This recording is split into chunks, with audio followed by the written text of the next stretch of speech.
14 years ago, I don't know what kind of bad luck it was. This young man, suddenly he was thrown into a place called the martial arts world. When he woke up, he found himself in the middle of nowhere, a god-forsaken wasteland. Years passed, and all Shin Hyun was gifted in this damn cave was a scroll called Heavenly Martial Arts Origin. That annoying golden text notification kept acting like he was done. It said he'd be sent back home once he finished. But bullshit. There was nothing except a notification saying, "Congratulations, you have completed the tutorial." Shin Hyun couldn't even cry out loud. Looking at the cave door slowly opening, he thought, I did it. Finally, Mom, Dad, I'm coming home to Seoul. That's what he thought, but then screw this, he collapsed to his knees in agony, screaming, "It's all a lie! Where the hell am I? Why are you doing this to me? Isn't it enough yet? Why I spent 15 years? Looking at the scene before him past the dark veil, Shin Hyun realized the place he just arrived at wasn't the end of the world. This was just the beginning. While he was drowning in his own misery, someone decided to bother him. Where the hell did this weirdo come from? He looks absolutely hideous. He's holding a sword, shaking, and still has the nerve to ask for food. The audacity. Shin Hyun, already losing his mind, didn't wait for him to ask. He just put him out of his misery to save the trouble. He backed away, mumbling over and over, "It's not my fault, it's not my fault. He attacked me first, I had no choice. Blah, blah." He was losing his sanity when suddenly that yellow text appeared, "Your external martial arts level has increased." Shin Hyun's face relaxed, and he let out a twisted smile. Someone's already dead, and I'm leveling up, ha ha ha ha. In that very moment, Shin Hyun realized what he had to do to return to his own world. He had to reach the peak. After hundreds of long, agonizing years, the title of Supreme Sword Emperor was finally his. The joy Shin Hyun could find was mindless slaughter. Every few years, he would wipe out a demonic sect, leaving only one survivor to turn him into a new sect leader just to amuse himself for a few years. Like always, he wiped out the whole sect and pointed his sword at the leader's throat, asking, "Which generation of the demonic sect are you leading?" The guy stayed silent. Shin Hyun started counting on his fingers with glee. "The 8th generation, right, because the ones who died by my hands were the 6th and 7th. I'm so proud of you guys. You always come back to find me every 20 years. After praising him, he slashed his head off in one clean move. Shin Hyun felt miserable, sitting against a tree. He wondered what to do next to kill time. Should he start a new demonic sect with some of these top-tier martial artists? It was getting so boring. 145 years passed, and he had forgotten everything. He even tried to find ways to figure out how the world was rotating toward its end. Now he couldn't even recall his family's faces. Shin Hyun felt trapped, living a life like hell, and everyday thoughts of giving up crossed his mind. That's enough. Let's end everything. That's what he thought. But oh, how ironic. Right at that moment, the status window popped up. External Martial Arts Level 50 Max. Internal Martial Arts Level 50 Max. Congratulations, you have reached the maximum level. The ascension limit has been removed. You are returning to Earth. Looking at these lines, Shin Hyun could only hold his head in helplessness and laugh bitterly. After all those years, did they pity him for giving up? Or were they just looking down on him? The resentment and anger inside him exploded. All that was left in him was a heart filled with hatred. Shin Hyun swore he would find whoever turned him into this and stab every one of them, no matter who they were or where they were hiding. Seoul, 2011. After Shin Hyun's accident, dungeons suddenly appeared. Monsters poured out and humanity suffered a horrific tragedy. The goddess appeared and granted humanity blessings to fight back against those nightmares. 2025. At the Honglong dungeon in South Korea. A hunter team was clearing it out, but unfortunately they were dropping like flies. The low-level soldiers were becoming tasty snacks for the monsters. Team leader Cha Eun-seol was desperately trying to save them, but it didn't look good. Her energy was running dry and she was about to meet the Grim Reaper.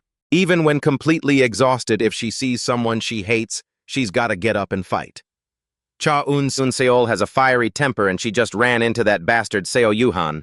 The source of this entire battle was trying to sneak away alone, ignoring the monsters. Cha Eun-seol, furious, fired a warning shot at him and approached to teach him a lesson. She grabbed his collar and yelled, "You damn jerk, where the hell are you trying to run to? I told you the battlefield is dangerous. It's all because of you, you incompetent coward. We're all gonna die." Yuhan didn't take it well. He ripped his hand away and yelled back, "Shut up, you bitch. So what if they all die? At least I'm going to make it out of here alive. The more he talked, the more Cha Eun-seol despised him. She turned away and threw a challenging line back at him. I must be crazy to even talk to a piece of trash like you. Just you wait. Even if your dad covers for you, let's see if he can ignore this after we get back. Provoked, that bastard actually struck the team leader, knocking her away. He aggressively marched over, grabbed her hair, and threatened her. Who do you think you're provoking when you don't even have basic skills, you bitch? You've listened to people kissing your ass for so long that you actually think you're good. If you want to be famous, let me give you a hand. He meant to frame her for the team's death, claiming that because of Cha Eun-seol's performance, the dungeon raid failed and the whole team perished. Everything is going to look like that. Seo Juhan raised his hand with eyes full of murderous intent and said his final goodbye. Well, thanks for your hard work, team leader Cha. But what a shame. Before he could land the blow, a beam of light flashed past, making him freeze. He turned to the side and saw a guy with long, messy hair grinning like a lunatic. So your rambling makes no sense at all. Turns out the reward for hitting max level is returning to Earth. What kind of weird hobby is that? I'll kill you for sure. You really need to watch that trap of yours. Can't get a single second of peace. Seo Juhan just loves to run his mouth and look for a fight. He glares at the person in front of him, his anger boiling over, unable to stop himself from pointing fingers and mocking him. Where the hell did you even jump out from? Talking crazy about killing me teleporting? What are you, a wizard? You'd better spill everything about where you're linked to. Ignoring the guy's constant yapping, Shin Hyun couldn't care less. He walks straight past him toward the girl lying sprawled on the ground. Juhan ignored like he's nothing, grits his teeth in frustration and decides to just kill him on the spot. He stops asking questions and lunges forward, ready to play dirty though. Frankly, playing fair was never his style anyway. If you can't beat someone, playing dirty is the only way to go. Shin Hyun wanted to return quietly, but with things turning out like this, that wasn't going to happen. Looking at the necklace on the girl's neck, he instantly flips the switch. Shin Hyun stomps his foot, causing the ground and rocks all around to crack under the pressure of a massive, overwhelming surge of energy. It erupts, engulfing the entire area. Shin Hyun is truly angry now. He looks into Seo Juhan's clueless eyes and replies, I didn't even notice you asked for my name, did you? I am the Supreme Sword Emperor Cha Shin Hyun, but even if I told you that, it wouldn't mean anything. That's right, I am Shin Hyun, the older brother of Cha Eun-seol. No sooner were the words out than that bastard took a fatal blow sent packing to his ancestors right there in the night. Eun-seol wakes up from the nightmare of that accident years ago. She still carries the crushing guilt that her stubborn tantrums to go to the amusement park were the reason her parents died and her brother went missing. She lets out a gasp and opens her eyes in a daze. Who are you? Is the first thing Cha Eun-seol blurts out when she sees the stranger Shin Hyun in front of her. He hurriedly takes her hand, eyes filled with warmth, and slowly explains, You've grown up so much, I can't carry you on my back anymore, not because you're heavy, but because you've grown into a fine woman, Eun-seol. Eun-seol grips the necklace with the family photo her brother gave her. She thinks she's dreaming, but when she finally comes to her senses and realizes it's real, Cha Eun-seol bursts into tears. She hugs the person in front of her. You jerk, where have you been all this time? But even in the midst of a reunion, she still has a mission. She tosses her brother aside for a moment to ask about the whereabouts of that bastard Seo Juhan. After seeing his dead body lying there, Cha Eun-seol is startled. She hurriedly grabs her brother's hand. You killed him, didn't you? We have to run right now. Shin Hyun doesn't get why they need to run, but he follows along to keep her happy. Returning to the house they once lived in, he looks around. Scanning every corner, he sighs. It looks just like it used to. Cha Eun-seol doesn't have time for that. She's terrified thinking about the massive trouble they're about to face. Chairman Seo Kangjin will definitely find us soon. Seo Kangjin. He's the chairman of the Dawn Guild and Seo Juhan's father. He used to be a member of a notoriously cruel and vicious gang, and he's also one of the 11 highest-ranking businessmen in Korea. Looking at the clock, it's past 9, way past her report time. Cha Eun-seol's heart is burning with anxiety. She wonders if Seo Kangjin has heard about his son's death yet. Obviously, since she's the only one who survived, she's going to be his primary target. Seeing his little sister worrying about nonsense, Shin Hyun opens his mouth to comfort her. He smooths back his hair, looking all cool and handsome. Is that what you're worried about? Isn't it too simple? I can just kill Seo Kangjin too? I am the Supreme Sword Emperor Cha Shin Hyun. Talk about a chilling sibling moment. Hearing her brother talk like that makes Unseol's blood pressure spike. She holds her head both angry and frustrated as she complains. Supreme Sword Emperor who actually uses a name like that. And what's with the way you're talking? You've been gone for 14 years, and now that you're back, why are you acting like you've lost your mind? You have no idea. Mom and Dad passed away. And then my brother disappeared. Do you have any idea how miserably I've lived up until now? Where on earth have you been to only just come back now?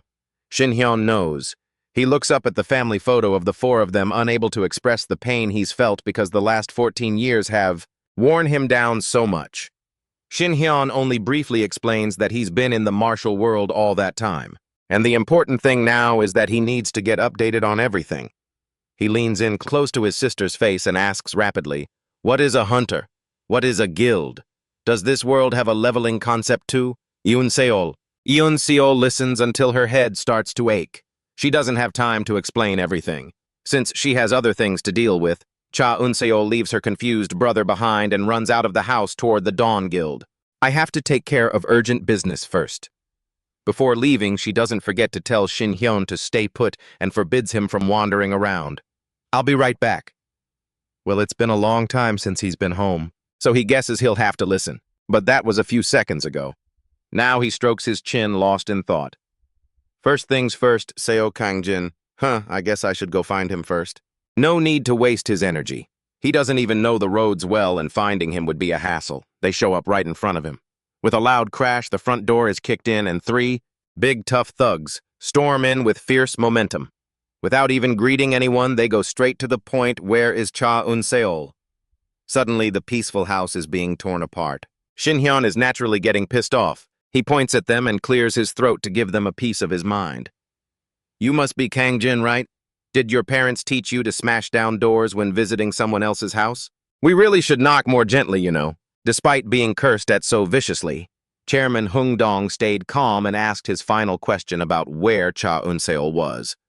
Shin-hyun didn't give him any respect, answering with total indifference and a look of pure contempt. So that's the reason you were looking for Cha Eun-seol. If you're looking for the person who killed your son, well, you're looking at him. Seo Kangjin had been waiting for this moment. He was about to blow a fuse. The sword in his hand suddenly glowed with a sinister crimson aura, and he lunged forward at blinding speed. You mean to tell me that the guy who came back from the martial world is... Cha Shin-hyun, right, fine. Let's see just how strong you really are. Shin-hyun's mouth watered literally. He was drooling. This was exactly the moment he'd been waiting for. A wicked grin spread across his face as he effortlessly dodged every strike with his bare hands. Standing tall, he looked down at the blade pulsating with mysterious energy and began to assess the situation. Come to think of it, that guy Seo Jong-han was using some strange power too, wasn't he? Shin-hyun exclaimed with excitement. This guy is actually worth looking into. Seo Kangjin unleashed his chain strike technique, throwing a flurry of punches before aiming a direct blow at Shin-hyun's head. Shin-hyun just spun around casually, dodging it with his bare hands. He looked at his opponent with genuine curiosity. At this level, he's about as good as a supreme mage. Not bad at all. Shin-hyun grabbed the sword and snapped it in two with a satisfying crunch. So basically, there are about 10,000 people like you in Korea, right? Things are starting to turn out even better than I expected. He glanced at the lackeys outside, yelled at them to stop calling him chairman, and told them to get lost. He added a little threat for good measure, but these guys didn't even flinch. They combined their power to launch a fireball spell at him. They laughed gleefully, thinking they'd actually finished him off. But they had no idea that for Shin-hyun that was barely enough to scratch an itch. Shin-hyun showed them what real martial arts looked like. Even though all 3 were top-tier martial artists, they still hadn't reached the rank of the top 10 masters. So game over was an easy call. At that same moment, Shin-hyun's younger sister happened to arrive at the gates of Hyungdong. Despite her tough talk, she was a bit worried. What if she got captured the second she stepped inside headquarters? She was panicking, wondering who she could even call for help when she accidentally ran into Lee Jae-hee, the vice guildmaster of Hyungdong, who was just casually sipping coffee. She was known as one of the 4 strongest hunters in Korea, famous for being upright and honest, but also impossible to read. Cha Eun-seol was hesitant. She didn't know if she could trust her. Cha Eun-seol was conflicted, unsure if she could trust the woman. But then, it was her only option, so she decided to swallow her pride and speak up first.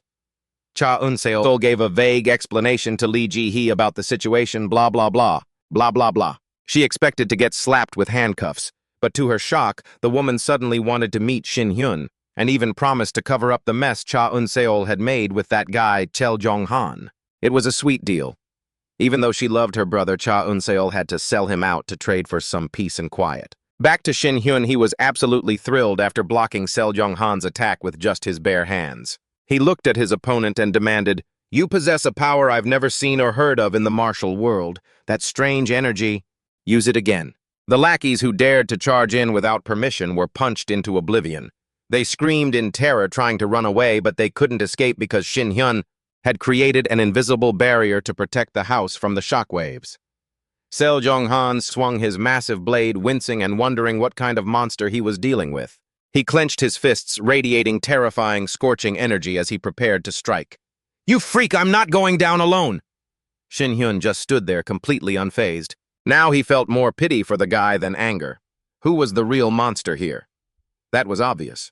Chel Jong-han swung to the left. Shin Hyun gracefully dodged to the right. Unable to even touch a hair on his head, Chel Jong-han lost his mind, lashing out with the hot-headedness of a novice. Shin Hyun showed his respect by grabbing the broken sword, splitting the guy in two, and then grinning wickedly as he delivered a lightning-fast strike. Chel Jong-han let out a single gasp before dropping to the floor as a soulless corpse. Shin Hyun turned back to say a final farewell. "Consider yourself honored." That was a strike from the Supreme Sword Emperor himself. After cleaning up the heads of his enemies, the Sword Emperor, or whatever, he was still had to tidy up the house, or his sister the Harpy would come back and kick his teeth in. As if on cue, Cha Eun-seol stood right there at the door. She started nagging about why the door was wide open. Now here comes the surprising part, Grandma. She was greeted by the most miserable scene imaginable. Shin Hyun calmly wrung out a cleaning cloth and replied, "I didn't have time to stop them. Don't be so surprised, it's just a housewarming party." A party? Huh! That sounded ridiculous, but the reality was bloody. Cha Eun-seol couldn't take it. She shouted in anger, "We have guests, and yet the housewarming party is covered in blood like this. Are you planning to keep causing trouble now that you're back?" Shin Hyun feigns ignorance and tries to change the subject. "Your expressions are quite something. If you went to the Murim realm, you'd probably become the strongest." These two siblings sure have sharp tongues. Neither one wants to lose until they spot a stranger. They finally stop and get down to business, entertaining their guest. The moment Shin Hyun lays eyes on Lee Ji-hye, he feels something strange. Her internal energy is resonating with his heavenly martial origin technique, and on top of that, she can even use telepathic transmission. Shin Hyun freezes for a few seconds, but he gradually grasps the situation after she asks, "Do you think you're the only one who has ever been to that place?" It has been a week since Shin Hyun returned, and things have been fairly peaceful. The bodies were dealt with by people in black, and Seo Kang-jin was impersonated and declared retired. Lee Ji-hye kept her promise. As the only survivor responsible for wiping out the Red Wolf, the Soul Branch is now under the long-term control of her guild, and today she called him. Shin Hyun goes out to discuss business. Holding a teacup, Lee Ji-hye enjoys a sip while bringing up the past. "I see you're familiar with Yongsan Jinzan tea. I often stopped in Hunan to enjoy this tea. Back in the Murim realm." She was very straightforward, getting right to the point. According to Lee Ji-hye, there are 3 confirmed individuals who returned from the Murim realm, her, him, and the leader of the Unification Guild, Park Tae-hun. The Unification and Dawn guilds directly influenced the power of the Korean Hunter Association in the past. After comparing stories, a few things became clear about Park Tae-hun. One day in 2011, he woke up in a mysterious cave, found the Heavenly Martial Origin Manual, and after leaving the cave, discovered he was in a place called the Murim Realm. This is exactly what all 3 have experienced. Lee Ji-hye believes that the world being turned upside down and them being taken to the Murim Realm are definitely connected, even if she doesn't know if it's the responsibility or the plot of some big shots out there. 14 years ago, after the goddess's apocalypse, dungeon monsters and hunters appeared, along with a system of classes and skills not much different from an RPG. Putting the past aside, Shin Hyun asks her about how they returned to Earth. She seems surprised, then replies calmly, "We came back here after dying. Are you not like us?" Hearing this, Shin Hyun immediately crushes the cup in his hand. A truly fascinating sensation. So that's what it feels like to witness the end of the world. Surprisingly, he realizes there will be a reward for reaching the maximum hunter level. And that is the answer to his question, provided that goddess doesn't want to lose face. Having gotten what he wanted, Shin Hyun asks Lee Ji-hye directly why she approached him. She naturally doesn't hide it. Being honest from the start is surely better. Basically, the Dawn Guild and the Unification Guild are clashing violently, and no one knows what the consequences will be. Since Shin Hyun sent Seo Kang-jin to the afterlife and defeated the core forces of the Dawn Guild, he has to take responsibility for that. Please join the Dawn Guild, Shin Hyun. I promise to make you an executive. Wealth and status will follow you. That's what Lee Ji-hye offers. The deal is pretty decent. Shin Hyun thinks in silence as the position of his sister makes it difficult for him to reject the offer, but forget that his answer is, I have to refuse. I prefer acting alone. Not stopping there, he turns to her with an incredibly confident smile. Arrogance from the weaker party won't solve anything, don't you think? Suddenly being looked down upon, Lee Ji-hye is naturally not pleased. Let's see who is actually the weaker one. So despite things being fine, they decide to have a fight to settle it. A true Murim expert indeed. As soon as Shin Hyun makes the firm statement, if you spent 300 years there, no matter who you are, you'd be weaker than me, Lee Ji-hye snaps. It itches for a fight. She releases an extremely powerful magic enveloping the entire space. Shin Hyun's senses are being neutralized and it's pitch black all around. The radius of effect is 50 meters. Scanning through, he starts judging the situation. Recreating such a large-scale technique with just laws of physics would take a lot of effort and time. Lee Ji-hye speaks up to explain, so her opponent isn't confused. This is my unique skill. From the outside, it looks like we suddenly disappeared. In the Murim realm, my nickname is the Bloody Plum Blossom. I have never failed in an assassination before.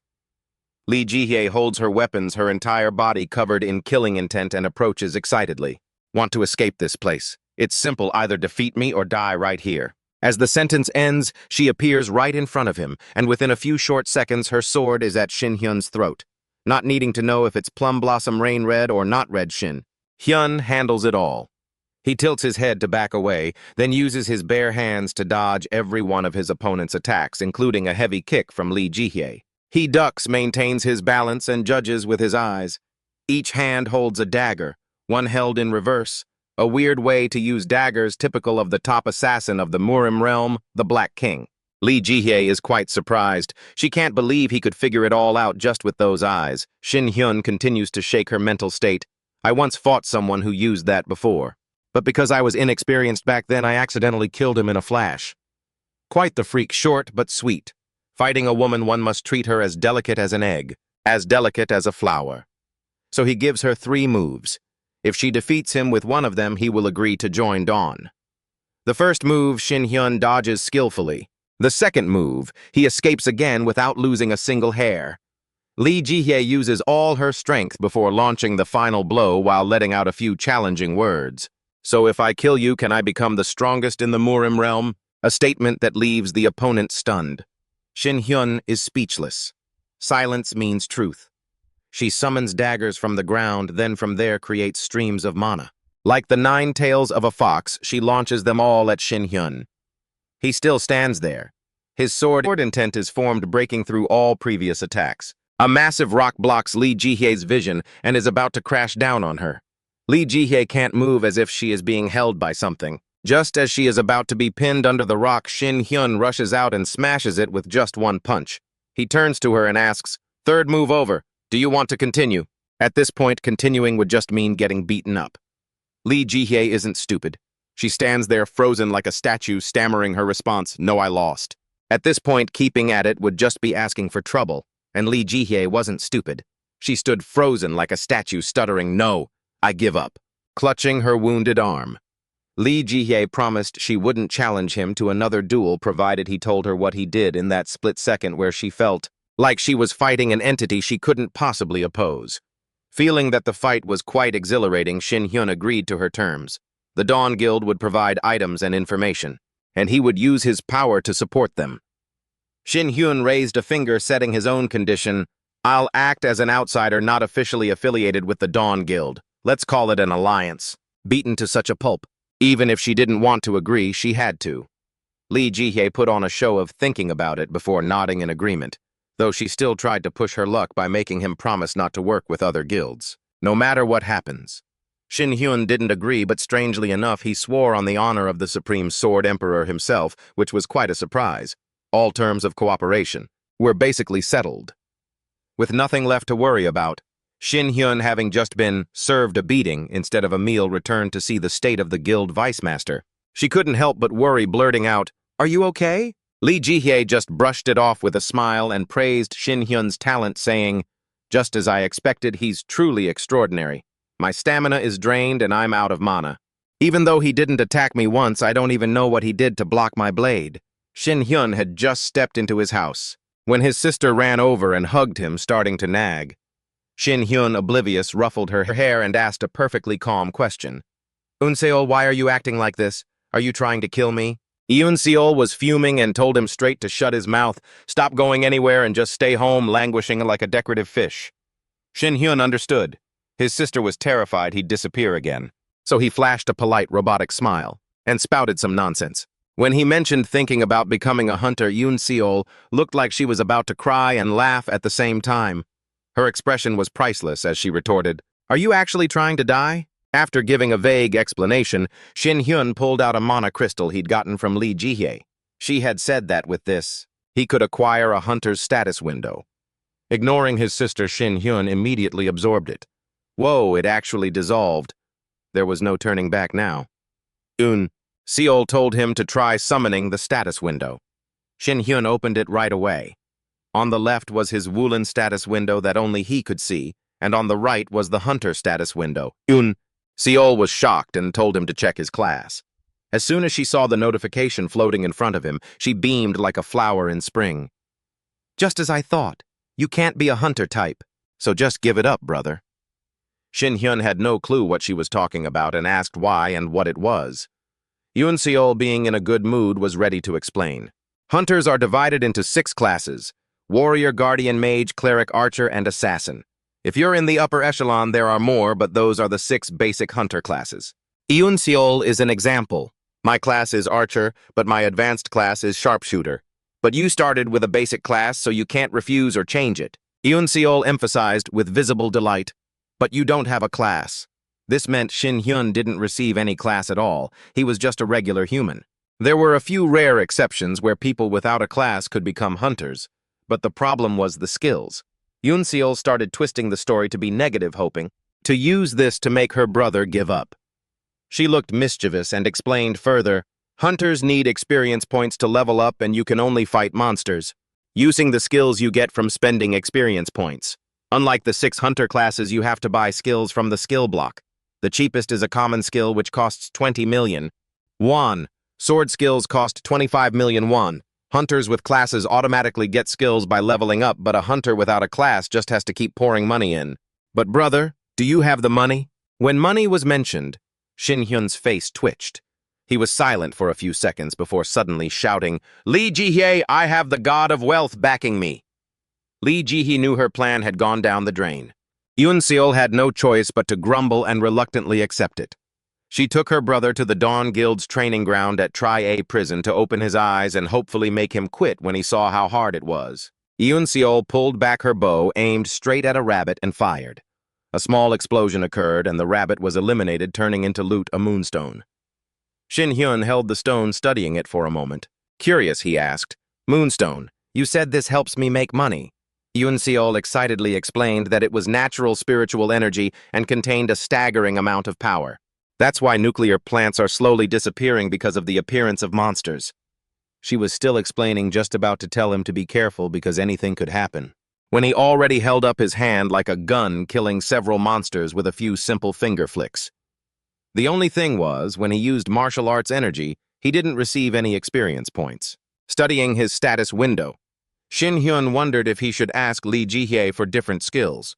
What kind of skill was this if it was so rare that everyone else had it? What good was this? Putting that aside for a moment, Shin Hyun noticed something interesting and pulled his sister along. Eun-seol was stunned by the horde of rabbit monsters in front of them. She gasped, "Brother, how are there so many?" Oh, it turned out Shin Hyun had already checked them with his long-range senses before they arrived. He counted exactly 337 of them. Before Eun-seol could even draw her sword, he had already, gently, harvested a few hundred moonstones himself. The system kept sending notifications and training tips, making Shin Hyun feel annoyed. Like, you have the right to teach me. Are we in for another 100 years? The system windows kept popping up, blocking his vision, making Shin Hyun furious as he poked at them repeatedly, trying to find the settings to shrink them. Yoon Seol stood to the side, her face pale, sweating bullets. She couldn't believe her brother had reached A+ proficiency instantly. Suddenly, Shin Hyun looked like he had had an epiphany. Without turning around, he asked his sister, "You get experience points when you kill monsters using indirect skills that don't consume MP, right?" Hearing that, she saw the point, but Yoon Seol still nodded, saying, "That's right." She only saw Shin Hyun suddenly grin like a madman, cracking his knuckles with delight as he said, "I want to make everything much easier from now on." As soon as he finished his sentence, he unleashed a blast that shattered half a hillside, declaring that from now on he'd use martial energy to gain hunter experience points, and then he struck a pose. Looking back with regret at the legendary hunters and his own little sister, who didn't receive an origin skill like he did, he paused for a few seconds, stammering, "Well, if I had to say, teach me martial energy." Oh, so she realized her brother's true power and swallowed her pride to beg him like a real team captain. She didn't want to lose another teammate. She didn't want to live with any more regrets. Seeing his little sister, stubborn and teary-eyed, Shin Hyun stepped forward, gripped her shoulders firmly and said, "I'll teach you, so calm down. I've never taken on a student before and I'll be very strict. Besides, even if you hadn't asked, I was planning to teach you anyway because I can't be by your side forever." Yoon Seol, who knows what the future holds. With that, Shin Hyun grinned, gave a smug wave, and said, "With that in mind, let's head to the next spot." "He acts like this is a game of golf, just wandering off wherever he likes." Yoon Seol asked curiously what her brother's next plan was now that he'd mastered swordsmanship and was planning to use, still sticking to warrior-related skills. Shin Hyun took out a few rabbits and replied vaguely, "I want to get good at special class skills." With his sharp mind, he'd realized that Lee Ji-hye, a specialist in hand-to-hand combat, could level up faster by linking martial energy with assassination techniques. So he needed to find a skill that could link with his own martial energy. Then, as he dove into a sea of monsters, he came up with a new idea, a new realm of skill that he couldn't link with his martial energy. It was just what he'd been thinking. Shin Hyun wiped out thousands of rabbits in one strike, sat down on a rock, and boldly declared, "I'm going to become a mage." Yunsel froze in disbelief, too tired to say another word. No matter how much she tried to talk sense into him, her brother was clearly deaf to fear. Yoon Seol, feeling defeated, began gathering the loot that had dropped. She looked at it and sighed. "Well, I don't have to worry about our living expenses anymore," ignoring his sister. Shin Hyun was lost in his own thoughts, looking at his martial artist and hunter status windows and noticing the huge difference. The martial artist window only showed status, with no special features other than checking levels and the stats of his internal and external energy. Knowing the status levels of others is a huge help to those using martial energy. But on the other hand, the hunter status window displays everything from skills to stamina, or mana. Better yet, the interface is user-friendly and has many detailed functions. He wondered if the personalities and approaches of the two systems were different, as if they were created by two independent but similar entities. If a saint brought the hunter system to humanity... Shin Hyun suddenly froze, breaking out in a cold sweat before continuing his train of thought. "And the one who brought me to the martial world was the heavenly war god." A month later, with Lee Ji-hye's help, Shin Hyun roamed through dungeons to level up, and he'd already reached level 22. Yoon Seol had a bit of a headache with the 365 meridians in the human body, but she eventually learned how to control her internal energy. After all, Yoon Seol was already past the prime age for learning martial energy, so something is better than nothing, right? Shin Hyun thought of a way. He looked at his sister and gave a sinister smile. "Yoon Seol, don't worry, just keep pushing until you bleed." She was clueless and had no idea what the hell her brother was talking about, but as soon as he finished, she ended up screaming the house down. It turns out the method Shin Hyun came up with was releasing internal energy by forcing the circulation and removing any stagnant energy. And thanks to that, Yoon Seol leveled up. "My combat ability is actually looking decent now. Let's start settling accounts, shall we?" "Hey, Shin Hyun, do you want to go on a date with me?" That was what Lee Ji-hye blurted out after meeting her ally again after a month, causing the guy to almost choke. He crossed his arms and replied with a deadpan expression, That's the first time anyone's asked me out in my life, but I don't feel a thing. What a waste of an opportunity, seriously. Lee Jihye tried to swallow her pride, explaining that a new dungeon had formed in Bucheon with a danger level of 10, meaning at that level, they needed to team up with high-level hunters. That's not a place for a level 20 hunter to go alone. To cut a long story short, she was basically saying his level was too low. Well, patience is a virtue, but he still had to listen to the end. Lee Jihye continued explaining that the goal this time was to control the high-level dangerous dungeons, and she hoped he would get stronger as quickly as possible as a hunter. It sounded fishy, but since he'd already taken the money, he'd do the job.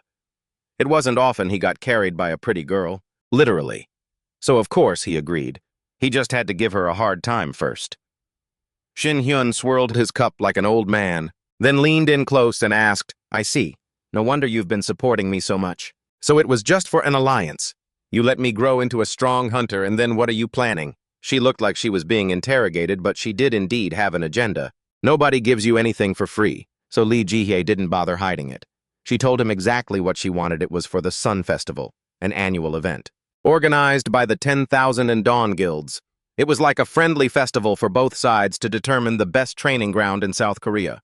On the surface, it seemed to be organized to promote harmony between the two guilds, but in reality, it was a chance for them to observe the enemy's strength and decide when to cut each other's throats. You could call it a purge. It was like a powder keg ready to blow. Hearing the reason, Shin Hyun curiously asked, "Why did it come to this? Wasn't it just a simple power struggle at first?" Lee Jihye gently poured some tea and continued, "It's all because of Park Tae-hoon. It wasn't like this before, but suddenly he went power-hungry like he lost his mind, saying things like, 'We have to listen to the Heavenly War God' or something." At the mention of the Heavenly War God, Shin Hyun suddenly jumped up and shouted, "The Heavenly War God, he's here! What kind of relationship does he have with Park Tae-hoon?" Lee Jihye jumped, raising both hands in a defensive gesture as if turning herself in. "Hey, stay calm, I don't know a damn thing, I was just eavesdropping."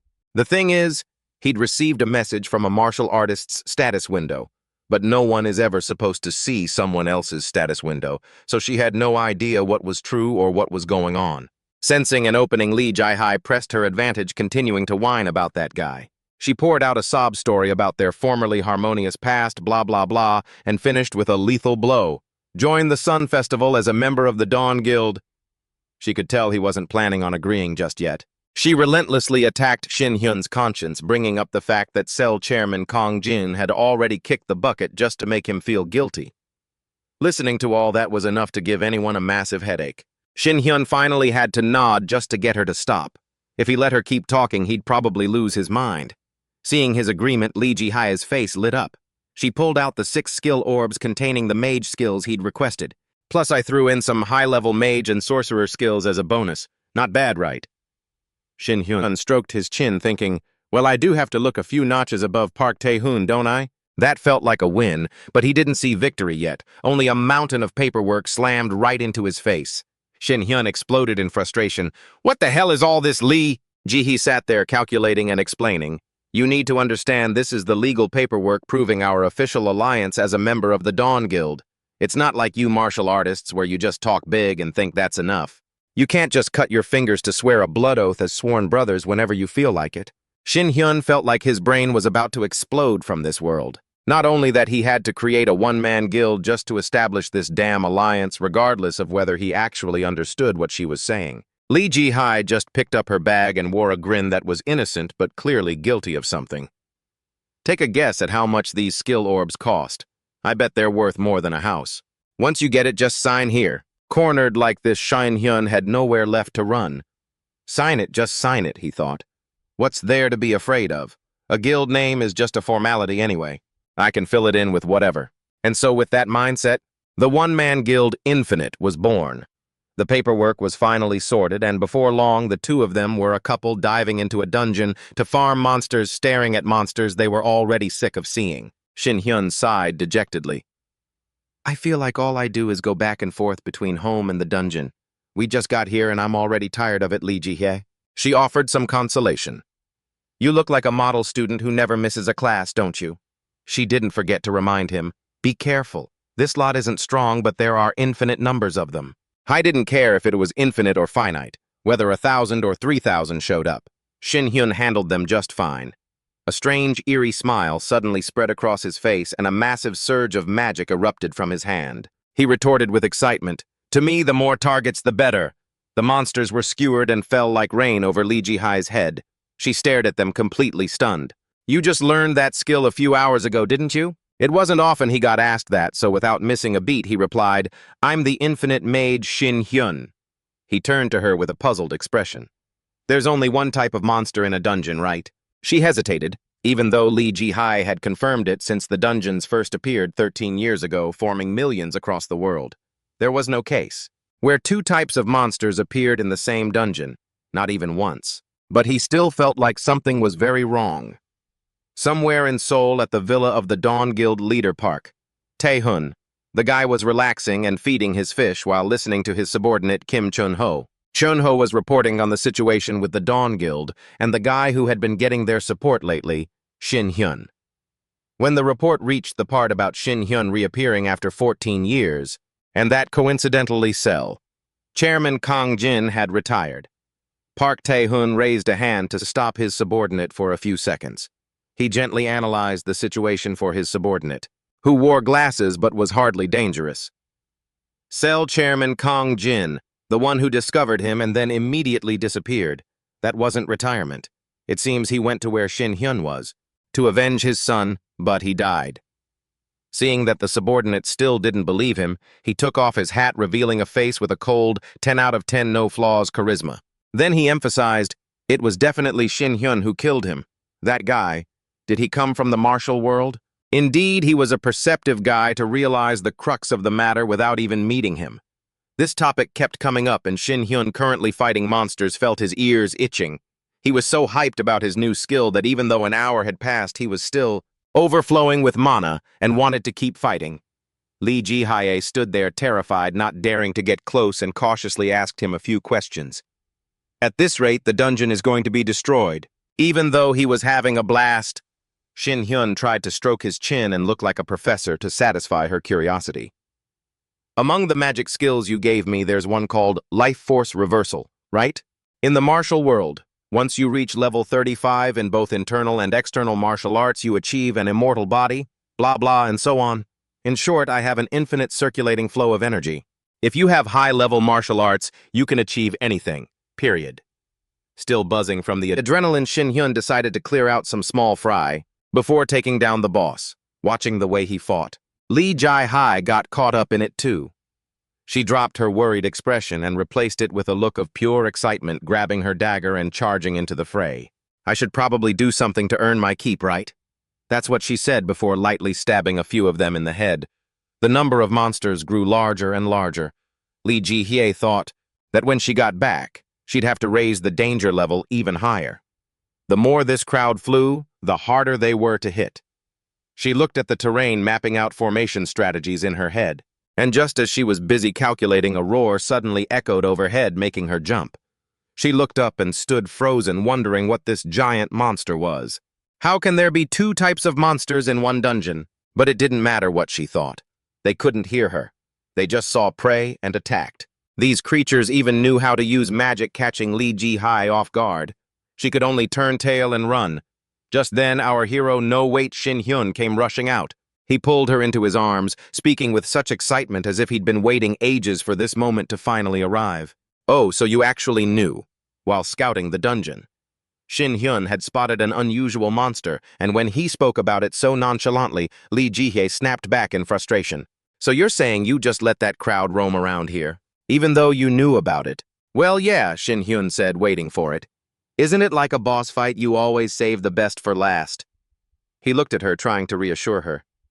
"I know you're so worried you're frozen solid, but you're capable of handling it right. Stay calm. Besides, it's mealtime. Choose a menu. Do you want fried or grilled?" She couldn't believe he was still thinking about food in a situation like this. "What a true bro. The main course today is chicken," Shin Hyun said excitedly, then dashed off at lightning speed. Since she couldn't get close, Lee Ji-hae could only communicate via telepathy, but he seemed too pumped to even reply. This dungeon kept throwing one surprise after another at Lee Ji-hae. There wasn't just one type of monster. They were pouring out from a portal behind her. Before she could even grasp the situation, Shin Hyun suddenly froze in his tracks. Seeing the unexpected turn of events, she had no choice but to step in. "I'll create a place where you can hide for a moment." As for what Shin Hyun planned to do next, she had no clue because he was just staring at the massive bosses, ignoring the smaller ones attacking. Lee Ji-hae realized the smaller monsters weren't moving on their own. They were taking orders from the giant ones. The proof was how the small fries used their own bodies to block attacks for the big ones. She wasn't exactly brain dead, so she quickly figured out how to end this fight, skewering the bosses first. Her teammate was hovering in the air without revealing his next move, so as a guild leader herself, she had no choice but to plunge into danger at least to protect him. Thinking she did it, Lee Ji-hae climbed onto the backs of the smaller monsters to get closer to the leader. They were so focused on Shin Hyun that they didn't even notice her on their backs. But within seconds, they realized something was off and turned to attack, catching her off guard. But in every misfortune, there's a silver lining. The one now focused on her was the boss, and this time Lee Ji-hae wasn't afraid of anybody. Bosses forget him. She looked at it with a mix of affection and coldness, muttering a few final words for the unlucky beast. "Heh, so you've finally noticed me, huh? But it's too late. As long as it's a one-on-one fight, no monster is a match for me." Lee Ji-hae dove down, unleashing her shadow dance technique, slashing right through the monster's head. Then she wondered to herself when she'd actually be able to finish them all off. A question with no answer, but one that didn't need answering because the person who would finish them wasn't her. High above, Shin Hyun had already summoned blades of pure power, without needing any energy source at all. He was in a divine body state, controlling thousands of magic blades on his own. Shin Hyun waved his hand. Coldly, he said, "Let's end this." After the rain of blades, a ton of loot stones fell out. Shin Hyun picked one up, examined it, and curiously asked Lee Ji-hae about it. But she was so lost in thought that she didn't hear a word. Her mind was racing, thinking about conducting a full dungeon investigation, and worrying that Park Tae-hoon might attack while her guard was down and blah blah blah. Shin Hyun called her name repeatedly to no avail. He leaned in close, shoving the stone right in Lee Ji-hae's face to get her attention. She finally realized she'd been spacing out and explained to him that it was a monster's skill stone, and he had hit the jackpot. It seemed to be a rare skill.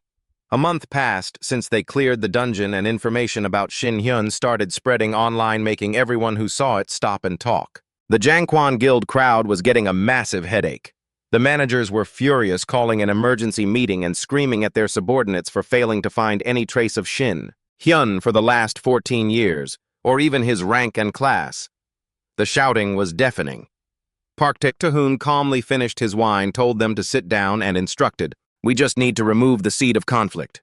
His plan was to have his assistant meet Shin Hyun privately and plant a listening device to dig up some info, but this assistant didn't seem very sharp. Even though he tried to bring up knowing about the death of Chairman Hwangdong and promised to provide support just like the other side in exchange for Shin Hyun withdrawing from the Sun Festival, it was a no-go.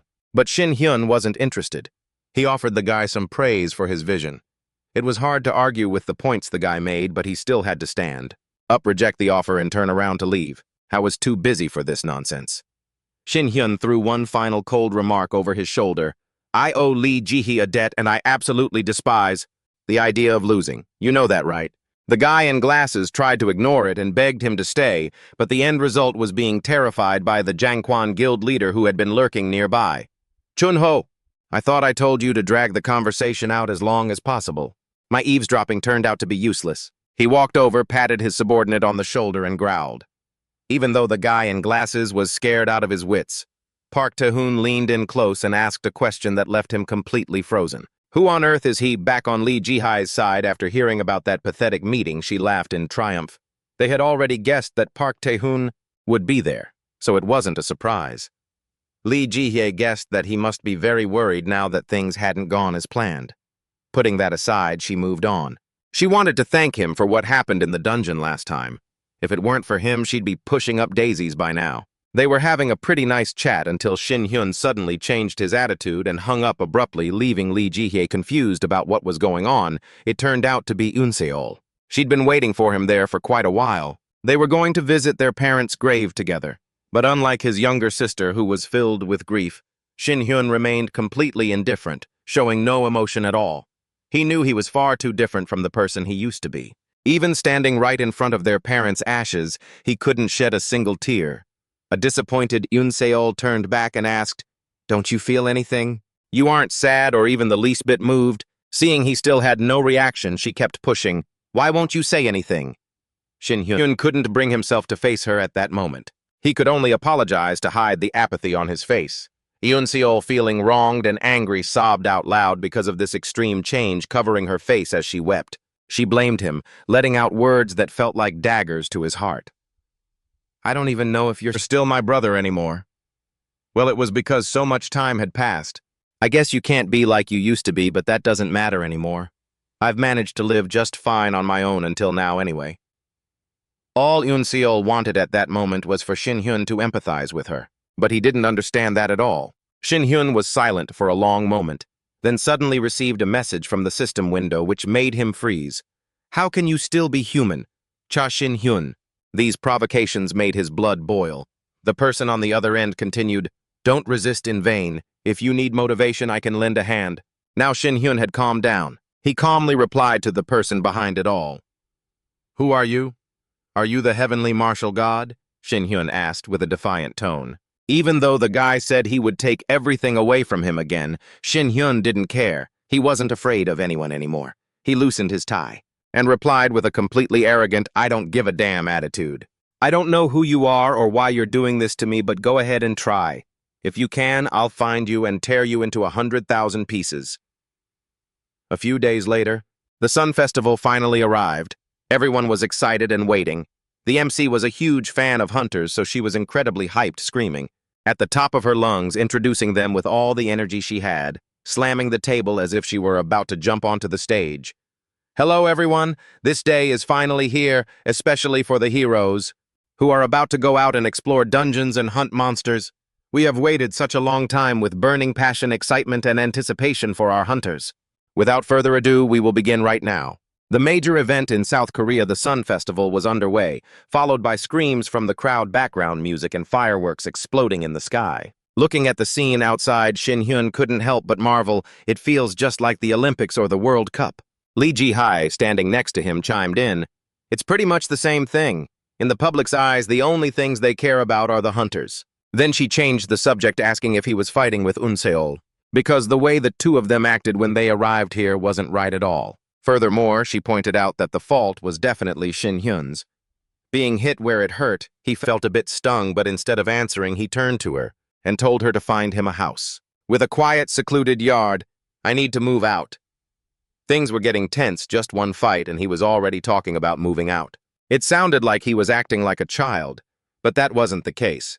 Shin Hyun said he had received a message from the system window and that the heavenly martial god might be watching, so if he stayed near her, she would be in danger.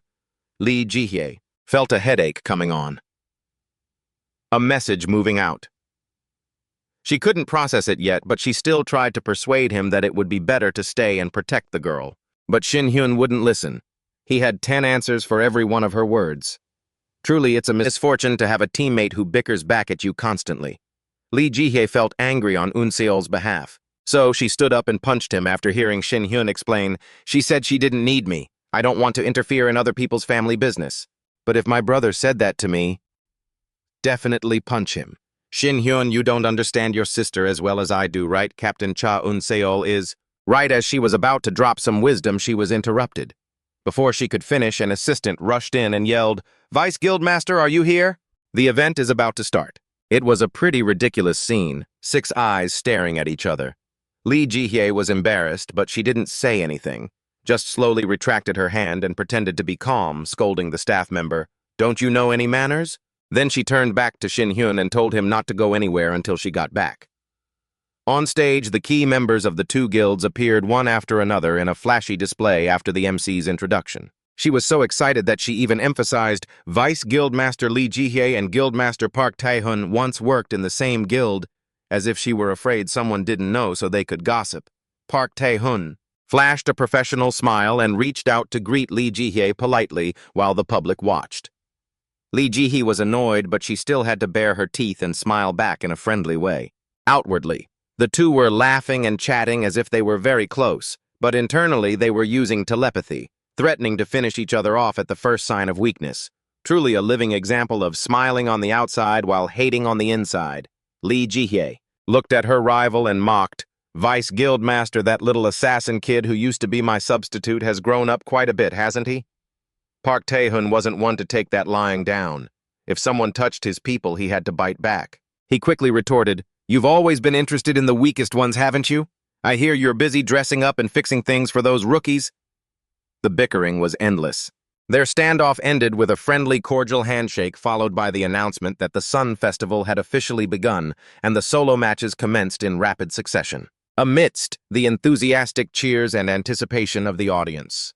The fifth solo match of the rookie tournament was already underway, with victory tilting heavily toward the Jangvan Guild. Park Tae-hun picked up his glass, laughing with an arrogant air, saying, "As expected of Dawn, it's been a long time since Nam Seongmo has had to fight an opponent for this long. But regardless, she's not much of a threat anyway. I have to get going now. I hope the next match can actually pique my interest." Watching his retreating back, Lee Ji-hee just wanted to lunge at him and stab him a few times to make him shut that mouth of his. Waiting for Park Tae-hun outside was Jong Sung-hyuk, who asked impatiently with a brooding look, "Guild Master, when can I kill her?" Seeing that the other man had little patience left, Park Tae-hun flashed a high-definition smirk and replied, "Relax. Sung-hyuk, it won't be long now. Everything has its time. Now her name is Cha Un-seol. Right, I'll go say a quick hello to her." So even the Guildmaster is superstitious, huh? I don't know about his luck, but his mouth is definitely asking for a beating. Meanwhile, in the waiting room, Yoon-seol was preparing for her next event, Survival Archer. Her teammates didn't seem to like her very much because of the rumors surrounding the Red Wolf Dungeon incident, calling Yoon-seol a partner slaughterer. It was grating on her ears, so Yoon-seol angrily spoke directly to the guys, whispering behind her back, "If you're going to make sure I hear it, why don't you just say it to my face instead?" She was already fuming at her brother for constantly avoiding her and now having to deal with this garbage. It was enough to drive someone crazy. Just as her temper flared, a staff member ran in and called her out to the lobby, expecting someone to see her. She thought maybe her brother had come to make amends, but it turned out to be Lee Ji-hee. Seeing her, Yoon-seol's disappointment was plain to see on her face as she grumpily asked, "Why did you call me out here right before the match?" Lee Ji-hee offered a wry smile and replied nonchalantly, "I just came to cheer you on." She added as a bonus that she had come with Shin Hyun, but he had mysteriously evaporated into thin air. Seeing the other girl show no reaction, she probed, "Don't you think you two should resolve your misunderstandings?" Mentioning her brother made Yoon-seol's blood boil. Her attitude changed instantly.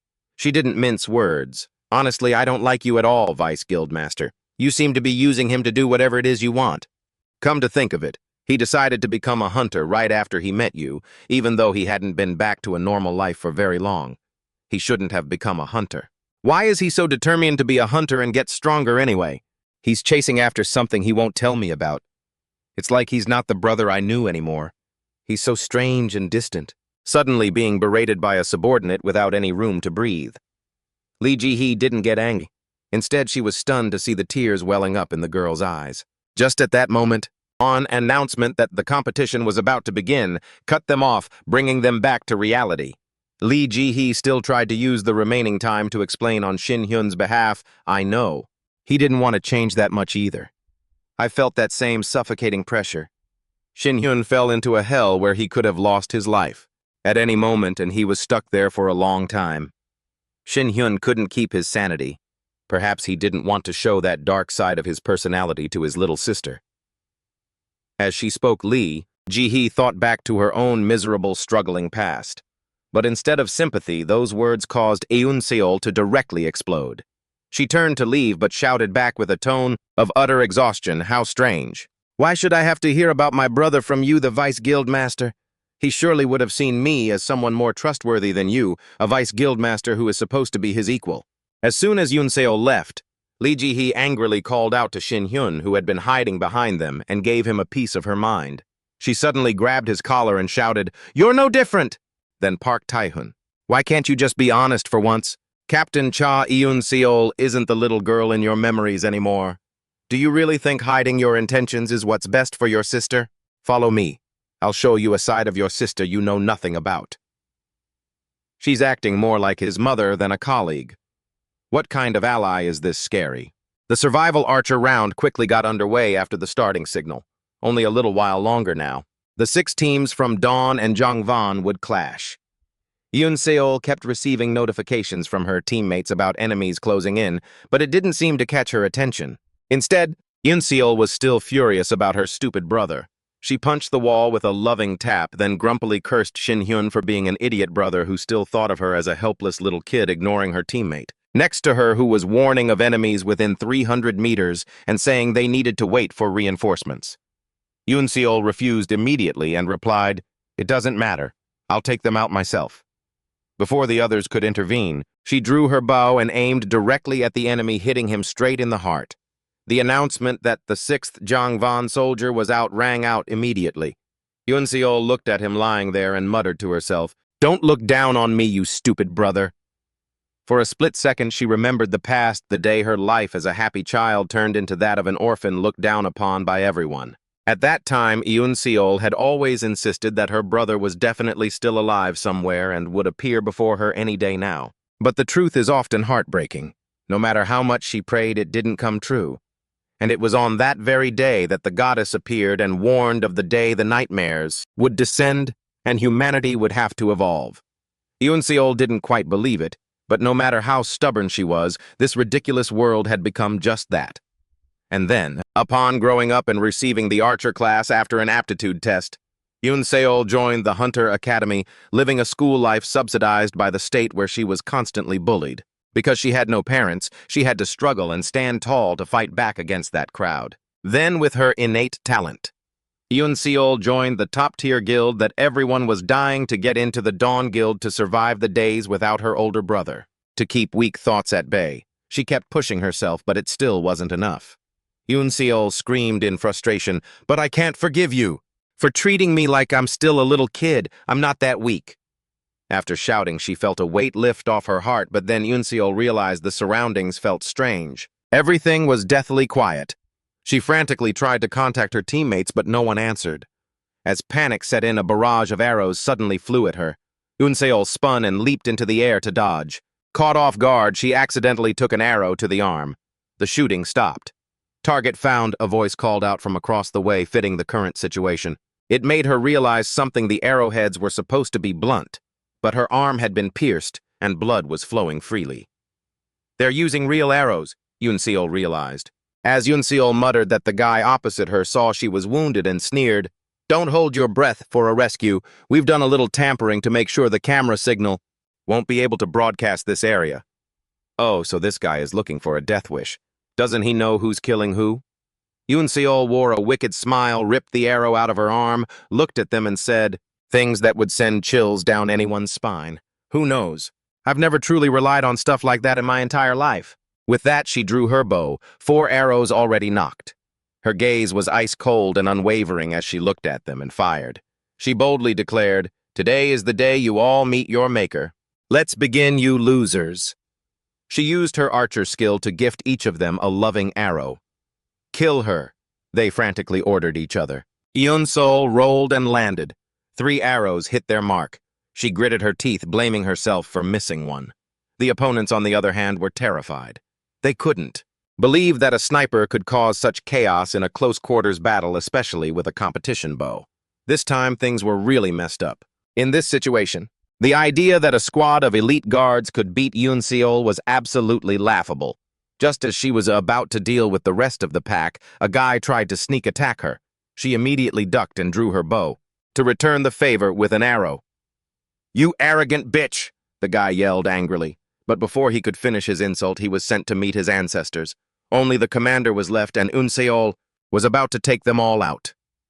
The 2 locked eyes bowed, drawn toward the opponent. However, Yoon Seol didn't notice one more enemy hiding behind her.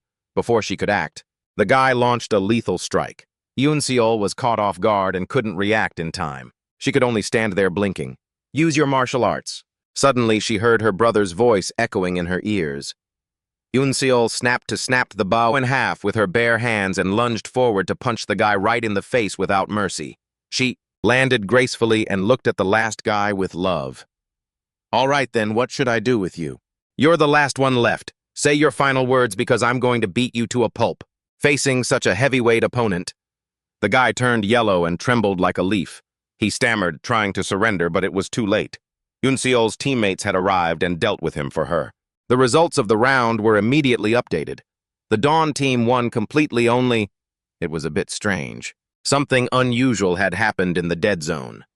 The hunter Yunseol had defeated a total of 4 players from the Twilight team, the very people who used to look down on her. Now they were fawning all over her, singing her praises, truly a bunch of savages flipping sides faster than a pancake.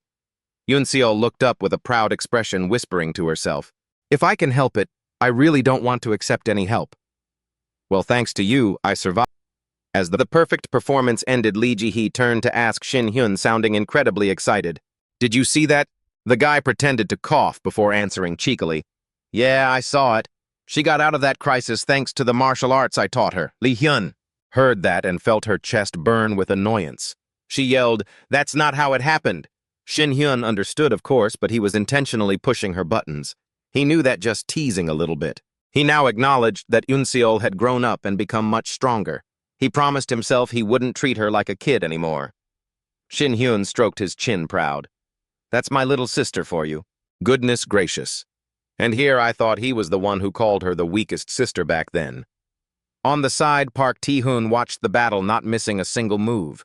He was so shocked that his eyes were wide, and it took him a while to even spit out a few words. That technique, that's martial arts. After that close call, it seemed the sibling relationship between the two had thawed out. Yunseol crossed her arms, looked at her brother, and demanded his thoughts. Thinking about her performance, Shin Hyun felt like she was being a bit extra, so he pretended not to hear and kept drinking his water. Yunseol wasn't having it and kept poking at him to get him to talk.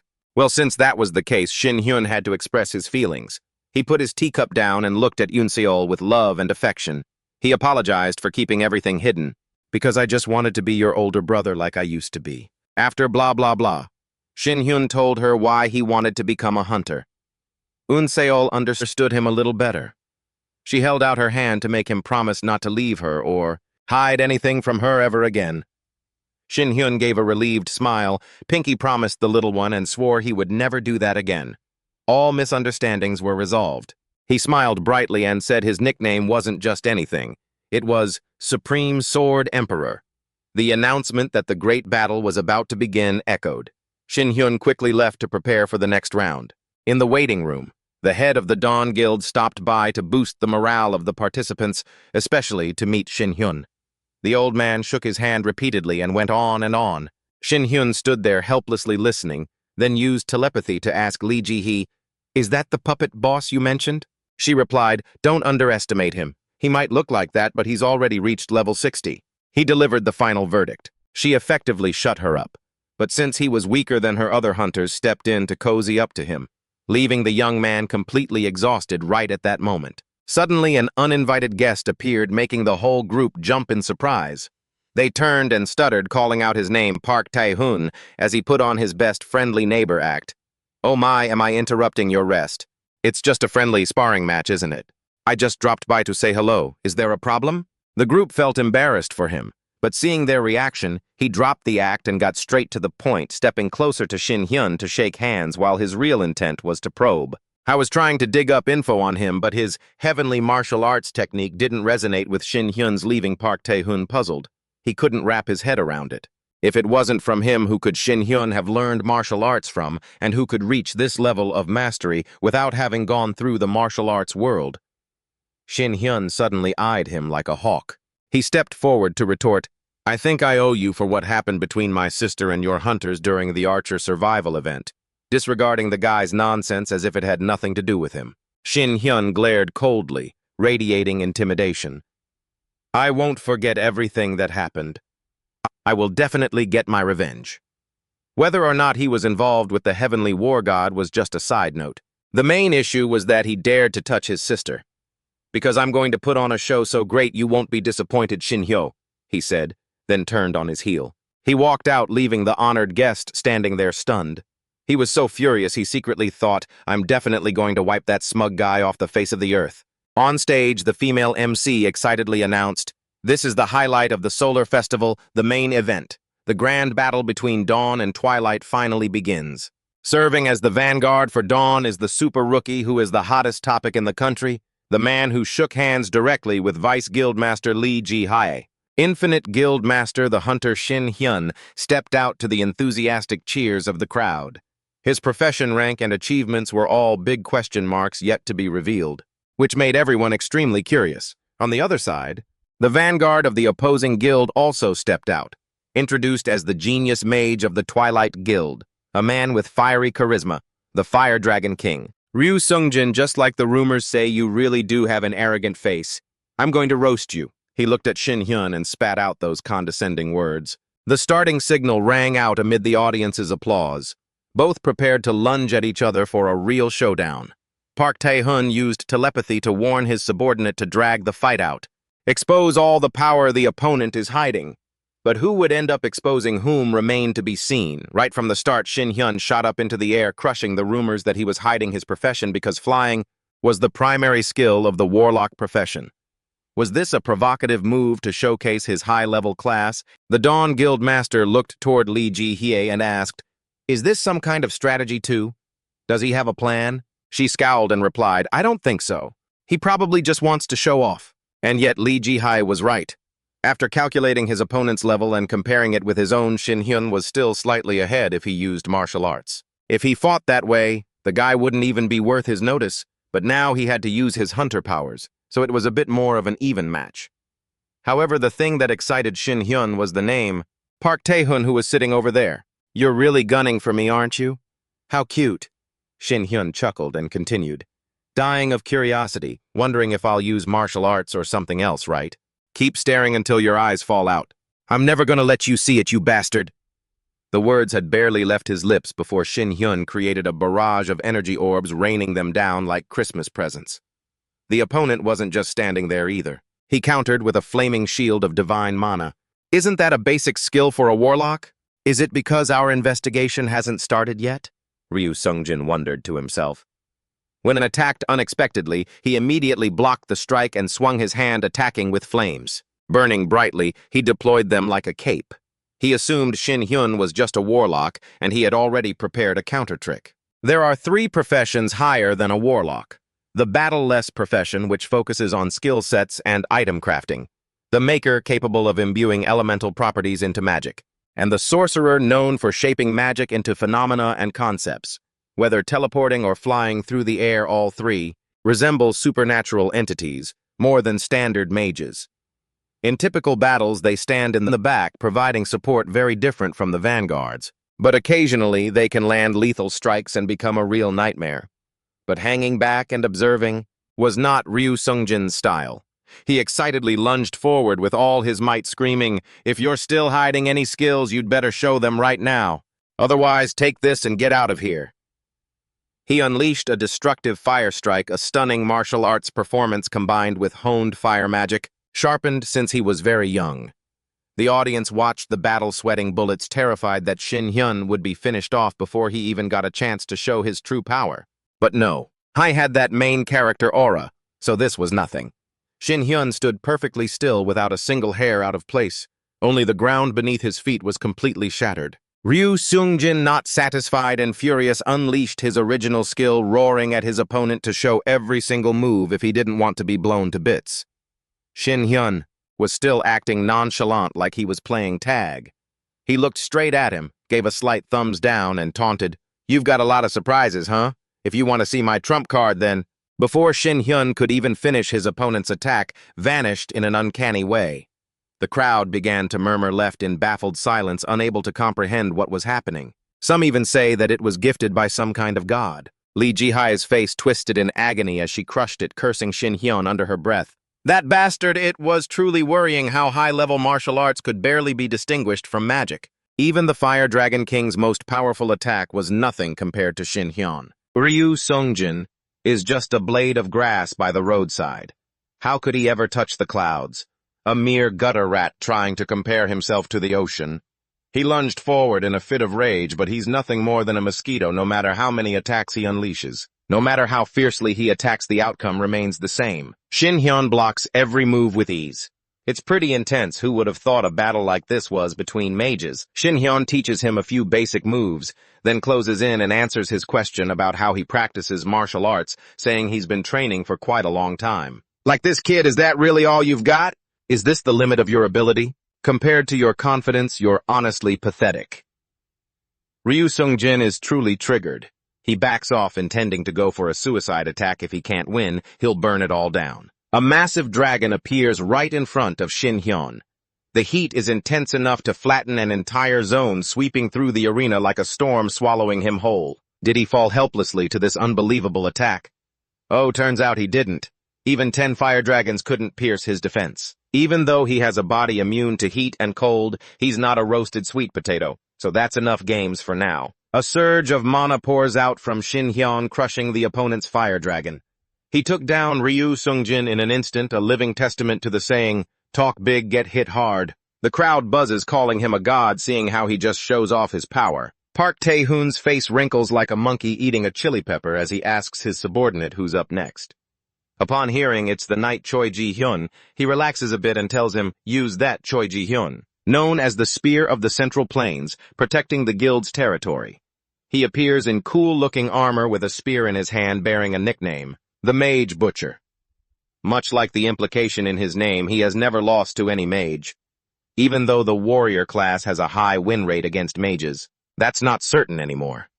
As soon as the start announcement rings out, Choi Ji-hyun rushes forward. He uses physical enhancement on his whole body and attacks Shin-hyun head-on. Eye to eye, Shin-hyun skillfully dodges and closes in, but he didn't expect this guy to be not only fast, but his defensive capabilities were also quite high, so he decides to fight in mid-air to restrain him. But before he could even take flight, the opponent was already right on his tail. Choi Ji-hyun leaps up without hesitation and slams down an attack, shattering Shin-hyun's defense.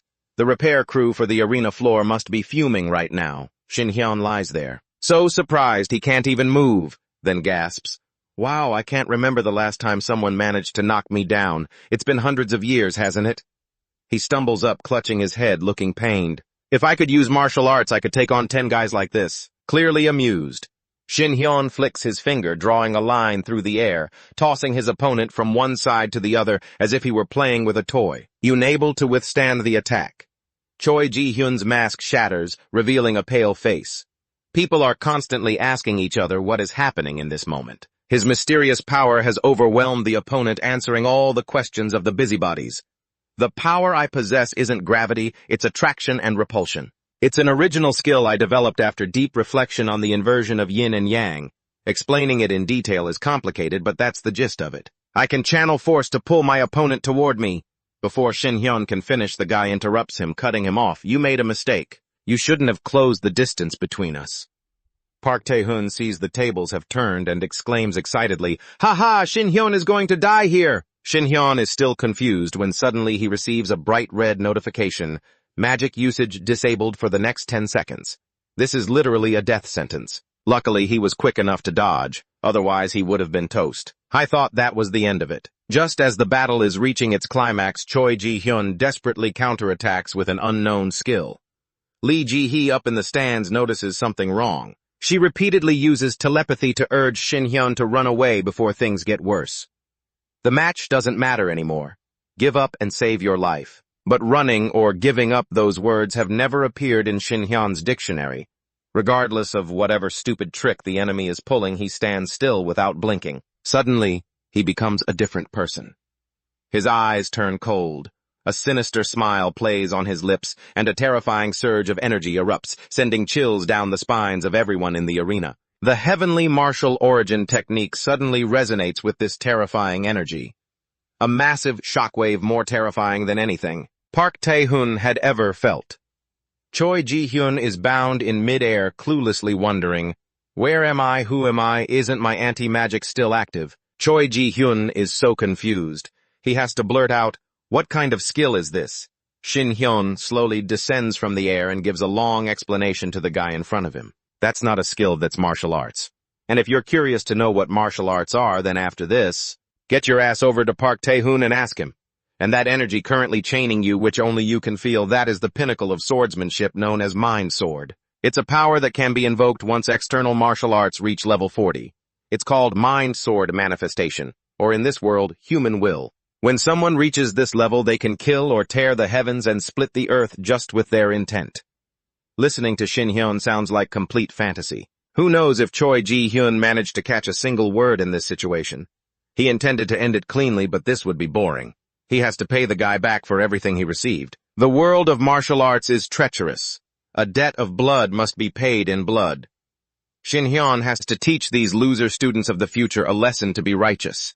And just as he finished saying that, his hand was already at Choi Ji-hyun's stomach. He drains a few drops of blood, excitedly wondering about Park Tae-hoon, who is stunned and bewildered in the distance, curious if he's watching. Remind him to burn this scene into his mind.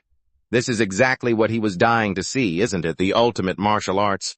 Oh, for heaven's sake, what the hell is this? I took that punch head on. I wonder if he's even still breathing. After the match, Shin Hyun ditched the remaining fights, making up some excuse about his magic being drained. Do you think the guild is going to sweep the Sun Festival? It's not about twilight or dawn, it's about the infinite guild. That's the question on everyone's mind during these matches. After Twilight lost with a score of 3-2, the Sun Festival closed. Shin Hyun, known as the Elite Hunter, became an overnight internet sensation. The internet is buzzing about him. Twilight, once thought to be stronger than Dawn, has been dethroned, and their guildmaster has locked himself in his room. In a state of mental collapse, trembling in fear like a dog, he keeps flashing back to that moment. Not just paralyzed by fear, but humiliated. Even if it was just a fleeting moment, the power he unleashed was something he knew he couldn't handle. That's what he kept telling himself. Even though he's not resigned to it at all, Park Tae-hoon suddenly seems to have realized something. He stands up, throws on his suit jacket, and heads out, telling his assistant to come along. Chun-ho follows, terrified, asking what the hell the team leader is planning to do at this hour. Has the psychological shock driven him insane? Park Tae-hoon smiles, adjusts his buttons, and speaks with an air of superiority. Where else we're going to meet the god of war? A week after the Sun Festival, things don't seem very peaceful. It's all because of the new star Shin Hyun, and the Dawn Guild office is in absolute chaos. They are constantly getting calls, emails, and all sorts of noise. There have been 328 inquiries, 800 emails, and more.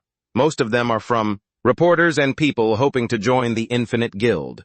Not to mention 8 partnership requests, 43 advertising deals, and so on.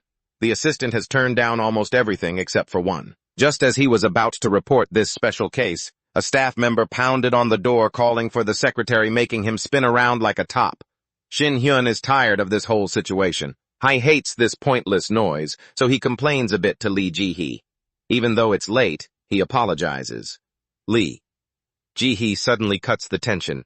She feels stifled and very guilty because back then she didn't want his identity exposed, so she impulsively told him not to use his martial arts, even though the situation was neck and neck. Seeing the vulnerability in her eyes, Shin Hyun doesn't like it one bit. He tells her not to worry, that it was nothing. Park Tae-hoon wouldn't dare try to use martial arts against him no matter what, because he must have realized the difference in their level of strength by now, and naturally, he won't be able to act tough for a while. As the vice master of the Dawn Guild, Lee Ji-hee bows, showing her respect and expressing her sincere thanks to him. She curiously asks Shin Hyun why he turned down all those requests, but accepted the invitation from the Jeju Island Association. He's in a hurry because his sister is waiting. Once he steps outside, he just says, "I'm sick and tired of this urban dungeon. My level isn't even going up. Plus, isn't it Jeju Island, a family vacation is the best, right?" It was just as Shin Hyun said. His sister Eun-seon was as happy as a 3-year-old the moment she saw the sea running around exploring everything. She suggested a list of food that she probably couldn't fit into her stomach. Just as they were excited and happy, someone suddenly shouted, "Guildmaster Cha Shin Hyun!" They were startled. Oh, it turns out to be the representative of the Jeju Island Association. They're bringing their burning love to welcome them.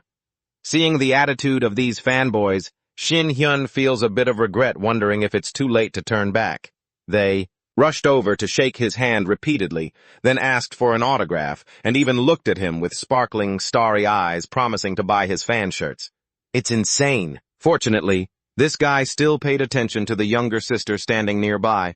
Otherwise, Eun-seon would have become a ghost. Time is short, so they quickly give the two of them the schedule and move immediately. First, you need food to survive, so starting with a food tour is the right move. On Park Tae-hoon's side, He has people following Shin Hyun 24/7, except when he's in the bathroom. After knowing he was on the island, he seemed very excited, took off his glasses and hollered at his underlings to look sharp. Guys, it's time to work. Welcome to the trap I've dug. Shin Hyun, this guy really has vision, knowing he's about to go to the grave, so he's digging his own hole to leave in. Before long, they arrived at the Jeju Island group. Greeting the two of them is the orange-haired woman from before and the Damla Guild Master Kim Hajim. This guy and that nephew must be cut from the same cloth. As soon as he saw Shin Hyun, he rushed over to shake his hand enthusiastically. Then he turned to his nephew and told him to bring out what they'd prepared. Hearing about the specialties of Jeju Island, Yoon Seon gulped excitedly.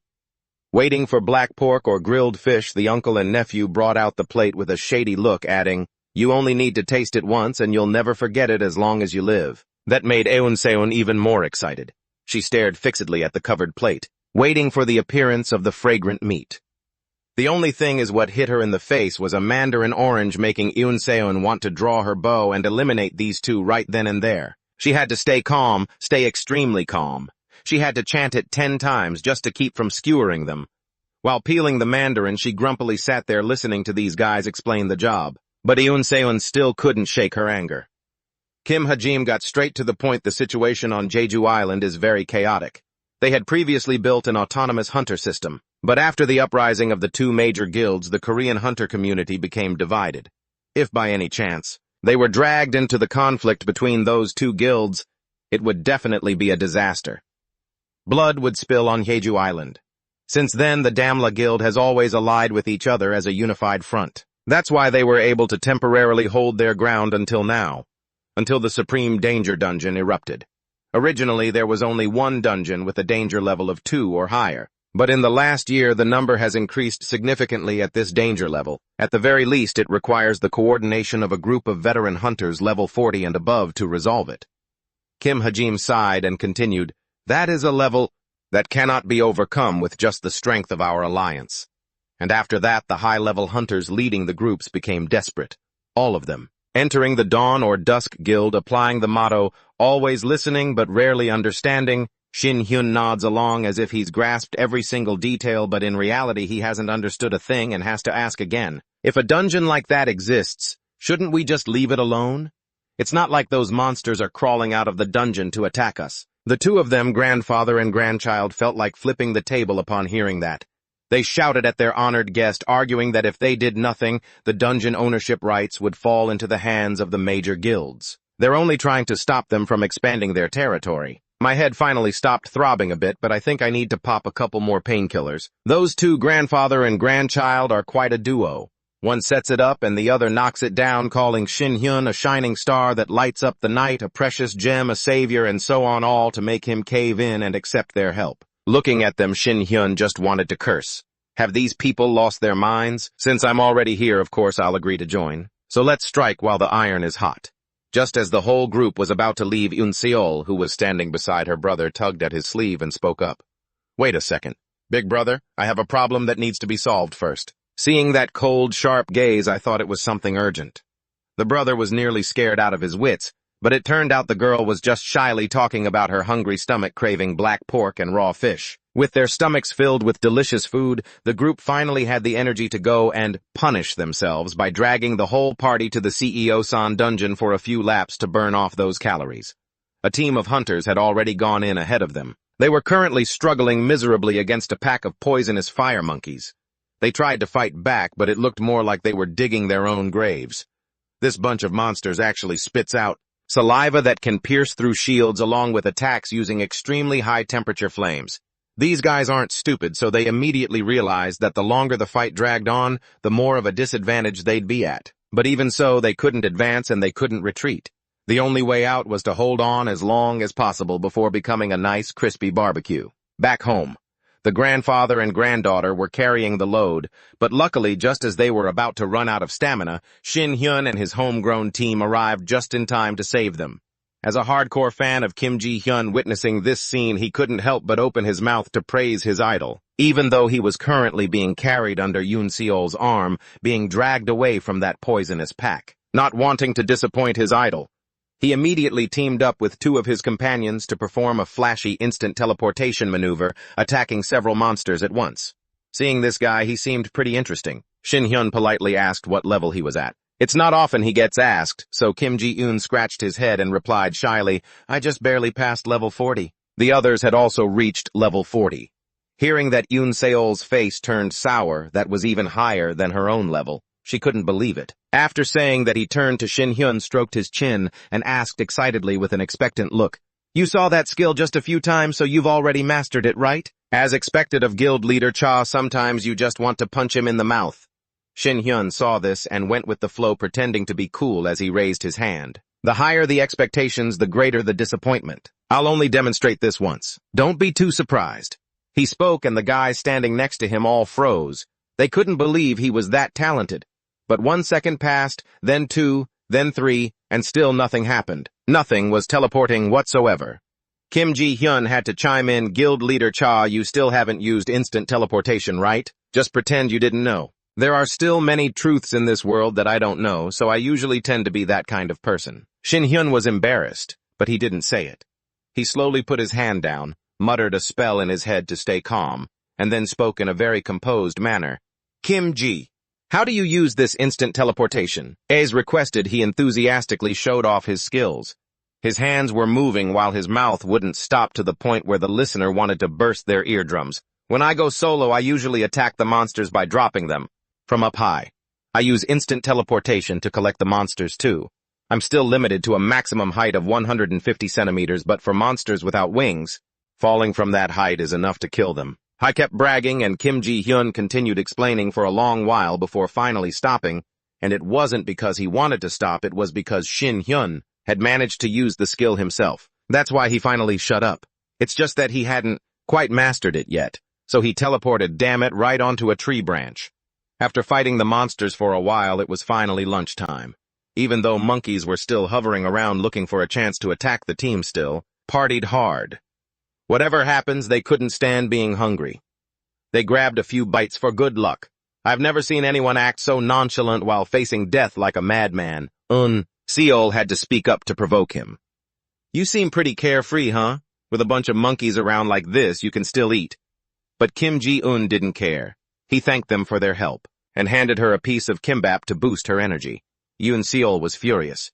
She bit her lip bitter and turned away. Meanwhile, her brother didn't complain at all. He ate them quite deliciously and even bragged about how fast he learned, how he reached the max level cap, blah blah blah. Kim Ji-eun was beside him, taking notes on everything his idol said, as if he'd forget it all the moment he stopped talking. Looking at these two guys made her eyes itch. Yoon Seol just wanted to rush in and punch them both. She took a sip of tea, put on a knowing look, and said to Kim Ji-hyun, If you think sticking to my brother will help you learn something, then you'd better wake up from that dream. The methods to make him stronger are things only he can use, so it's useless anyway. She barely finished her sentence before he cut her off sharply. I know that, but I'm the team leader. With my current level being in such an important position, I just can't be satisfied with this, even when I can feel it. The barrier of what they call talent.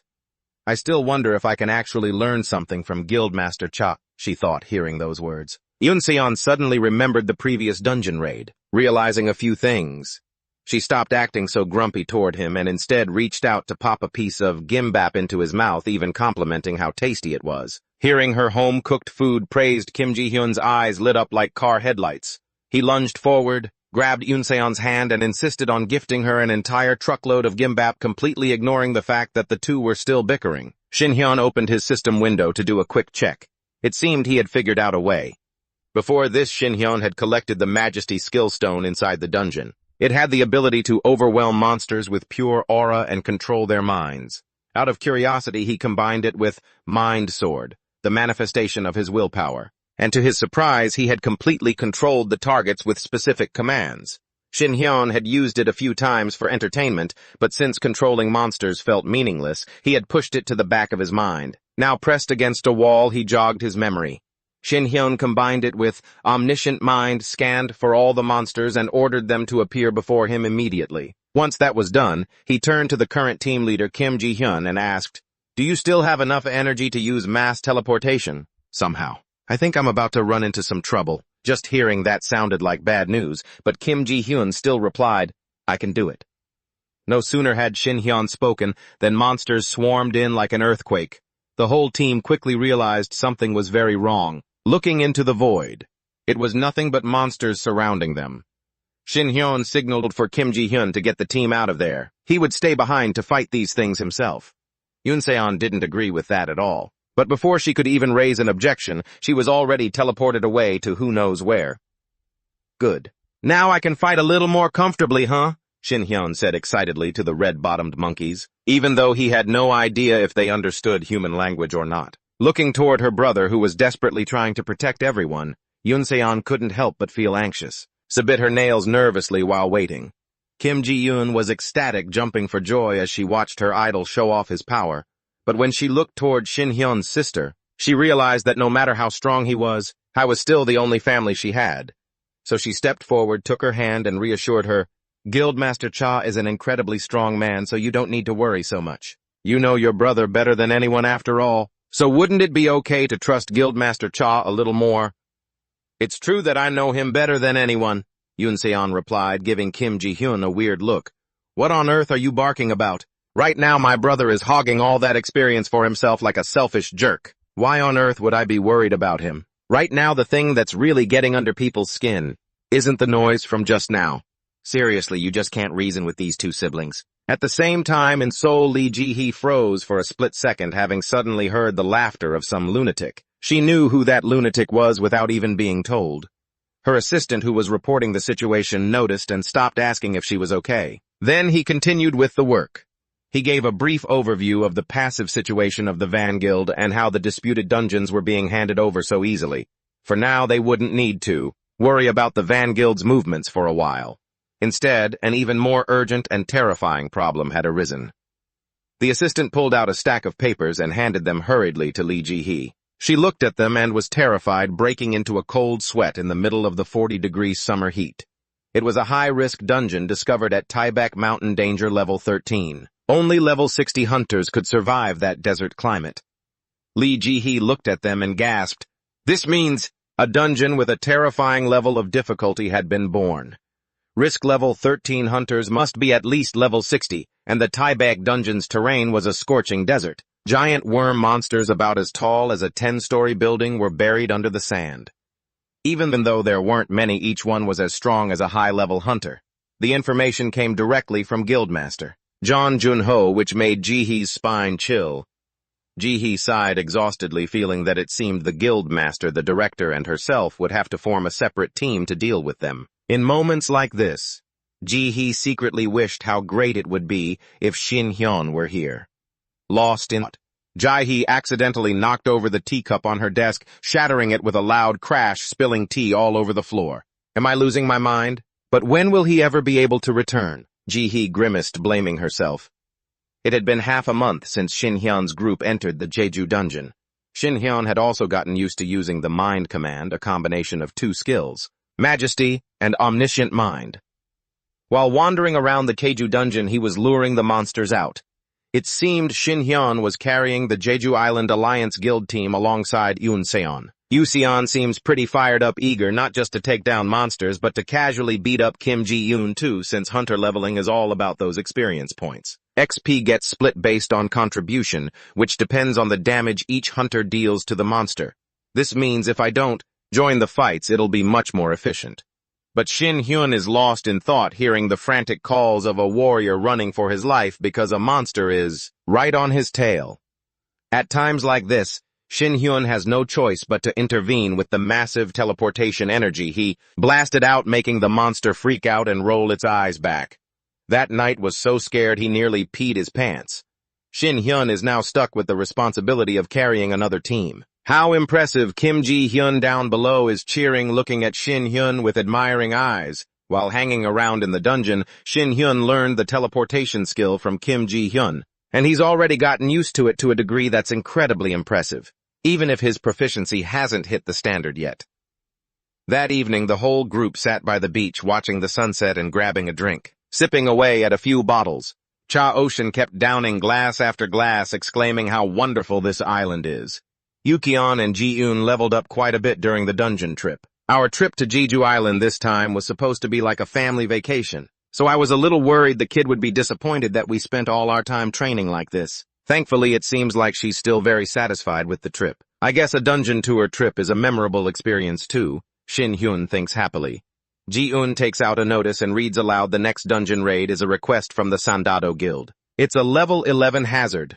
There's a monster known as a bat wolf. It has the head of a wolf and the body of a bat.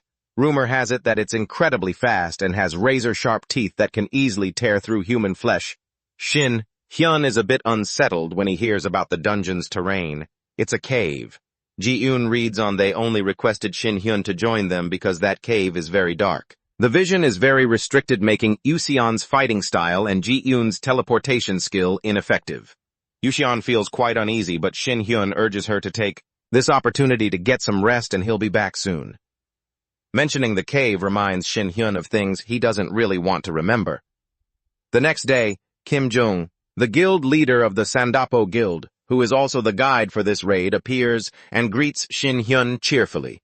Without a moment's hesitation, the two quickly head into the dungeon. Damn, just thinking about caves is making me feel way more uncomfortable than I expected. But I can't just quit this job. Not because of my own personal feelings. No matter what, I have to get used to this as quickly as possible. Regardless of what's inside, I have to finish this fast and get back. Shin Hyun stands before the cave entrance, clenching his fists to steady himself as he steps inside. Countless bat wolves, lightning flashing everywhere, are taken down by Shin Hyun in a heartbeat, leaving the guild members sweating bullets because things are moving faster than planned. I doesn't even let them lead the way. Shin Hyun goes at full speed, trying to complete the mission as fast as possible to get out of there, because the horrific memories of the past are coming back to haunt his mind right now. He's suffering more than ever, and he's already annoyed only to be bothered by Jung again.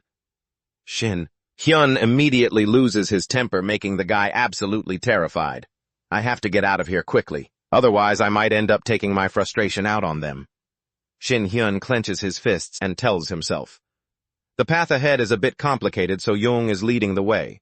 His strange behavior lately is very suspicious, but maybe I'm just being sensitive. Shin Hyun thinks fleetingly, then goes back to following Jung. While walking and listening to Jung's chatter, Shin Hyun suddenly panics and looks up at the ceiling. A chill runs down his spine. A formation. And this energy signature comes from a phantom labyrinth formation. It's not lethal, but once trapped in this formation, you become disoriented, walking in circles with no way out.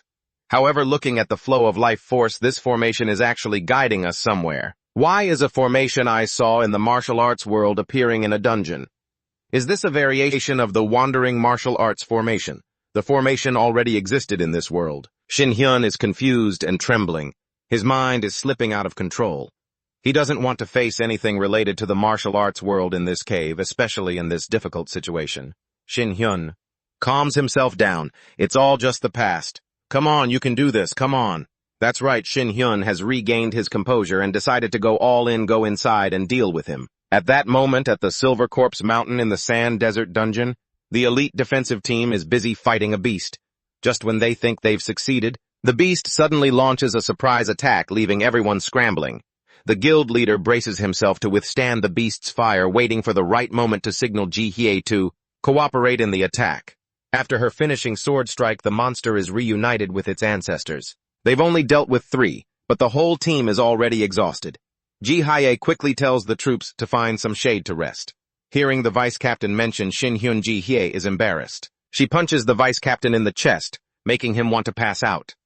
Chairman Nu Jung and Jun Sung Bin couldn't join Ji-hye's group today because they have an appointment to do what needs to be done. At the same time, outside the Silver Corpse Mountain, outside the Sand Desert Dungeon, 2 cold-faced guys in full armor are aggressively pointing their spears toward the dungeon entrance. The 2 prison guards are chewing on some snacks and gossiping with each other non-stop. They think guarding the gate is too easy as there's nothing to do. Who would have expected that just as they finished speaking, a rain of explosive shells would thunder down, landing on them, making everyone vanish in an instant. After the smoke and dust cleared, the head secretary, covered in blood and gore, crawls up and realizes this is Meteor Shell, a gun-class skill. Today's dungeon raid was top secret. Only a few people in the guild knew about it. How did things end up like this? Could it be the Sunset faction? He thinks in fear as a figure approaches from afar. its director Jun Sung-min wearing an innocent expression wanting to know what happened. The Twilight Guild was celebrating when someone launched a vicious sneak attack. Only a few hours remained before the Guildmaster and Vice-Master could finish their report campaign. The Chief Secretary hesitated, wondering if they should go inside to report the news. But hesitation or not, it was likely too late because Jun Sung-min took advantage of the opening to slash the Chief Secretary's stomach with a knife without a hint of mercy. "I'm almost done with it, Chief Secretary Dongguan." Jun Sung-min's eyes bulged as he spoke, his knife slick with thick, foul-smelling blood. After finishing off the Chief Secretary, Jun Sung-min pulled out his phone to report to his accomplice Tae-hun. Those two heartless wretches. They laughed gleefully because the plan had been carried out cleanly. When the other man arrived and saw the Chief Secretary's body neatly disposed of by Jun Sung-min, Tae-hun was extremely satisfied. "Ji-hai, you're so arrogant. You never suspected that the traitor was right there in your own executive team, did you? I even bribed them before the Sun Festival began. You never saw it coming, right?" Tae-hun whistled as he thought to himself, stepping casually over the blood-soaked corpse at his feet. "Ever since we were in that dungeon together, Ji-hye, I had just returned from the martial arts world and started becoming a hunter." Tae-hun recalled remembering how he looked at Ji-hye back then. Seeing her spend all day following others around, cleaning up instead of continuing to train, made Tae-hun a bit annoyed. He just wanted them both to become strong as fast as possible. Tae-hun had taken out the gemstone that he had received. It came from the martial god, along with a message saying he wanted Ji-hye and him to wear it and serve under his command.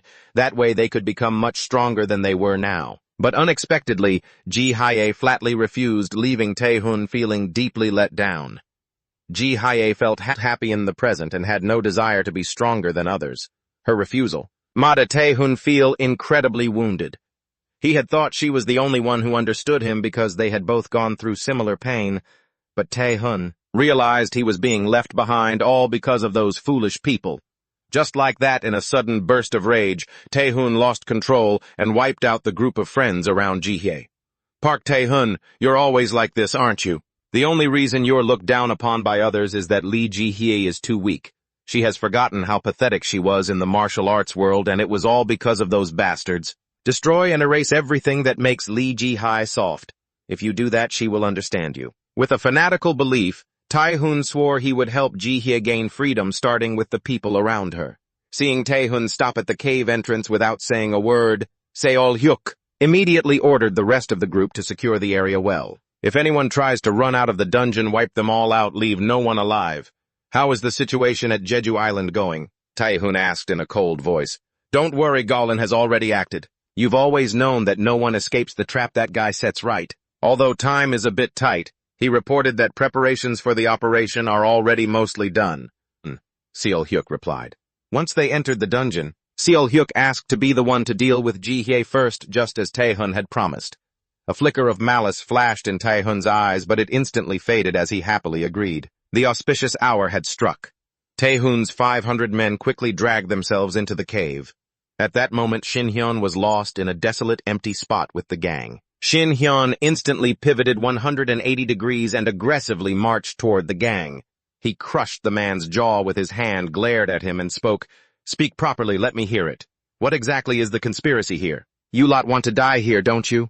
Did you think I wouldn't know that something was wrong from the very beginning? If you want to get out of here in one piece, spill everything." While venting his rage at the group, Shin-hyun suddenly noticed something ahead. It was the signal light from the bomb that Tae-hun's group had planted in the cave. Shin-hyun smirked, finding it quite interesting. A second later, a heaven-shaking, earth-shattering explosion rang out and countless flames engulfed the cave. Inside, Ji-hye also felt an ominous premonition, but thought she was just being too sensitive. She was still calculating if they could catch all the monsters today when another tremor hit, forcing her to look back. She panicked. The spot where the explosion was loudest was exactly where her party was resting. In the sea of fire, the captain and his teammates were struggling to fend off Seol-hyuk and his army, even though they used all their strength. Seol-hyuk's sword strikes were too fast and too dangerous for the captain to block. His whole body was drenched in blood from taking hits. "Damn it, this is bad. Just dealing with this guy Seol-hyuk is exhausting enough. And to think they dared to say Choi Ji-hyung came from Ji Seung-gun plus. How are we supposed to deal with that monster?" The captain thought in fearful desperation. In front of him was Tae-hun, who was silently eyeing him with a provocative gaze. So the general is different after. I thought you were just a figurehead leader, but who knew you actually had some presence? I underestimated you. My apologies. Tae-hun clapped mockingly. The captain's blood boiled. He gritted his teeth, wanting to know how Tae-hun got in here when they had guards outside the cave entrance. Those guys, you mean? We're at this point and you still haven't figured it out. Tae-hun's eyes bulged in a challenge, making the captain unable to hold back any longer. The location of the dungeon was only discovered recently. Furthermore, this raid was supposed to be top secret. It seems we already have a spy within our ranks. The Twilight Guild, all of you and those traitors, I'm going to smash you all to pieces, the captain shouted fiercely. But before the captain could even strike, Tae-hun's group had already wiped out everyone around Ji-hye. The scene was filled with one person after another crying and begging, surrounded by countless dripping droplets of blood, making Tae-hun laugh with glee at this tragic parting. Ji-hye rushed from behind, using all her strength to swing her sword toward Tae-hun, but Seol-hyuk blocked it. Seeing Ji-hye, Tae-hun broke into a mocking smile, saying he had missed her very much. Ji-hye couldn't stand this filth any longer. She immediately swung her blade and charged at Tae-hun again, while Seong-hyuk stepped in to intercept her on Tae-hun's orders. The two clashed fiercely, neither giving an inch. Seong-hyuk used every ounce of his strength to fight Ji-hye, pushing her to the brink of death a few times, but she was no pushover herself. Every blow they traded was absolute madness. Seeing Seong-hyuk losing his cool, Ji-hye decided to provoke him, taunting that he sure had improved since he started tailing Park Tae-hun. She mocked him for being a total rookie who couldn't even hold a knife properly back in the day. The insult struck a nerve, making Seong-hyuk lash out even more violently. Ji-hye broke into a cold sweat. She looked toward their captain, who was surrounded, realizing that while he could hold his own for a while if he went all out, the real problem was that bastard, Tae-hun, who was just chilling over there. Ji-hye knew there was no way he would just sit still. Charlie Ji-hye was stronger than he thought. Surely the business on Jeju Island was finished by now. If things had gone according to plan, Shin-hyun should just be a corpse by this point. Tae-hun gloated, unaware that Shin-hyun was very much alive and absolutely furious. When words failed, violence took over. Shin-hyun was bloodthirsty, swearing to show them all a taste of hell. I've had enough of your crap. Tae-hun had successfully poked the bear. The group of scavengers crawled out from the rock faces, clutching their heads in pain, but what shocked them the most was seeing that Shin-hyun was still alive and completely unscathed. Shin-hyun was livid. This whole situation made no sense. They said it was an emergency and forced him to use his inner energy inside the dungeon, all for some stupid bomb. Now let's get this over with talk. What is this all about anyway? Not playing around, a tense Shin-hyun used every bit of his strength to choke the lead scavenger, making the guy's eyes roll back as he shrieked. When they claimed they knew nothing, Shin-hyun flew into a volcanic rage. Bullshit! Ensuring no unauthorized people can enter the dungeon is the responsibility of any guild that owns one. It would take days to rig a trap and plant bombs deep inside a dungeon like this, and you expect me to believe you know nothing about it? You really think I'm that stupid? Shin-hyun asked with a bone-chilling smile that made them terrified. The scavengers wept and begged, swearing they truly didn't know anything. It's the truth. We almost died too. You almost died for nothing because of me. Oh, so you want to do this the hard way? Shin-hyun, losing his patience, decided to use stronger measures on the scavengers without hesitation, growling. He activated the absolute command, clouding the scavenger's mind. We, the Sandado Guild, are an assault guild receiving financial support from the Sunset Guild from the very start. Our main mission was to ensure that opinions within the Jeju Island Alliance always aligned with the Sunset Guild, but one day he came to find us. Galen the Hunter from China. Even though I don't know who he is or his connection to the Sunset Guild, he definitely wanted to show off like he was the real deal. We were just following orders from the Sunset Guild. Galen was the one who assigned it to us. Our mission was to lead you to the agreed-upon location at the appointed time. Galen was supposed to be the one to clean up this battlefield. Under Shin-hyun's spell, the scavenger spilled everything. With no signal between inside the dungeon and the outside world, that meant the son of a butch. Galen must have gone into the dungeon too. I don't feel a thing. Did he already escape? Shin-hyun pondered when suddenly an idea struck him. Shin-hyun immediately fired a massive blast of magic toward the mountain of rocks ahead. Instantly, his power cleared the cave. The cave entrance, once blocked by stone, now formed a tunnel leading outside. The scavengers' lackeys were ecstatic, thinking they were saved, but their joy turned to despair when Shin-hyun Before leaving, he turned around and sealed the cave entrance up again just like it was.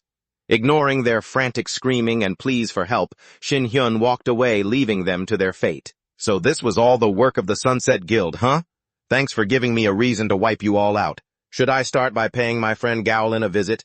Shin-hyun smirked and calculated his next move. Meanwhile, Ji-hye was still struggling against Seung-hyuk, constantly provoking him to goad him into a reckless charge. Ji-hye decided to show him the real deal by using her super ultimate blood moon technique. The two chased each other around, playing a deadly game of cat and mouse. Seung-hyuk unleashed a massive attack, pushing Ji-hye back. Of course, she wasn't easily rattled. Too fast and too dangerous, she countered with her blade. He countered with his own skill to deal with her. What the hell was that? Seung-hyuk's skill caused Ji-hye's blade to melt in an instant. If she had slipped up there, it would have resulted in a life-threatening injury, or she might have met her maker right then and there. Things were finally starting to get interesting. Your fighting style has changed quite a bit, hasn't it? I seem to remember you trying to mimic me using dual blades. Ji-hye sneered at Seung-hyuk. It's all thanks to you, Ji-hye. Didn't you tell me this yourself? That it's the method for an assassin to become stronger, Seung-hyuk retorted. Ji-hye broke into a cold sweat. She didn't remember saying that to him. His poison techniques were truly annoying. But his clones are also a problem. Where is his real body hiding? Ji-hye thought anxiously. Seung-hyuk kept goading her to use her shadow dance, but she absolutely didn't want to. She couldn't afford to use it now as she needed to preserve her strength. To negotiate with Park Tae-hoon later. Seung-hyuk couldn't take it anymore. Gritting his teeth, he lunged forward, thrusting his blade straight through Ji-hye's heart in a bloody strike from the past. Seung-hyuk was once humiliated and even threatened with a blade by Ji-hye, but in the end, she gave both him and Tae-hoon a chance to live, along with advice to find a new path if they could. That felt like you were mocking me and completely denying my existence, so I threw away all your techniques and started everything over from scratch. That is why I was able to surpass you. Even though you came from a rival guild, I still admired and respected. Can you even imagine how gross it is? How disgusting it is to receive pity and contempt from someone like that. That's right. You're absolutely right. Because of my obsession with taking you down, I became the best assassin. Seung-hyuk laughed triumphantly, swinging his knife ready to finish Ji-hye off. She was coughing up blood on the ground. But unexpectedly, a surge of magic power erupted from behind Seung-hyuk. Ji-hye was standing behind him, smiling triumphantly and mocking him. It turns out she used a shadow clone technique, catching Seung-hyuk completely off guard. I will teach you one more thing. An assassin only shows their true colors once. That is the moment they can skewer their enemy. Ji-hye laughed out loud and unleashed a barrage of power onto Seung-hyuk, making him squeal like a pig at the slaughter. Until your very last breath, you are nothing but a pale imitation of me. You ignorant bastard. Ji-hye turned her back and said, after finishing off Seung-hyuk, it was Tae-hoon's turn. They traded insults for a moment before lunging at each other. Ji-hye's shadow dance was ready to send them to the chopping block. Shin-hyun tried to call Ji-hye, but her number was unavailable. And after he left the cave, Galen's henchmen were already waiting to swarm him. Looks like you're trying to contact Ji-hye. She won't be able to pick up. She's in the middle of a dungeon raid. Electronic signals don't work inside or outside of the dungeon. How's the cave? It should be a familiar place for us. Those who have been to Murim, right? Shin-hyun Galen appeared and said, it looks like you're the one who caused it. You must be from Murim. But how did you know Ji-hye was in the middle of a dungeon raid right now? Shin-hyun wondered. Seeing Galen hesitant to speak, Shin-hyun immediately unleashed his heavenly martial arts resonance, making Galen break into a cold sweat. He immediately snapped his fingers, creating a top-tier trap system, combining other traps he learned in Murim with sorcery techniques. Shin-hyun swung his fist, creating the heavenly seal system. But to his surprise, he felt his body becoming heavy and unable to use his internal energy. Shin-hyun began to worry, trying to counter with all his might. Deep down, he was terrified, wondering if all of them were people who had returned from the martial world. Shin-hyun, it's so great to see the stunned look on your face. How does it feel when your internal energy is being drained from your body? My golden heavenly seal is absorbing the internal energy you possess, and that power will be given to my disciples. To my people, those who have learned martial arts as if they had it all along. It doesn't matter how strong you are. You still can't beat us. In fact, the stronger you are, the less chance you have of winning. The power you are storing up will be the very thing that destroys you. Galen laughed triumphant. Shin-hyun was quite shaken but refused to surrender. His whole body kept moving against their attacks. The heavenly seal trap is a type of dimension created by placing things like Natural objects or mystical items like talismans in a specific way. The legendary strategist and master of the heavenly seal trap Zhuge Liang used it to summon the wind and light to destroy many enemies. He truly rivaled the omniscience and omnipotence of a god. Galen was a person who had admired him since he was very young. He only received training in the heavenly seal trap while in the martial world or when he returned to the modern world. When Galen is inside a heavenly seal trap, I can become a god. I understand. I think I understand it now. Metal energy. So this is the foundation of the golden heavenly seal, Shin Hyun said, as he landed a blow sending those Lola goons flying away. I have never heard or seen such body techniques before. When did he strike their pressure points? This is impossible. How could he move so quickly and freely? In my heavenly seal trap, Galen thought in confusion. Oh my god, you bastards, I only wanted to ask you some things in the first place. Are you guys from the demonic cult? I guess you don't know anything at all, right? I can understand why. Because while you were learning martial arts, you weren't people who returned from the martial world. Your swordsmanship is too poor for people who have been in the martial world, and furthermore, I cannot sense the energy of your heavenly martial arts. That is the main reason for my conclusion. Shin Hyun dropped a bombshell, making every one of them turn pale. You are truly a perceptive person, Shin Hyun. You guessed it right. My disciples are different from me. They were trained to become martial artists, Galen bragged in response. Become martial artists.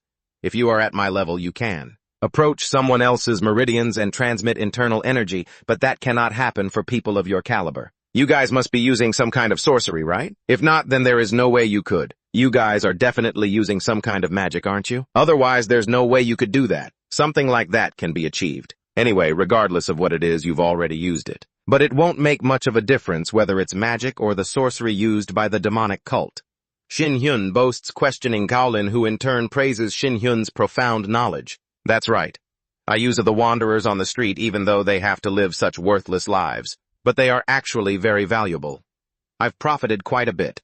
With just a few thousand lives, I've been able to acquire rare disciples with high predator-level skills. This doesn't mean it's not important. No matter how many types of occult magic you use, you won't be able to escape the heavenly seal trap. Where is my seal? Then I guess that means you use human lives, huh? This is why I like demonic cult followers, because when I negotiate with them, it doesn't matter if I destroy or torture them. Not only do I not feel guilty, but I actually feel great. So then shall we begin the hunt? Hunt the demonic cult, shall we? Shin Hyun acts like he's gone insane, unleashing a violent resonance that leaves Gaolin's head spinning. He aggressively recites the soul-calling incantation, helping the Lola group's bodies function with overflowing energy again. How pathetic to be so proud of that, just because you stole other people's internal energy. Shin Hyun says this while swinging his leg and stomping hard on the ground. That energy surges out, making their bodies feel like they're burning up. Screaming in agony before Gaolin's bewildered eyes, Shin Hyun states, "Fire destroys metal. Fire melts metal. That's a simple basic fact. You need to understand the resonance of the 5 elements. Because your heavenly seal trap is based on metal energy, I did a few things to it. I studied the heavenly seal trap a little bit. When I was still in the martial arts world, that was just a type of hobby. It really is somewhat interesting, isn't it?" Hearing Shin Hyun say that, Gaolin is shocked to his core, because the thing he spent his whole life researching and practicing is just a hobby to Shin Hyun. You look quite shocked after realizing the extent of your own mediocrity. You don't necessarily have to be in so much pain. After all, it's the thing that helps smart people do well in things like learning. How does your body feel this heavenly seal trap of mine is burning up your innate energy? It'll finish you off soon. Since you were the one who took others' lives, you can't complain about having your own things stolen, right? Shin Hyun smirks, looking at Gaolin while activating the forced command to extract all his information to see what happened to Lee Jihye. Lee Jihye is done for. Gaolin stammers. Jihye in the misty rain remembers the good memories between her and Tae-hun from before, as well as his past weakness. We probably shouldn't have met. Jihye suddenly widens her eyes, thinking of Tae-hun in front of her, gesturing for her to get up, his cocky expression making Jihye furious. She curses a few times, then aggressively draws her knife and lunges at Tae-hun. Tae-hun bares his teeth immediately, using a repulsion shield to block her, sending Jihye flying 10 meters away. The shadow dance move was neutralized too. Is he that strong? Looks like I couldn't fool him this time. Jihye growls to herself. She takes a deep breath and dares to ask, Tae-hun, I want to ask you one last question. Why did you kill them? You always avoid answering that question. So I absolutely have to hear your answer now. Jihye loses her cool, trembling as her hands clench into fists. Is it just because they were too weak? Isn't it human instinct to trample the weak?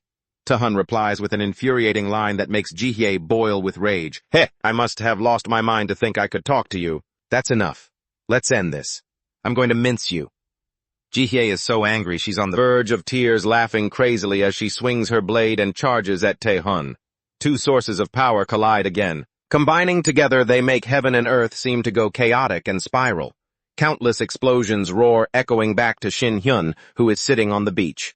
The leader of the Heavenly Battle Association is gone too fast, so he couldn't get any information other than their location, which is 450 kilometers away. Shin Hyun looks sullen, thinking about how he could get there in 20 minutes, with his current ability. Lee Jihye is just a business partner. He has no obligation to save her when she is in danger. In the martial arts world, it is too normal to kill someone for personal revenge. I don't need to get involved in that. Shin Hyun tries to reassure himself and turns around to head back, but memories of Jihye suddenly come alive inside him, making Shin Hyun laugh, like he's gone crazy. So much for not caring about people. I think I've lost it. I thought the only thing I cared about was Yuseon and myself. I didn't realize there was still one more person. Shin Hyun says this, then flies like a rocket forward to reach Jihye at Mont Tibich. The Sungmin group is gloating and relaxing while guarding the dungeon entrance. They laugh and chat, assuming Shin Hyun is sleeping already. Even if he were alive, he couldn't possibly get here from Jeju Island. But right at this moment, from behind the bushes, there is sudden movement, causing a flock of birds to fly noisily into the sky. The atmosphere then suddenly becomes eerily quiet, giving them goosebumps. Because of the terror in this chilling space, Shin Hyun with brutal power appears. With one wave of his hand, he sends the Sungmin group to meet their ancestors in a heartbeat. Along with the deafening screams outside, the situation inside between Jihye and Taehun is just as intense. The two are slamming into each other non-stop. Taehun gets more energized the more he fights. The force released is so strong that it makes Jihye tremble. During a moment of vulnerability, Jihye's dagger is shattered. Taehun seizes this opportunity to grab Jihye's head and slam her onto the sandy ground, drawing blood. Seeing Jihye trembling and weak like that makes Taehun extremely excited.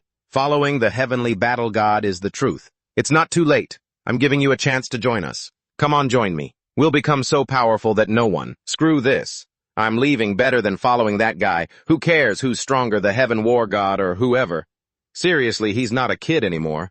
Why is he acting like this? Listen up and remember this. Eventually, you'll just be wiped out for serving that guy. You're nothing but a dog to that heaven war god. Shin Hyun is hunting the heaven war god down, and his only goal is to get revenge on the one who ruined his life. Do you really think Shin Hyun will let the heaven war god's lackeys survive? Jihye's eyes widened as she said, Hey, Shin Hyun, you say. Listen close, Jihye. By now, Shin Hyun is probably just a corpse. I've already sent assassins to take him out. They are all powerful fanatics of the Heaven War. God, the elite squad of the Heaven War Guild, led by someone who returned from the martial arts realm. They were sent to Jeju Island to carry out the assassination. Every single one of them is far stronger than most high-level hunters.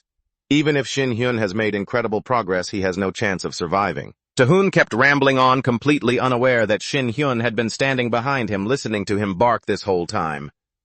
Hearing Shin Hyun's voice, Taehun turned pale, his jaw dropped, unable to believe his ears. Shin Hyun dragged in several bodies of the Dawn Guild members and tossed them in front of Taehun to intimidate him.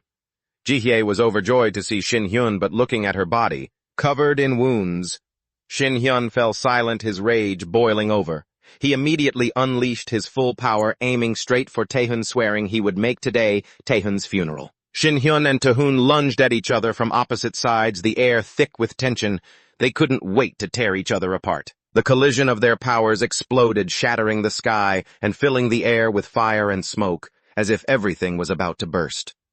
Taehun unleashed his fire-based sword strikes, so Shin Hyun had to respond in kind with some martial arts to show his proper Korean manners. Without hesitation, Shin Hyun unleashed a technique from his palm, the dragon subduing. 18 palms crackling with lightning and sheer intensity which made Taehun flinch. That technique. Isn't that only known by the beggar sect leader? How does he know it? Taehun panicked, wondering if Shin Hyun had somehow stolen that technique. Taehun quickly raised his sword to counter, fueling his spirit with rage, swearing he would take Shin Hyun down. The moment his attack slammed into the ground, The sky turned a murky, blood-red hue from the flash of explosions and dust.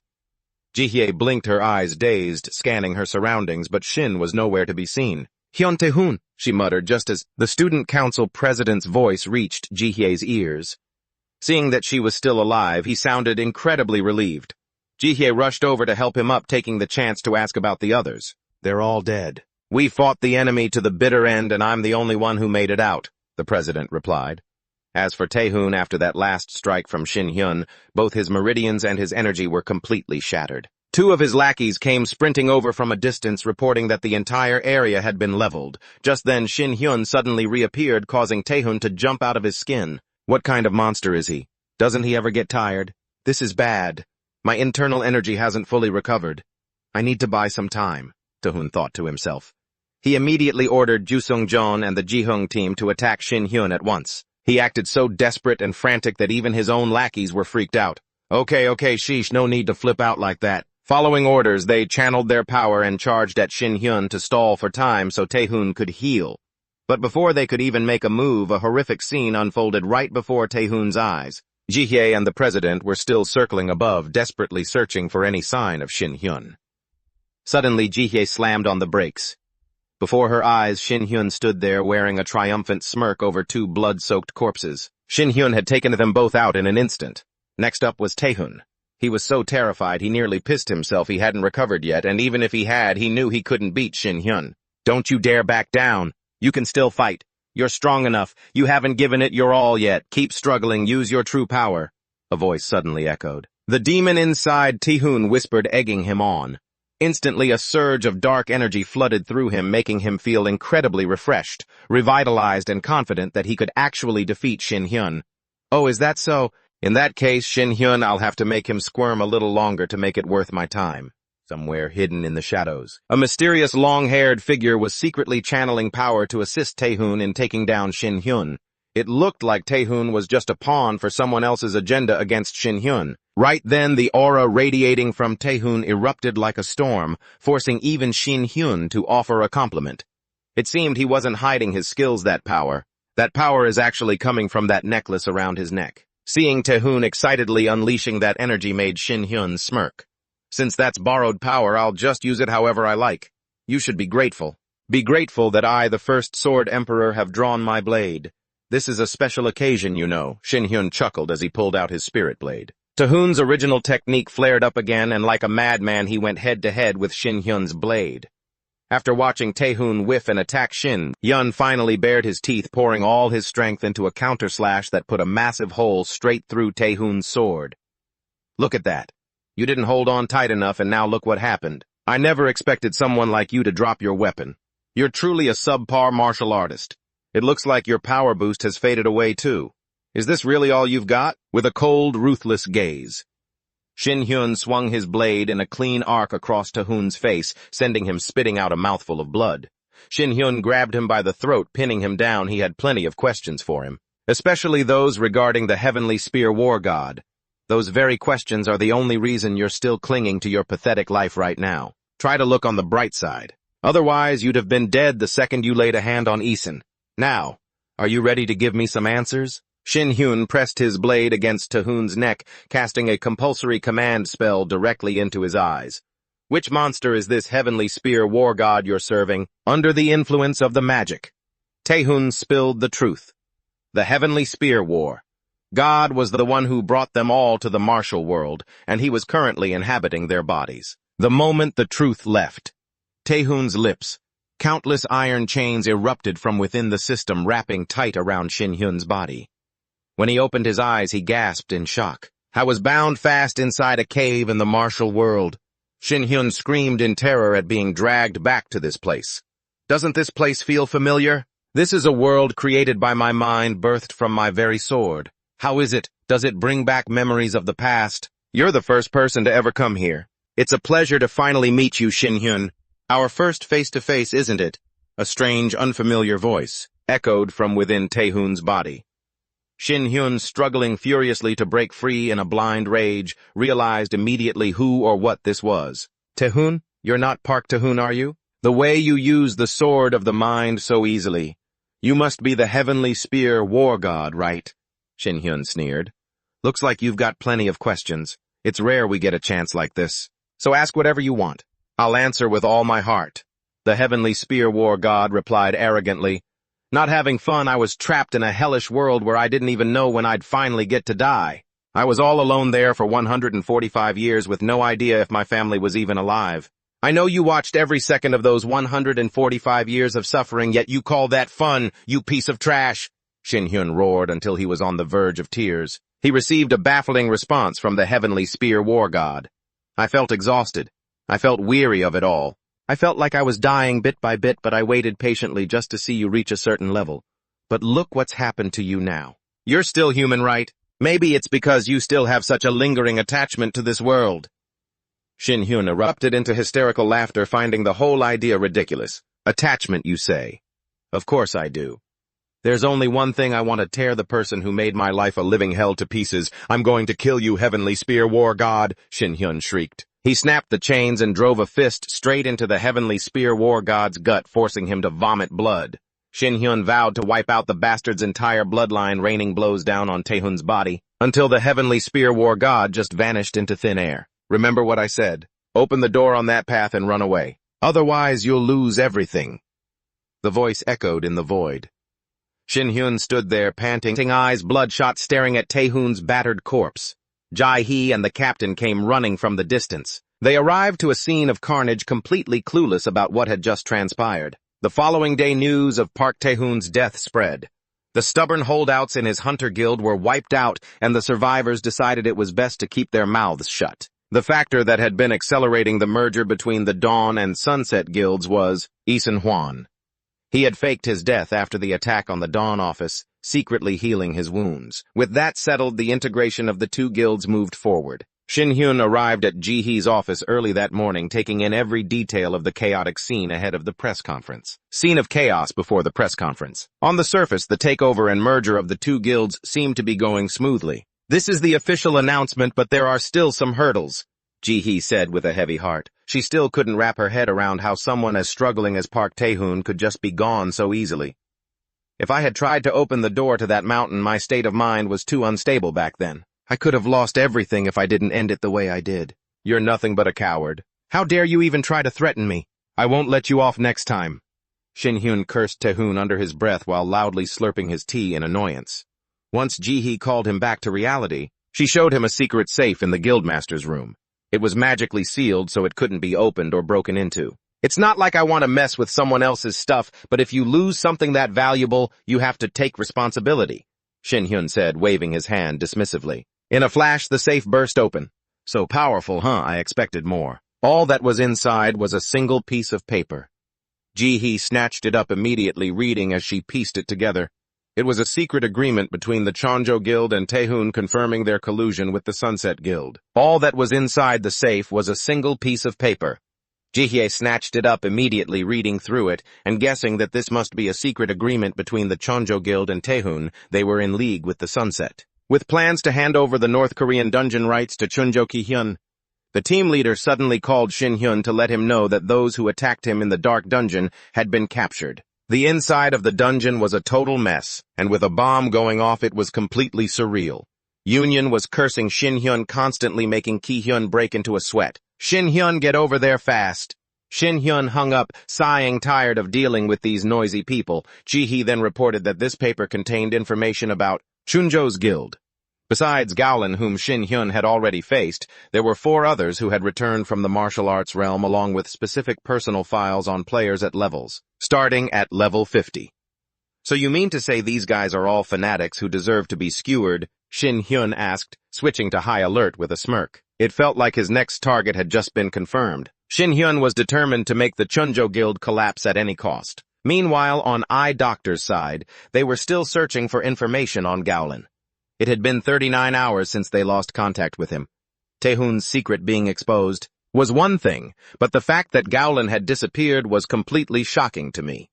All 10 commanders who approached the Grandmaster had lost contact. Like Taehun said, they were likely dead. I suspect Shin Hyun's level is over 75, meaning he's stronger than me, someone who's only reached level 68. This is interesting. Investigate Shin Hyun further, but avoid direct contact. Proceed step by step. One step at a time, very carefully. It doesn't matter if they are higher level than us or not. The truth is winning. Or losing isn't just based on level, the arrogant eye doctor ordered his subordinates. At the Nana Guild headquarters in Wanjungri, Jeju Island, Unchin was furiously grabbing Shin Hyun by the head, grinding his teeth. She scolded him for disappearing without taking her with him. Seeing Shin Hyun endure being bullied by his little sister like this was a rare sight, and everyone couldn't help but laugh. I knew it would turn out like this. It was great to be back on Jeju Island. Public opinion was buzzing about the merger of the Dawn and Twilight guilds. Lee Ji-hee would be in charge of monitoring the heaven-created guild. It would be dangerous to get lazy tracking them and let them escape, so they needed to gather intel very carefully. It was fortunate she was handling that for him. But there are still things that are really annoying because I don't know where to start to beat them, Shin Hyun muttered, scratching his head. Ki Hyun's grandfather approached Shin Hyun bowing, his head low, apologizing because there was a traitor within the Jeju Guild alliance. He felt terrible for putting Shin Hyun in danger. To be honest, I'm wondering if the entire Jeju Guild alliance has betrayed us or not. In reality, I still can't fully cast away my doubts. However, there's no reason for you to make me your enemy, so let's just move past all that. Shin Hyun had barely finished speaking when he and Ki Hyun embraced like long-lost kin. But the joy was short-lived as Shin Hyun suddenly set a condition: the Jeju Guild should join the merger with Dawn. Everyone froze for a few seconds. Didn't you say yesterday you didn't want to get dragged into the war between Twilight and Dawn? That battle has already been decided. And I also talked to the Dawn about this. Anyway, it's not like managing the dungeons on Jeju Island with that few personnel is impossible. After hesitating for a moment, Ki Hyun's grandfather quickly agreed, since there was no better offer than this. Having Jeju Island under his control would be a huge advantage. To find the Heavenly Creation Guild, even while there are still traitors around. Shin Hyun calculated quietly. Ki Hyun mentioned there is still a quite dangerous dungeon near Halasan that needs handling, so Shin Hyun, hearing that, he immediately stood up to go handle it right now, because from now on, he's going to be very busy. The current dungeon raid team only has a warrior, a tanker, and a healer. What an unusual combination. Kyun the mage and Yuseon the archer were once again left out of the team, leaving both of them crying and sobbing. To face this dungeon, long-range attacks relying on sight are useless. The Halasan dungeon. It is considered the hardest dungeon to conquer on Jeju Island. The biggest problem with this dungeon is the fog. The whole place is covered in such thick mist that it's hard to even know where your teammates are, even when they are standing not far away. The most dangerous thing is a monster called the Bone Panther, whose body synchronizes with the fog, making it very hard to hit them with normal physical attacks. They can only be damaged by wide-area attacks or a healer's attribute skills, and they also possess terrifying offensive capabilities. Like assassins, they suddenly appear and launch surprise attacks. After the long explanation, Shin Hyun felt annoyed, thinking he could just slaughter them in one hit. That should be enough. Under the worried gazes of his teammates, Shin Hyun confidently strode inside the dungeon, promising to try and defeat as many as he could. As soon as he stepped in, the thick fog obscured all of Shin Hyun's vision. Guildmaster Kim Hagen quickly lit things up with a skill to keep everyone from getting lost. Shin Hyun wondered if the area near the dungeon entrance was really a completely safe zone. Yes, of course it is. There have never been any reports of monsters appearing in the dungeon entrance area, Hagen replied. Just as he finished, a sudden gust of wind blew through, scattering the whole group in different directions. Is this the safe part? The bald kid in the group looked around fearfully, sensing that something was waiting to attack him. Just at the moment the beast was about to pounce on him from behind, Shin Hyun arrived just in time to deflect the force. Shin Hyun's critical strike sent the monster to the afterlife in an instant. Just as he predicted, when they attack, their bodies become visible. Turning around, Shin Hyun saw many bone panthers emerging from the gate and the dungeon, currently relentlessly beating up his teammates. Shin Hyun quickly snapped his fingers, incinerating the entire mob of monsters like straw. Next, he quickly signaled for everyone to gather in one spot while no new monsters appeared for the time being. I'm struggling to process this situation. It's all so sudden. If it weren't for you, Shin Hyun, my carelessness would have cost everyone in the guild their lives. Captain Hagen stood there dazed and lost in thought until Shin Hyun quietly approached and asked if they could talk for a moment. Have you ever been attacked right at the dungeon entrance before? Shin Hyun asked curiously. No, this is a first. It's never happened like this until now. Maybe it's because we haven't been clearing out the dungeon regularly, and as a result, Their numbers have grown and they've been forced to come here, Hagen replied. Shin Hyun stood silent for a few seconds, feeling like he would get to the bottom of what was happening here as they ventured deeper. Over the next 3 hours, Shin Hyun kept attacking the monsters, leaving the whole group stunned by his endless energy. Has anything changed compared to before? The frequency of attacks, the monster ranks, or anything else? Shin Hyun turned around and asked, "Oh, about that. They are appearing much more often than before, but other than that, everything is the same," the girl in the group replied. Shin Hyun then mentioned that he had discovered a suspicious area about 4 or 5 kilometers away. I wanted to head over there to check out what was going on. If this dungeon is what Shin Hyun thinks it is, everyone will need to bump up its danger level a bit. They kept walking and walking. An hour later, thick fog still blanketed everything in front of Shin Hyun's group. He gave a faint smile and told Hagen to throw his dagger into that white barrier. Hagen put all his strength into the throw. The blade pierced through the mist and struck something solid with a loud clank.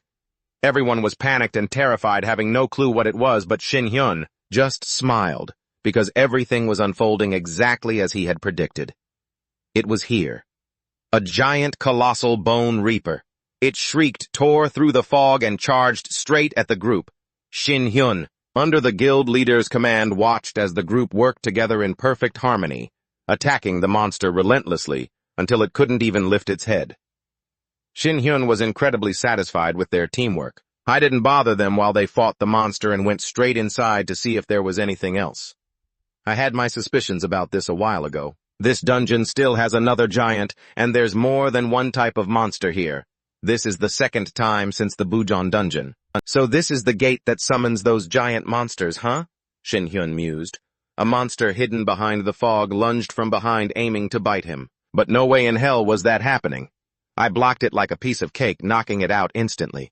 I'd heard that no more than 2 types of monsters could appear in a single dungeon. If Lee Ji-hee found out about this, she'd be shocked, Shin Hyun thought as he walked along, but then a watery rift in midair made him shiver. I can't even touch it, it's like a hologram. Shin Hyun darkened his expression and called up his status window, wanting to investigate this unknown phenomenon that passed through all matter just as he reached his hand through the rift. Hagen came running from afar, excitedly telling Shin Hyun that there were no monsters left. Realizing he was the only one who could see the rift, Shin Hyun smirked. His eyes turned ice cold, guessing that the god of war in the sky was likely behind it all. Ji-hee sat in her office late into the night, dejectedly processing the mountain of documents the secretary kept bringing in. This batch related to something that happened in a dungeon where people died. During an expedition into a new dungeon, that team of amateur hunters was wiped out before they could even do anything. Ji-hee read through it, her mouth hanging open in shock. I think you need to intervene. The dungeon that appeared this time is suspected to be an impossible dungeon, the secretary said, trembling. Meanwhile, Shin Hyun and Unshin had just landed back in Seoul from Jeju. Amidst the wails of fans, seeing them off, all the commissions he'd taken from the Jeju Island Guild Alliance were finished. Sitting in the car driven by Unshin, Shin Hyun was lost in thought. He toyed with a skill stone he'd picked up in the dungeon, looking like a man who'd lost his soul. Back then, Hagen had insisted he take it as a token of saving her life, so Shin Hyun had been forced to accept it. I can't believe a giant type appeared. Didn't you say the same thing happened at the Bujon dungeon? 2 types of giant monsters and twice already, is the world ending or something? Unshin wondered. But Shin Hyun felt the problem wasn't just the monsters. It was the giants, but also those rifts. What are those rifts? My skills and physical attacks just pass right through them. Even my senses can't pick them up. Plus, I'm the only one who can see them. According to guild leader Kim Hagen, it's because my sensitivity stats are too high, but there's no way to confirm that. Could it be related to the martial god who created the heavens? Shin Hyun was so deep in thought he didn't hear Unshin calling him. She was wondering if, is Shin Hyun dating Ji-hee? Shin Hyun jumped, spitting out his water. What kind of crazy nonsense are you spouting, little sis? There are tons of rumors going around, you know. They say you two are always moving together. She'd make a great sister-in-law. She's beautiful and capable, Unshin blabbered on. Shin Hyun didn't want to talk about this anymore. Flustered, he changed the subject. Over on her side, Ji-hee groggily opened her eyes, waking up from under a pile of documents as high as Mount Tai, only to see Shin Hyun sitting quietly drinking tea. It made Ji-hee jump. He'd been sitting there waiting for her to wake up for about an hour, and he'd even draped his coat over her, silent and unnoticed. I've been getting a headache because of those hunters opposing the merger on the Sunset side. I also just finished looking into the Heavenly Creation Guild. There's no concrete info yet, but we've planted an informant in China, so it won't be long now. Ji-hee was explaining when Shin Hyun suddenly pulled her close, making her blush bright red. It's strange. Someone trained in martial arts like you shouldn't get tired this easily. Are you okay? Shin Hyun asked worriedly. Ji-hee darkened for a moment before speaking. Have you heard of an impossible dungeon? After a dungeon's difficulty is adjusted, it shouldn't have a name like that. Shin Hyun's eyes widened when he noticed a large wound on Ji-hee's arm. A new dungeon appeared in Chucheon, and because the difficulty couldn't be assessed, I went in alone. What happened was there was only one monster. I even used the war god technique, but I could only take out one. I've never heard of or seen a dungeon with that kind of difficulty before. And the return of giant-type monsters. The dungeon rules are changing at a dizzying pace. If this keeps up, won't something terrible happen? Ji-hee said, biting her lip in fear. Shin Hyun felt he had to do something for her. He immediately decided to go see it for himself, even though he acted cool. He only said that, but once he reached the Chucheon dungeon, Shin Hyun realized the danger was no joke when he saw lava covering the entire place. Within the scorching sea of fire before him, something seemed to be swirling. Then the fire suddenly exploded outward, and from the center a fire giant crawled out. It roared ferociously. Shin Hyun smirked, guessing this was the one who burned Ji-hee. Looks like he had to teach it a lesson it wouldn't forget. Shin Hyun slammed his staff into the monster's core, making it howl in agony. Looks like being made of lava isn't so perfect after all. Just like the rumors said, this guy is a real pain. Normal hunters have their movement restricted in this environment. You can't get close, so melee combat is basically impossible, and for long range you need massive damage to be effective. The impossible dungeon lives up to its name, Shin Hyun thought. The worst part was that no matter how much power Shin Hyun unleashed, the monster could just regenerate its shape. He'd been freezing it, slicing it, and doing everything for 15 minutes, but it was still stubborn as hell. It's starting to piss me off now. No kidding. Could it be that the monster isn't this giant lava guy, but the lava itself? Shin Hyun's eyes suddenly widened. He immediately struck the lava, and fire and smoke exploded everywhere, just as Shin Hyun thought that was the core of the lava monster. It was small but mighty, so strong that Shin Hyun couldn't have imagined it. The moment he finished the first strike, the system leveled him the hell up 3 whole levels. A devious smile spread across Shin Hyun's face. He clearly knew exactly how to use this to his advantage. By the time Shin Hyun left the dungeon, it was pitch black outside. Ji-hee called to check on him, and Shin Hyun happily suggested that she should hand that dungeon over to him. Without noticing someone lurking behind them, Ji-hee agreed to give the dungeon to Shin Hyun once she saw how much he liked it. Meanwhile, the Chinese forces had already begun to move. The next day, Shin Hyun brought Useon into the dungeon to have the girl help him attack the lava core. At first, Useon thought Shin Hyun had lost his mind. The monsters were standing right there, but he wasn't attacking them. I went for the tiny thing instead. Just stay calm and try to destroy it. Trust me, it's all for your own good, don't worry, Shin Hyun said with a chuckle, patting Useon's head to reassure her. Useon listened, finally aiming her bow at the lava core. With a loud blast, it shattered. Useon's level jumped up by 5, making her happy enough to cry, though it was still less than he had predicted. He guessed the experience points had been reduced. Since this wasn't a solo hunt, the experience was split up. It's too early to be surprised. The journey of power has only just begun. Shin Hyun smirked. He was the one pulling the monster's cores out for Useon to destroy. The two of them repeated this process every day until they had wiped out all 13 lava monsters in the dungeon. After it was all over, Useon had leveled up to 50, becoming a high-level hunter. She was as thrilled as if she'd won the lottery. Shin Hyun had now become the most incredible big brother in the whole universe to her. As a result of the all-day dungeon conquest, Useon had earned more than just 10 people in Korea combined. Meanwhile, Shin Hyun had leveled up to 65, becoming a god-tier player. He pulled out the cube containing the skill stone he had previously found on Jeju Island. I gave it to Useon, and once things were settled, Shin Hyun left immediately. I was preparing for a mission to catch a little rat that had been lurking around. A mysterious red-haired guy was watching Shin Hyun from afar with binoculars, feeling nervous and breaking into a cold sweat as he witnessed Shin Hyun's power with his own eyes. Little did he know, Shin Hyun had suddenly appeared right behind him. With one roar, he scared the guy out of his wits. The guy tried to run like a coward, but there was no escaping once he was in Shin Hyun's sights. Shin Hyun roughly grabbed him by the collar, his expression so fierce and threatening that the guy nearly wet his pants. "You've been tailing me since yesterday. I didn't expect you to follow me all the way here. You've got guts, but you've dug your own grave. Tell me everything you know." Shin Hyun glared, using a technique to strike the red-haired man, making him twitch and foam at the mouth. After returning home, Shin Hyun told Jihye and Useon everything he knew. "This is more serious than I thought. I didn't expect the dungeon's safe zone to be destroyed. A massive monster has appeared, and on top of that there's a rift that only I can see. The merger with the Twilight Guild and the emergence of a high-difficulty dungeon. These two things alone are enough to keep me swamped," Jihye said, rubbing her aching head with a sigh. "Luckily I have Ucheon and Shin Hyun to help me deal with the dungeons. I've already delegated the task of monitoring the Bone Dungeon to the Mana Guild. They'll contact me if anything new comes up. More importantly, the fact that all these events are happening at once is definitely a sign. It shows the current rules are collapsing. Plus, with China involved, we don't know what kind of danger the future holds.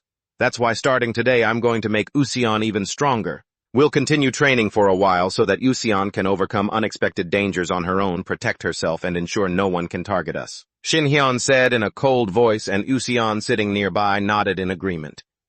Jihye, remembering that Shin Hyun had just been followed by some nobody, asked if anything else had happened. "Today that stalker followed us all the way to the dungeon. Just as I guessed, he's with the Heaven Creation Guild, but he was just a small fry, so I couldn't get anything useful out of him. But that doesn't mean I didn't find something," Shin Hyun said with a cunning smile. "Galoop, the captain of the assassin squad for the Heaven Creation Guild." At that moment, Galoop was anxiously waiting for word from his subordinate Luwei, but heard nothing.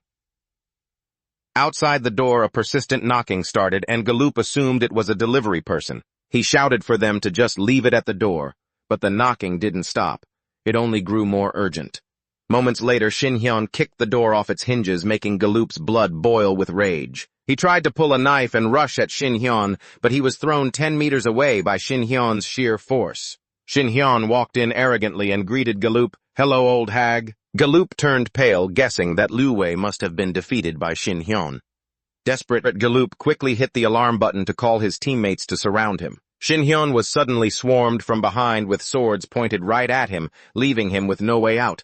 Looking at the gang of thugs in black standing before him, Shin Hyun guessed they were all martial artists who learned combat through magic. "Martial artists, huh?" Shin Hyun lunged forward, striking a few basic pressure points on the captain, immediately clogging all his meridians. "I wasn't going to be doing any work anytime soon." The henchmen witnessing this were scared out of their minds. "I'm sick of asking," I said. "You all claim to be martial artists. Well, have you ever seen a martial arts status window? My body is aching from fighting for days, but it's a good thing because I don't have to hide my martial arts skills anymore. Open your eyes wide and look closely. See if you can find a status window. I'll give you a vivid experience of the apocalypse of the martial world."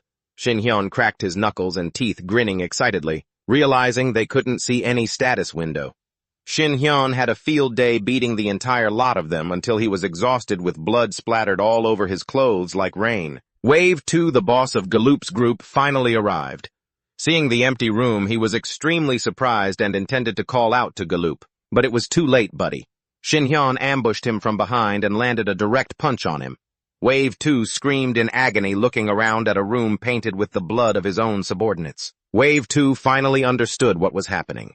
He roared insanely, glaring at Shin Hyun with eyes burning with the hatred of 1,000 memories. "What are you so surprised about? Do you have any idea how annoying it was to play cat and mouse with you to the point that I had to come here myself?" Shin Hyun chuckled mockingly after showing Wave 2 the mangled corpses of his underlings, then casually dunked him into the pool, leaving him soaked like a sewer rat. "Do people where you come from go swimming in suits? Don't you know it's incredibly rude to dress like such a peacock?" Shin Hyun sneered to himself. "I can't let him provoke me. Not many people in this country can use teleportation. That's a high-level technique. If that's the case, I can assume Galoopeong and his underlings are all dead. Just how strong is that guy based on what I felt? Actually, he's probably on the same level as Zhang Taiyong, maybe even higher. He can teleport, so running would be tough. But even if I die, I have to report this to the Heavenly Creation Guild. About this guy's abilities." Wave 2 shivered as he thought, then suddenly burst into maniacal laughter, making Shin Hyun wonder if he'd spent too much time underwater and fried his brain. On the contrary, Wave 2 spat, "Thanks to you, I've seen the light. Let me reintroduce myself. I'm the third-ranked member of the Heavenly Creation Guild Wave 2, the Flying Sword. With this blade in my hand, I'll take your head off your shoulders, Wave 2 declared confidently. He lunged out of the pool and chased Shin Hyun, closely swinging his sword repeatedly, but he missed every single strike only to be mocked by his target. Shin Hyun's taunting made Wave 2 absolutely furious. Shin Hyun kept moving and refused to stand still to fight, which drove Wave 2 into a screaming rage. Shin Hyun burst out laughing. I can't take it. Think about it. Would you laugh if you saw an ant trying to kill you with a toothpick? Is the Heavenly Creation Guild a zoo or something? First there was that rat, and now you an ant. Your guild leader must be a monkey, right? Each insult stung, leaving Wave 2 purple with rage and speechless. Shin Hyun poured his full power into a series of sharp, booming energy blasts at Wave 2, forcing him to scramble frantically to dodge that arrogant SOB. Still, his arrogance might be my opportunity. If I'm careful, I can win. Wave 2 thought, summoning every ounce of his undying strength to draw his sword. He flew in to clash with Shin Hyun's power. This pathetic grasshopper trying to stop a carriage scene made Shin Hyun smirk. The two hunters clashing in the sky left the onlookers below staring, unable to look away. After a while of chasing him, Shin Hyun finally unleashed his Flame Mountain technique, combined with his sword arts, leaving Wave 2 gasping for air. You said you were the Flying Sword, right, kid? That's not a title you can just give yourself, though I suppose you gave it a good try. You've got nothing left to show, do you? Then you can die now, kid. After Shin Hyun's ice-cold, effortless threat, an explosion of fire and smoke erupted. Wave 2 was wiped out in an instant. Seeing a member of the Dawn Guild nearby, Shin Hyun asked him to help edit the final footage, so the outcome looked ambiguous. Then send it to the Vice Guild leader. Consider this part of the promotional video. In other words, this is a declaration of war, Shin Hyun boasted. News of Shin Hyun and the unidentified hunters quickly dominated all mass media outlets. Because of the edited video, no one could tell what the current status of Shin Hyun or the attackers was. Shin Hyun was incredibly amused to see the public buzzing about him, with all the rumors and fake news spreading exactly as he had planned. After clearing away Wave 2's remains, Ji-Hai approached Shin Hyun and asked, "When I used the absolute command to ask about the Heavenly Creation Guild leader, I discovered they're all dead." Shin Hyun explained that Ji-Hai suspected they had been placed under a magic curse that caused instant death upon saying certain words or revealing specific information to prevent leaks. Shin Hyun quickly provided proof of their confessions regarding the attack to Ji-Hai, though she had known for a while. Still, I have to say it again, the Heavenly Creation Guild is a tough nut to crack, isn't it? You might get mad, but isn't it a bad idea for us to turn the 6 districts upside down looking for them like this? Of course I have to try to stop you. I'll be in trouble if this becomes a national issue, Ji-Hai joked. Even if I wanted to do something reckless, I can't. They'll just disappear from the underworld. If they knew I was searching for them so openly, that would be bad. If I recklessly raise the stakes just to show off, my opponents will just give up and run. I have to make them think they can still control me. Once they've been provoked enough, they'll definitely make a move, Shin Hyun said, yawning. Now you have to go get some sleep. Leave the press conference to me. A week later, the press conference was packed with reporters and industry insiders who saw Ji-Hai. The fact that she actually appeared there made them whisper. Perhaps Dawn and Infinity had formed a powerful alliance. The doors swung open and Shin Hyun walked in like a god. Covered in bandages, he stole the spotlight of the entire press conference. Everyone gasped in shock. Who on earth could have wounded Shin Hyun this badly? Shin Hyun's acting was flawlessly convincing. I didn't even take his hands out of his pockets as he stepped onto the stage to greet them and provide an update regarding the accident from the previous week. But I still need time to recover from the trauma and my injuries, so I hope everyone understands why I'm only speaking out now. Starting now, I will answer all of your questions, Shin Hyun said deceptively. Reporter Park Dae-ji from NBC immediately raised his hand. There are rumors that there wasn't just one attacker. Is this correct? That's right. About 20 assassins were sent to stab me. The guy in the video is their boss. He's a high-level hunter just like me. It was truly a fierce battle, but they were just child's play. I could handle them myself. It's hard for me to know exactly who they are right now, but based on my identity investigation, I can only tell everyone that they came from China. So I'm planning to propose a cooperation with the Chinese government to investigate this. Shin Hyun spoke at length about matters involving the government. International situations like this come as a shock to everyone here. I don't know their identities or why they were tracking me, but if the person pulling the strings behind them is listening to this press conference, then I have a message for you. Stop sending your stupid good-for-nothing thugs after me. Whoever has a problem with me, come and handle it yourselves. You pathetic loser, Shin Hyun sneered while flipping the bird. On the other side, after learning that the group of thugs hadn't been in contact for a long time, it was likely they had been captured, or were all dead. Enraged, he went straight for his secretary's throat.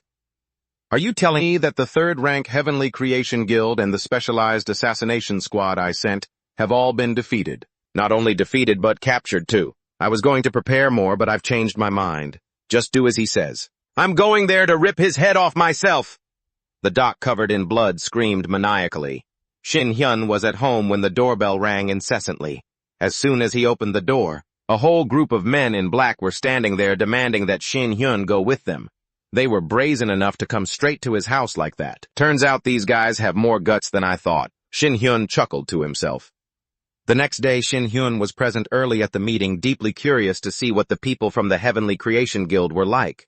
Junho waved enthusiastically at Shin Hyun from afar, leaving him somewhat surprised, wondering why he was here. Also appearing at the scene was President Park Young-soo, which made Shin Hyun increasingly bewildered. You must be surprised by my sudden appearance, right? This is a serious matter, so I had no other choice. I hope you understand, Young-soo said in a low voice. Shin Hyun immediately retorted, wanting to know how Junho and Young-soo knew each other. This is a secret everyone knows. The Sunrise Guild, the most famous in Korea, has a close and lasting bond with the government, Young-soo explained. Shin Hyun narrowed his eyes, thinking to himself, it seems the Sunset Guild is the same. So that means you, Mr. President, have a problem to settle with the Heavenly Creation Guild. Then why come to find a lowly hunter like me? Shin Hyun said arrogantly, without any courtesy. Young-soo felt a slight irritation in his throat. Ignoring Shin Hyun's high and mighty attitude, Young-soo went straight to the point. I want to hear the details about the Chinese hunters. Who ambushed you?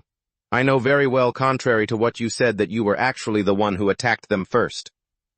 Ironically, after the dungeons appeared, international relations between countries actually became stronger. Because everyone knows we share a common enemy, the monsters. Therefore, in cases involving foreign hunters and local hunters, if we have discord and don't resolve it properly, the peace we have maintained for so long will be broken. My policy is to try to avoid international conflict. Young-soo hadn't finished speaking when he was coldly cut off by Shin Hyun. Sorry, but I think you've misunderstood a few things. I have beef with the Heavenly Creation Guild, and that guild works with the Chinese government just like the South Korean government works with Sunrise. You know Sunrise and Sunset once had a life-or-death battle, right? I am very certain now that the person behind the Sunset leader Park Tae-hun is from the Heavenly Creation Guild. I assume you also have the audio recording of the confession from one of the people working for the Heavenly Creation Guild, as well as the documents in Park Tae-hun's safe. That's all I wanted to say. What would have happened if Sunset had succeeded in overthrowing Sunrise back then through that life-or-death battle? It's obvious, isn't it? This country would have ended with its resources and territory stolen by another nation. Shin Hyun unleashed a tirade that made Young-soo sweat profusely as he listened. Everything you've done has been for personal gain, and that international conflict you mentioned started a long time ago. I will resolve everything myself, so I hope you won't get in my way, Shin Hyun said coldly, then turned his back and walked away. Suddenly, Young-soo called out to him from behind, bowing solemnly and promising to do his utmost to support him. This attitude was quite different from what Shin Hyun had expected of them. Well, it's no big deal. Regardless of who they are, all I need to do is defeat them and settle things once and for all, right? Shin Hyun laughed and replied. On the way back, Shin Hyun couldn't help but let his mind wander because everything was as serious as he had thought. Even the president had approached him. He noticed a text message on his phone from a stranger wanting to contact him about work. Shin Hyun quickly called back. Nice to meet you. I am Hunter Kang Trangsich. I got your number from an acquaintance. I'm glad I didn't dial the wrong number. Can we meet to talk in person? It's a bit difficult to explain over the phone like this. The person on the other end rattled off a list, making Shin Hyun smirk. Straight to the point without even telling me who you are, Shin Hyun thought. He decided to set the meeting for 2 hours later. Just after hanging up, Shin Hyun immediately called Ji-hee, wanting to ask her to help him use the Hunter Association's password to look up the name Kang Trangsich. Ji-hyun quickly complied.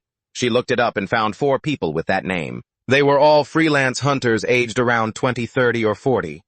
Shin Hyun smirked, guessing at this name. They're all freelance hunters, probably somewhere around level 20 to 30. Shin Hyun mused, smirking as he sized the guy up. That name's definitely fake. 2 hours later, Shin Hyun sat wearily in a cafe slurping his drink while waiting for the other guy. Should I start off soft or just make him get straight to the point? I don't have much time, so screw it. I'll just beat the crap out of him. I've been under a lot of pressure lately, too. Shin Hyun realized with a jolt that there was someone standing behind him. They've got some nerve walking up like that. Even if I'm not sure, I can still sense his bloodlust. Is this work he wanted to talk about just stabbing me? Shin Hyun switched into combat mode, quickly channeling his energy. The figure carrying that deadly killing intent crept closer and closer. The guy actually complimented Shin Hyun. He said I was sharp for noticing that faint aura of bloodlust and being ready for anything like this. Amidst the overwhelming pressure radiating from both of them, the guy introduced himself again as Kang Trang-sich from North Korea. When Shin Hyun heard North Korea, he dropped his jaw in shock.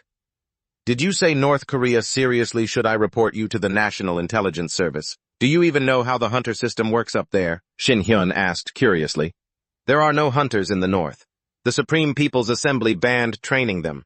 They're terrified the people will stage a coup with that kind of power. I registered as a hunter in China, so I'm officially considered a Chinese hunter. North Korea is currently leasing all their dungeons to the Chinese. We have a pretty friendly relationship with them, but honestly, that's no different than selling off our natural resources. On the surface, it looks like they're doing it for the nation's prosperity, but right now we look like nothing more than a Chinese colony. And as usual, only the people in power are lining their pockets. The famine and the miserable conditions of the citizens haven't changed at all. I've lost family and friends to those people's cruelty. I made up my mind to go to China, get stronger, and find the information I needed to change things back home, so I started a one-man revolution. Trang-sich happily told Shin Hyun everything, explaining how he had finally gained the power to control the puppet masters from behind the scenes. Even if it's a bit late, he's trying to build a hunter system. China's influence has already taken deep root in their government. I'm planning to open up the North Korean dungeons to the south as tourist spots or for industrial trade. I believe that if we increase South Korea's influence in the north and cut off China's interference, we could pave the way for rebuilding the North Korean government. Of course, this only happens if you help us, Trang-sich said firmly. Shin Hyun bit his lip, unsure of what to do. Even if I'm a bit suspicious, this might not be impossible. Did Park Tae-hoon hand over the North Korean dungeons to the Heaven Creation Guild because he predicted this? Is he planning to let the Chinese government control the North while the Heaven Creation Guild controls the Chinese government? Shin Hyun wondered, then suddenly asked Trang-sich if he had any connection to the Heaven Creation Guild. As soon as he heard that name, Trang-sich's eyes burst into flames, catching Shin Hyun off guard. All right, point taken. Looks like I'll have to pay North Korea a visit. Ji-hee was sitting alone drinking tea when she noticed Shin Hyun coming to find her. He opened his mouth and invited her to come along on a date. Ji-hee was stunned for a second, then immediately agreed. Deep in a dungeon near Asan City, Shin Hyun and Ji-hee were scouting to evaluate the danger level. A serpent spirit tried to attack them from behind, but Shin Hyun quickly smashed its head into a rock. It was knocked out cold on the spot. More serpent spirits swarmed in, forcing Ji-hee to step up. The sound of rocks and debris crashing down was so loud it was deafening. He just wanted to have a quiet chat. Seeing the serpents still stubbornly coming, Shin Hyun lost his cool. With one burst of fire magic, he turned the monsters into crispy aromatic grilled snake. Shin Hyun thought he must be stressed out by these monsters. But when he turned around, he saw her sitting there totally relaxed with a pile of loot at her feet. Shin Hyun broke into a cold sweat. Even if their level is pretty high, they're nothing compared to the impossible grade dungeons. I'm worried because these dungeons are appearing more frequently. We're already short on manpower, Ji-hee said with a sigh. I'm sure we aren't the only country seeing this surge in dungeons. Take North Korea, for example. A few days ago, I met a North Korean hunter named Kang Trang-sich. He suggested I go there as part of an exchange between the North and South. I'm still not sure if he's tied to the Heaven Creation Guild. Someone must have done something to him. It seems like the Heaven Creation Guild's work. Shin Hyun was left blank, wondering if she'd accept it because he felt like it was clearly a trap. Suddenly, just then, a giant serpent spirit emerged from the water, radiating dense killing intent and firing a petrification ray straight at Shin Hyun. Seeing Shin Hyun frozen solid and turning black, Ji-hee flew into a rage, swinging her sword to slice the monster's neck before it could even let out a sound. Blood gushed out like a torrential storm. She looked at Shin Hyun. By now, he was just a motionless stone statue, which terrified Ji-hee. She had to slap his face and threaten to stab him before Shin Hyun finally stopped messing around. That really scared the life out of her. Whatever, back to what we were saying earlier. How could you let yourself fall into such an obvious trap? I'm talking about the North Korea thing. It's crystal clear that things are going to get incredibly complicated. Ji-hee pointed at Shin Hyun's face, frustrated. But how can I turn down the invite? They worked so hard on it. Can you get everything ready for me? Isn't that obvious? Wait, are you actually worried about me? Shin Hyun asked back with a mischievous grin. Ji-hee, feeling embarrassed, turned away with a huff. Whatever you want to do, go ahead. I've always felt like I owe you. If you really want me to stay, I won't go anywhere. But after Unseon, you're the closest person to me. I'd feel much better if I could clear away anything that might threaten you before real danger arrives. I promise you, even if we're far apart, whenever you need help, just give me a call. I'll fly over there in a heartbeat, just like back on Jeju Island. Shin Hyun gently patted Ji-hee on the shoulder. Feeling somewhat relieved, she finally calmed down. Sometime later, the date for Shin Hyun's trip to North Korea was set. This wasn't just a matter between the South and the North. Surrounding nations were also highly sensitive to the situation. However, they had no right to object. Thanks to Kang Jong-sik taking the initiative, everything progressed at a breakneck speed. During that time, Shin, Yeon, and Unseon trained in several dungeons. Thanks to that, he reached level 67, and Unseon hit level 54. Furthermore, Unseon is now a top-tier martial artist and has reached the level where she can use martial origin energy and attack with blade aura. No one can easily mess with her anymore. On the bus carrying hunters who were desperate to become high-level hunters, Shin Hyun felt deeply honored to be in charge of this delegation. Suddenly, Kamen Hyuk raised his hand to interrupt. Shin Hyun, please don't use formal honorifics. Since Shin Hyun was more mature and at a higher level, if he kept acting so formal, they would feel a bit awkward. Okay, if that's what you want, I'll oblige. If he counted his age back in the martial world, Shin Hyun was probably their great-great-grandfather. Even though this hunter exchange with North Korea has huge diplomatic significance, it's not the only thing I want to accomplish. Through this exchange, I intend to turn every one of you into truly elite high-level hunters. As soon as Shin Hyun said this, everyone stirred, unable to believe it. They had been stuck at a bottleneck, unable to level up, for a long time.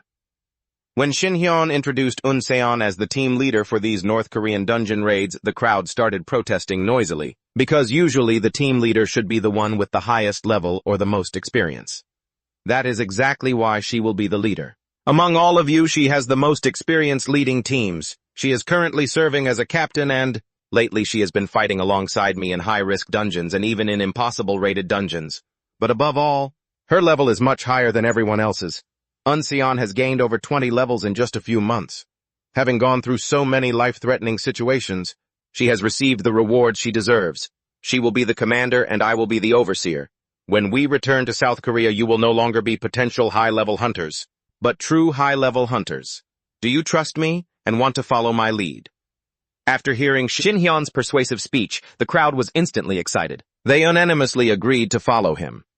Inside a dungeon on Mount Kumgang, Indok and his rare monster were already prepared, waiting to welcome Shin Hyun. Everyone, we've arrived at the Goblin Dungeon south of Pyongyang and Nampo. Pay attention. This is where the monster will appear. It's about 2 meters long and has quite strong defensive capabilities. And it looks like its claws are poisonous too. Shin Hyun finished speaking and flicked his finger. A real bona fide monster leaped out in front of everyone, then dashed away at a shocking speed. Unseon grabbed her bow and chased the monster, sending it to the afterlife in a flash, leaving everyone around her stunned. To the Shin Hyun siblings, a monster, at this high level, was just a small fry. We will stand in standard formation. Clerics in the middle, warriors in the front. The vanguards will move to protect the team whenever needed. Assassins will find blind spots and eliminate the enemy.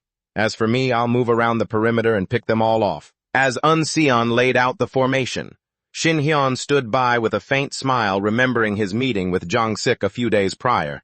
He had insisted that he schedule things as tightly as possible, cramming 2 days' worth of activities into one, but all of these places are dangerous, unexplored dungeons where we don't have any information on the terrain, the monsters, or their numbers, Jang-sik had said in a panic. That's exactly why I suggested doing it this way. We have to work hard to catch up on everything that's been delayed. The hunters on this side were struggling against the aggressive monsters, sweating bullets. Jaguan, in a moment of carelessness, was grabbed tight by the monster's long tongue.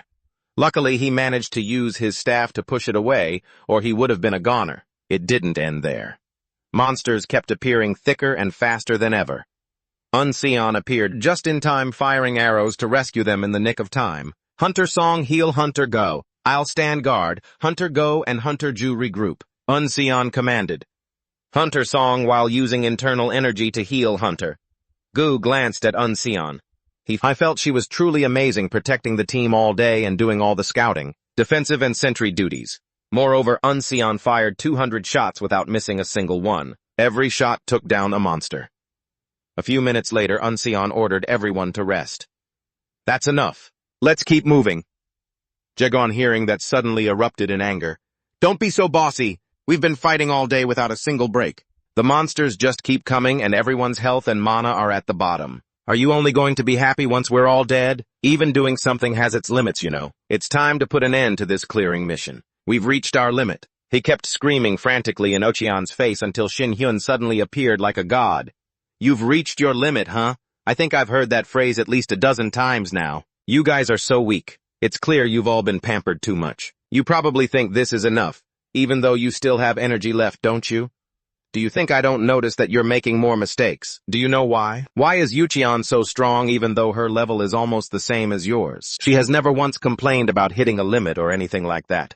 In other words, she built her strength up from zero, so it's naturally going to be different. You guys give up too fast. Do you think I was this strong from the start? Those who are determined will find a way, while those who aren't will just find excuses. Which one do you want to be? Shin Hyun asked, frantically channeling his full power. A dragon's roar of lightning exploded, making everyone's eyes widen in awe. Only now does John realize how cool Shin Hyun is, bowing in fear at his feet. They swore to trust and follow Shin Hyun.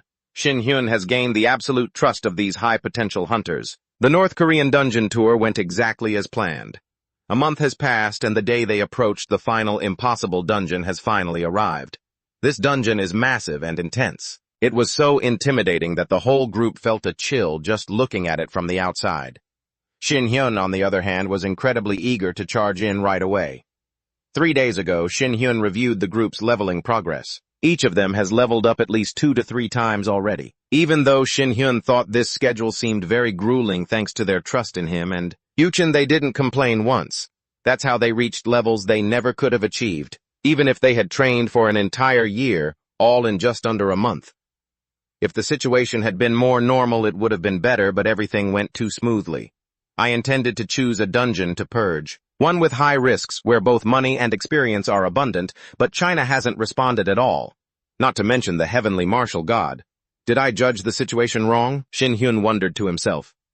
Just then, Zhang Qi brought some liquor and snacks, wanting to sit down with Shin Hyun to chat and discuss a few things. While they were talking, she let it slip that there was still one more dungeon left to raid, which got Shin Hyun incredibly excited. And that is what led to the impossible dungeon raid today.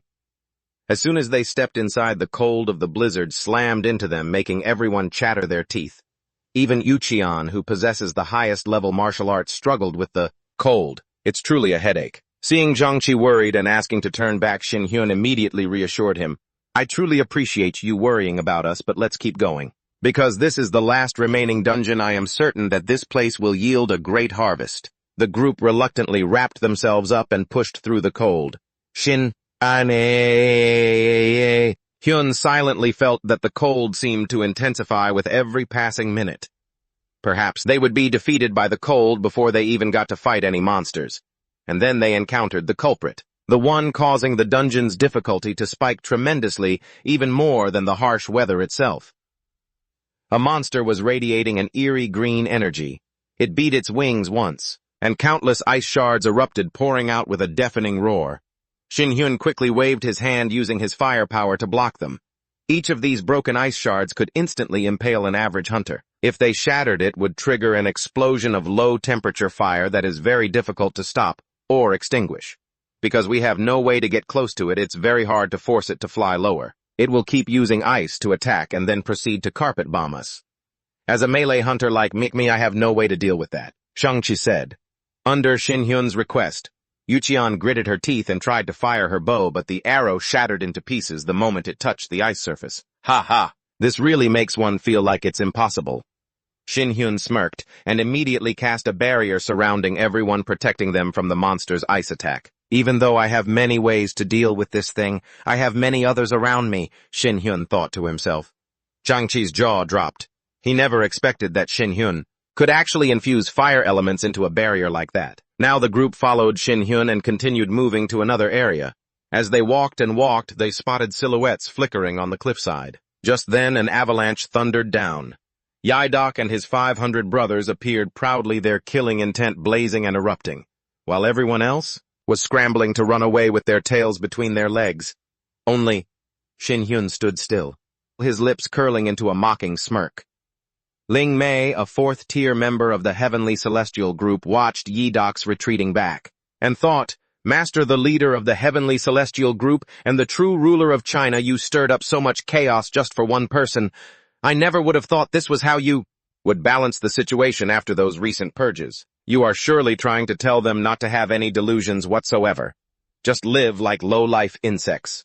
The red-haired man Chang Shiyuan, a second-tier member of the Heavenly Celestial Group, also approached Yahello to report the head count. With Yahello's approval, Zhang Shiyuan immediately began taking roll call. The Imperial Tiger Legion, 40 men. The Lightning Archer Squad, 40 men. And finally, the 20 men of the Inner Dragon Group. As soon as his command finished, the army below roared in unison, "Understood," echoing to the heavens. However, a sudden shockwave struck. A terrifying explosion carrying intense firepower wiped out his entire army in the blink of an eye. And the one who created that explosion was none other than our own Hyun.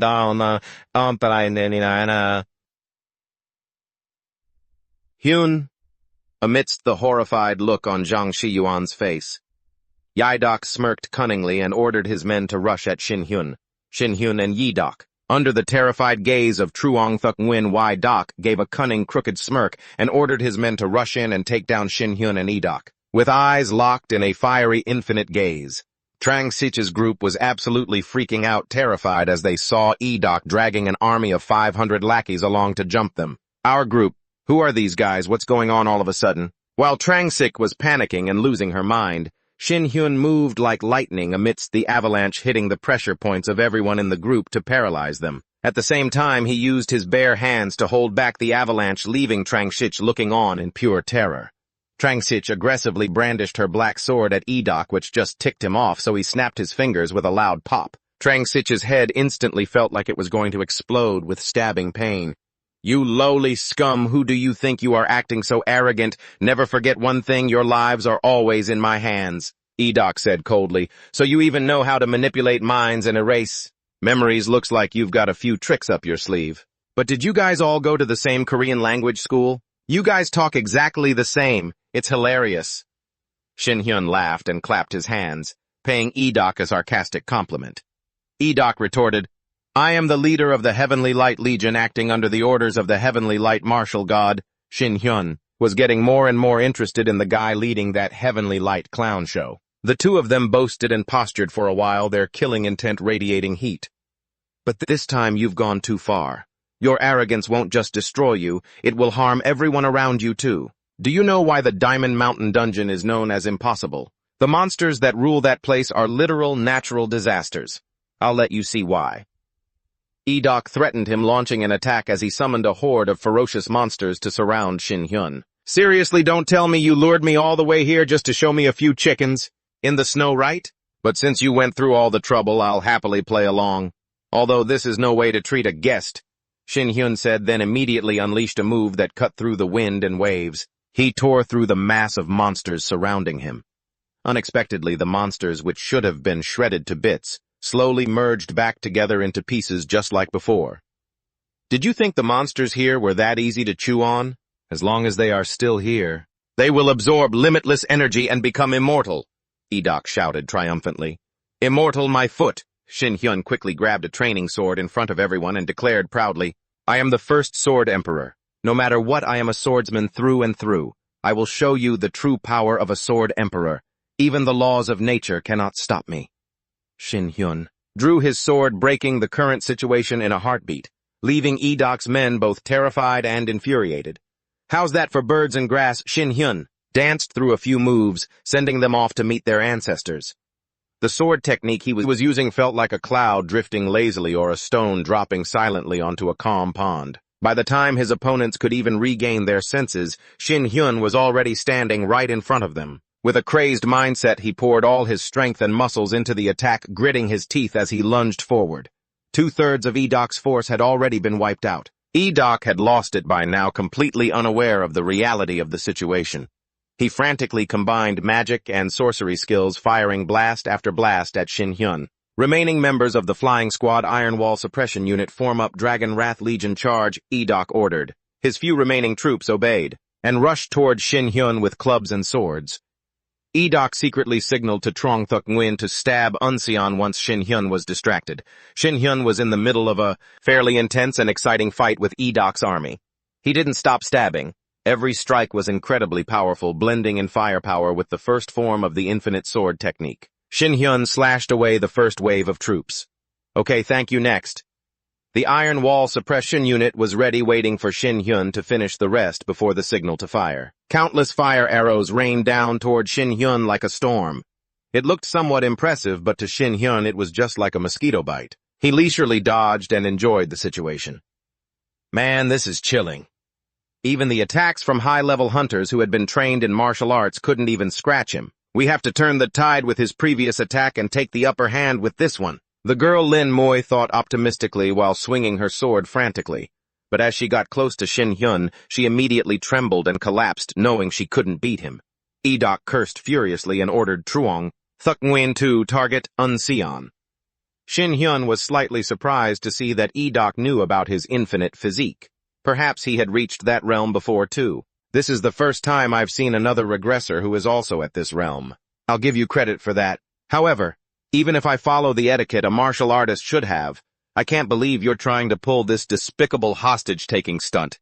It's been a long time since I've enjoyed a fight this much, but you've completely ruined my excitement. Go to hell. Shin Hyun lunged out, blocking the space between Unseon and Truong Thuk Nguyen. With one swift strike, Thuk Nguyen was coughing up blood before he even realized what the hell had happened. Truong Thuk Nguyen dropped dead on the spot, leaving the surrounding crowd in horror. Edok's eyes bulged, sweating bullets as he muttered, "Could that be the legendary Mind Sword? Mind Sword, how is that possible? That's absurd, I couldn't reach that level, how did you? How dare you?" Edok couldn't believe his eyes, his whole body erupting in madness, pouring his emotions into his final move. This is so annoying. Shin Hyun decided it was time to teach him a lesson. He glared at him and Edok was covered in blood. He had been blindsided, caught off guard. By the time he realized what was happening, it was too late. Listening to him scream like a stuck pig, Shin Hyun just wanted to go deaf. It doesn't stop there. I then let him free fall from a height of 10 meters, practically knocking the guy's head off. Shin Hyun walked over, grabbed him by the hair, and mockingly teased, "Now do you understand the difference between us? Haha, does the legendary light even actually exist? So the Sky God of War has been talking about you, but you're still so green. You hate the Sky God of War, don't you? But I actually like him. And do you really think the Sky God of War is your enemy? He once said that the world is starting to collapse. To prevent this, you need to obtain the legendary light and those who returned from the martial arts world. Can you handle this catastrophe? You don't even know what to do." Even covered in blood, the doc's mouth was still running, threatening Shin Hyun. "Collapse, you must be misunderstanding something here. Anyone who lays a finger on me is as good as dead." Shin Hyun responded coldly. "Haha, is that so? Then I guess I was just a sacrificial lamb meant to finish you off from the start, huh? But life isn't that simple," the doctor said, suddenly lunging toward Shin Hyun. Ha used spirit manipulation to try and control Shin Hyun's mind. Seeing Shin Hyun obediently following his commands, the doctor gloated, preparing to strike back for Hada. But wait, who's taking the hits? Instead, the one getting beaten like a punching bag was him, not Shin Hyun. "What do you think you're doing?" Shin Hyun said emotionlessly, bringing his hand down to slap the hell out of the doctor's face. The doctor couldn't stop. When Ling Mei woke up, she just caught the bloody scene between Shin Hyun and the doctor. The doctor was covered in blood while Shin Hyun was just waiting for the next chance to beat him up. This doctor guy was so stubborn, refusing to admit defeat no matter how much he was hit. Shin Hyun kept hammering him non-stop. It was enough to make anyone's arms and body ache just watching. Once the doctor was tossed aside like chicken feed, Shin Hyun used his mind-reading ability, demanding that he tell him everything about the Sky God of War and this world right now. Soon an unimaginable disaster will occur. To prevent this disaster, many people will be sent to the martial arts world. Among them, a true legendary light will emerge. There are so many nameless people in China and North Korea, no one cares where or how they die. Their deaths will have more meaning thanks to me. I've already taken out 100,000 people. I should have finished off your sister too. What a shame. The doctor wore a bloody demonic grin, foolishly saying this after his confession about intending to touch Yuseon. Shin Hyun was too fast and too dangerous. He swung his blade decisively, mercilessly, slicing him into 10,000 pieces. Ling Mei watched the bloody scene in horror while Junhee knelt at Shin Hyun's feet, begging him to spare her. 1 month later, the press conference regarding the exchange between South Korean and North Korean hunters concluded successfully. This event marked an important step forward in diplomatic relations between the two sides. Furthermore, a new generation of high-level hunters had been born. Just as they were about to introduce, the leader of the Federation, Shin Hyun, stepped up to say a few words, then disappeared like the wind, leaving everyone there confused. It turned out Shin Hyun had snuck out to talk with Jihye. I have too much to do. Doing everything at once is a bit of a hassle, so I've delegated the work to my subordinates. I was right to choose not to destroy the Skywar Guild's hideout. Managing their financial information infrastructure will be easier until a new society of hunters develops in North Korea. We need help from China and Jeju Island, Shin Hyun confided. He felt that even now he didn't know much more. About the sky, god of war, the collapsing world, or the legendary light, it was all an unsolved mystery. But I don't really care much for questions that don't have answers. If anything gets in my way, that's reason enough for me to destroy it. Shin Hyun looked up at the sky arrogantly. Meanwhile, a team of hunters was scavenging monsters in the forest, collecting the crystal stones that dropped from them.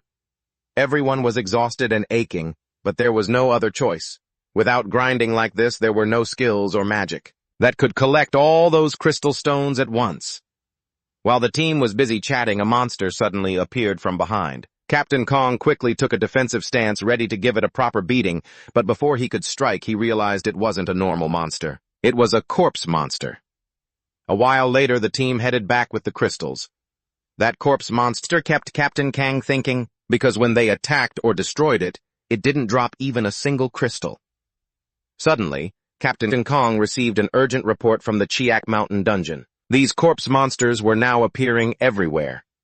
After Park Tae-ho, the head of the Twilight Guild, kicked the bucket, the guild quickly started peace negotiations and agreed to merge with Captain Kong's guild. This also marked the appearance of new high-level hunters, with information released to the media about Cha Shin Hyun. A member of the Limitless Guild, the one who led and trained the hunters, was celebrated and admired by the public. Cha Shin Hyun then became the new rising star of the hunter industry, acting as the bridge connecting the outside world to North Korea and China. At a lavish table full of appetizing dishes, Shin Hyun sat with his arms crossed, looking at his little sister, Yuseon, who was eating happily. He couldn't understand what he called Western noodles, but in reality, it was pasta. What was so good about it that his sister liked it so much? Yuseon didn't answer, but dissatisfyingly retorted, "Brother, you promised to take me to eat at a family restaurant. Not at a Western restaurant like this. I'm extremely jealous of the families that get to have dinner together here, you know." Every word from Yuseon was like 1,000 arrows piercing Shin Hyun. He knew he was at fault, so he told Yuseon, "If you want something, just buy it. I'll handle the money as an apology." Regardless, from now on, the two siblings could comfortably come here to dine often, because after everything, they were still family. Hearing this, Yuseon was deeply moved, but not even 5 seconds later, Shin Hyun got a notification on his phone. Whatever it said, his expression darkened instantly as he stood up and left without a word, leaving Yuseon feeling lost and confused. He didn't even know what hit him. That brother of his, he was really asking for it. They hadn't even finished their heart-to-heart talk before he just up and left. Who knows if his brother really cared? By now, Shin Hyun had reached the headquarters and was heading with Jihye to the research lab where they conducted magical experiments. It was always kept top secret from outsiders. Jihye led Shin Hyun to a carefully sealed cold storage box and meticulously opened the lid. Inside was a frozen, undead beast. It was one of the monsters from the Gyeonggi dungeon. Shin Hyun was absolutely stunned at the sight of it. He couldn't figure out how the guild had managed to bring it here. Jihye explained that these undead beasts didn't drop any mana crystals at all after being defeated. Shin Hyun was caught off guard. He crossed his arms, staring at the creature while lost in deep thought. Seeing his expression, Jihye was certain that even he didn't know about this new breed of monster.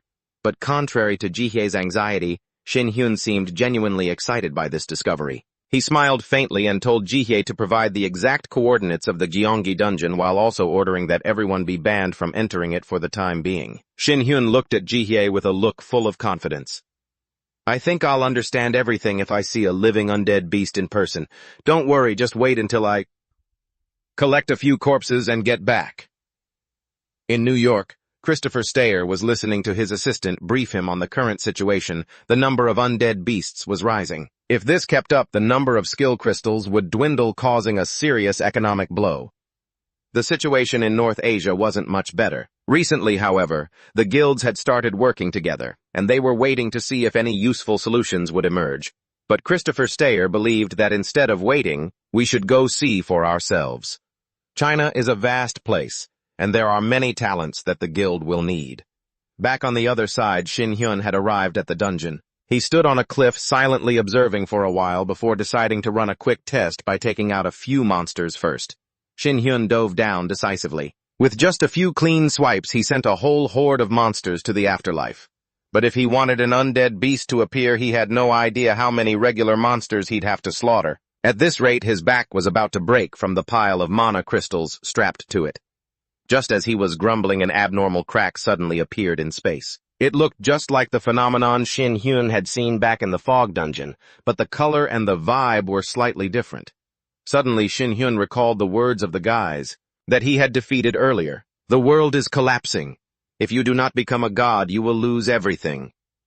Shin Hyun guessed that this crack might be the gateway to the heavenly god war. Suddenly, the crack grew wider and a monster jumped out of it, startling Shin Hyun a bit, but he still managed to decapitate it with a single strike in time. Thanks to that attack, Shin Hyun realized the new monster was indeed an undead beast.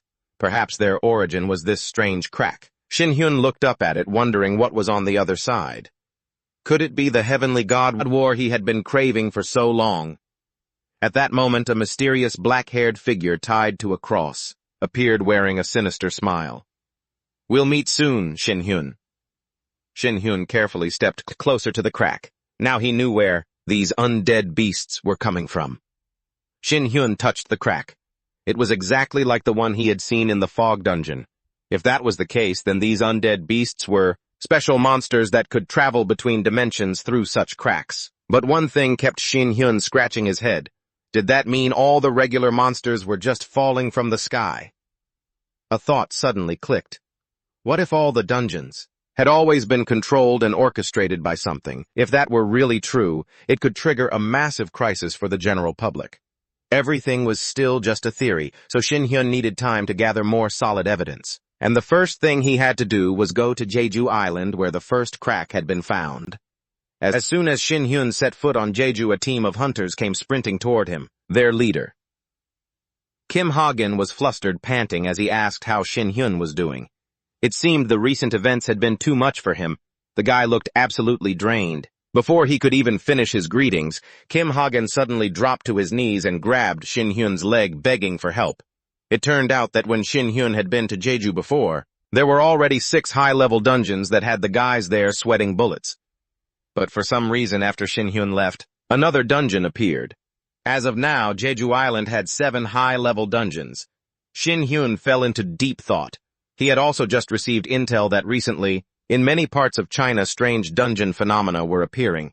But it hadn't affected human life on the surface too much, as the media claimed they were just normal variations. To figure out what was really happening, Shin Hyun had to act fast to investigate and gather more concrete evidence. He called Kim Hagen and double-checked about the people he had brought along today. Kim Hagen's eyes lit up with confidence, insisting that everyone he brought today were elite members, personally selected and trusted by him. They definitely wouldn't let Shin Hyun down.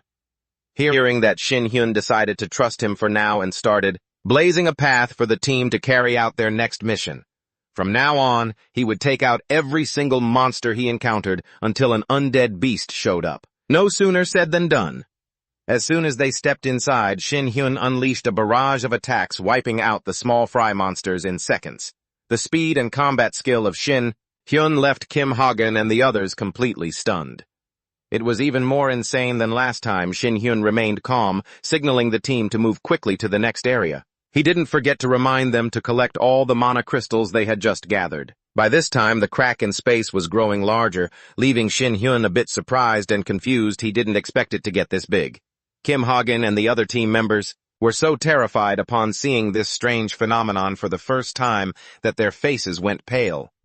Shin Hyun was also surprised to see that besides him, others could see the crack too. It's clearly strange if other normal people could see that rift. It would definitely be a huge headache. So Shin Hyun tried to use his power to seal the rift, but it was useless. His attack was just absorbed by it. Meanwhile, at a dungeon in Chiak Mountain, Hunter IU is whining and complaining about being hungry and bored out of his mind with his current guard duty. He feels like he's literally going to die of boredom. He worries that he might not be able to return to being an active hunter because his body is getting stiff, but suddenly the screens in the room start glitching out. The image of the goddess appears on every screen across the city, and she begins saying cryptic things. Although none of you have wasted the blessings I bestowed upon you. You haven't used them properly either. Everything happening now is destiny. All I can do for now is buy you more time. I hope you can all survive this nightmare. What? The goddess's words left everyone in a state of panic, and before it even fully sunk in, a slight tremor hit, causing the entire guard team to rush outside immediately. The scene before them was pure chaos. For some reason, all the rabbit monsters from the dungeon had broken out. They were running wild everywhere. On Shin Hyun's side, a monster corpse suddenly crawled out of the rift, leaving Kim Hagen and the other guys sweating bullets. A monster appearing directly from a rift like this went against all the original rules. In other words, the dungeon's laws were slowly collapsing. As the monster lunged at the group, Shin Hyun grabbed it by the neck with one hand, pinning it down so it couldn't move. The other guys realized that this creature was from the Mist Dungeon, and its appearance here coming through that rift meant something was definitely wrong. Shin Hyun tossed the carcass he'd just crushed aside. He told the guys to take it to the association's research lab, reminding them to handle it with care since it was a rare specimen. Shin Hyun then focused on casting his heart sword technique at the rift, but just like before, his attack was blocked and neutralized. Not only that, the system warned Shin Hyun that if he kept trying, he might end up saying goodbye to the #1 server rank he was aiming for. Shin Hyun smirked slightly. It seemed something was preventing the heart sword from working, which meant there was another higher rank for him to climb to. To Shin Hyun, this was far more interesting than just being the top-ranked player on the server. The next day, a press conference was held by guild leaders John Junho and Ji Hye. Both stood up and bowed slightly to apologize to everyone because lately the phenomenon of dungeon breaks has caused monsters to escape, leading to significant loss of life and property across the country. Furthermore, the appearance of corpses without mana crystals, combined with the decreasing number of normal monsters, has had a heavy impact on the economy. This is now considered a critical global issue. South Korea has decided to consolidate the guilds to proactively and effectively deal with this problem. Everyone at the press conference heard this and immediately became agitated. Reporters crowded forward, clamoring with rapid-fire questions. Has the Twilight Guild confirmed this? Are you sure this is an official decision? A barrage of questions was thrown at them, but Junho and Ji Hye remained silent, closed their eyes, and walked away. Upon going inside, they were surprised to find Shin Hyun there. When Ji Hye saw him, her eyes lit up and she asked excitedly, "Didn't you say you wouldn't be back today?" Shin Hyun said that was true, but he made a special trip here to tell Junho about a very interesting meeting. China had sent someone to Korea to meet with Shin Hyun. The two of them agreed to meet at a cafe. It seemed Ling Mei was quite nervous about this encounter. Shin Hyun arrived, and before he even had a chance to sit down, he asked for the purpose of the meeting, as he had heard it was something urgent and important. Ling Mei stammered, saying they wanted to ask for Shin Hyun's help. They wanted him to participate in a meeting between China and the U.S. as their representative. Shin Hyun wondered why he had to do this. Ling Mei explained that currently, there wasn't a single hunter in China capable of acting as a representative. Plus, it wasn't an official or crucial summit, but according to intel, the world's strongest hunter, Alex Winchester, would also be attending. After hearing that Shin Hyun didn't seem interested in the job, he stood up and flatly refused with a wave of his hand. Ling Mei backed into a corner with no other options, stood up and shouted, trying to stop Shin Hyun. "If you do this, we will support South Korea with massive benefits." Shin Hyun smirked and turned back to ask, "Like what?" Ling Mei said it would be information exchanged during the meeting with the U.S. Anything beneficial to China would be shared 50-50 with South Korea. Shin Hyun thought that didn't sound bad. Perhaps through this, he could also gain the crucial information he needed. Shin Hyun accepted Ling Mei's offer and the deal was struck. It looked like Shin Hyun would be heading to China for a while. At the meeting room, Ling Mei told Shin Hyun that Alex had requested a private meeting with him. He said he wanted to meet another dinosaur hunter like himself. Only secretaries or personal assistants would be allowed to attend this meeting. Shin Hyun assumed he was Ling Mei's secretary, which made her jump. It was supposed to be the other way around. Realizing something, Shin Hyun chuckled and said this was truly interesting. Ling Mei was a bit confused, but Shin Hyun told her she would understand once she saw how things played out. Just then, Alex arrived and entered the room. He politely greeted them and introduced the personal assistant accompanying him, Barbara Allen. Shin Hyun also responded, introducing himself as Cha Shin Hyun, sitting next to his secretary Ling Mei. Alex, upon hearing this, felt confused. Cha Shin Hyun. The name clearly sounded Korean. So why was he here? Shin Hyun replied that because of a few things that happened, he was now representing China. Upon hearing this, Alex immediately questioned with suspicion whether it was appropriate to have someone from another country join this meeting. Is there a problem with that? Lin said it was fine, noting that Shin Hyun was here because they invited him. Hearing this, Alex didn't push back any further. He sat down and began discussing the issue. Dungeon breaks have been getting more serious in every country lately, but if cheap and clean energy sources like mana crystals run out in the future, it will surely have a massive impact on the economy. At this, Lin's expression shifted, showing clear worry. Alex continued, saying they already had a solution for this. More precisely, it is currently just a hypothesis, but Alex was certain that it would definitely succeed. The results from a recent survey proved as much. Lin, having heard this, looked a bit skeptical. She pouted and asked, "What is the real reason that you wanted to meet us, Alex?" Alex replied that to make that hypothesis a reality, his side desperately needed China's help, specifically the minority hunter group there. "Especially you," Alex said, pointing at Lin. He stood up and a golden aura began to radiate and envelop him. The United States had requested to meet a big hunter. Alex believed that a hunter as powerful as himself must exist in China because he and that person had once trained at the same place. Lin's face changed instantly. She was incredibly shocked, unable to understand how an American could know an ancient Chinese martial art and execute it so proficiently. Shin Hyun spoke up then. "If you put it that way, I should be involved too. From what you're saying, it seems you need a mage or a regressor." A golden aura erupted surrounding Shin Hyun. His eyes became incredibly sharp. "I'll be very disappointed if I'm not included in this project." Alex looked a bit confused and bewildered. Shin Hyun shrugged, teasing that Alex's surprised reaction was quite boring. "It can suppress the resonance of martial arts. That is the difference between different power levels." Alex admitted that he hadn't met many people who possessed the heavenly martial resonance of ancient martial arts, but he could also sense a slight difference in power levels between himself and Shin Hyun. Alex proposed a strength test between the two of them. If Shin Hyun was a hunter with a lot of hidden potential, Alex wouldn't care that he wasn't Chinese. Shin Hyun didn't hesitate and agreed immediately, even asking Lin to take them to the nearest dungeon to make fighting more convenient. A moment later, everyone gathered at the dungeon. A combat match was about to take place between these two top-tier world-class hunters. Before starting the match, Alex politely bowed and introduced himself again. "I am a hunter named Alex Winchester, or as I'm better known, the Heavenly Devil." "Heavenly Devil, I guess Westerners like those kinds of ridiculous titles, huh?" Shin Hyun mused. "Not only from Murim, but also a Heavenly Devil. Somehow things have turned out this way.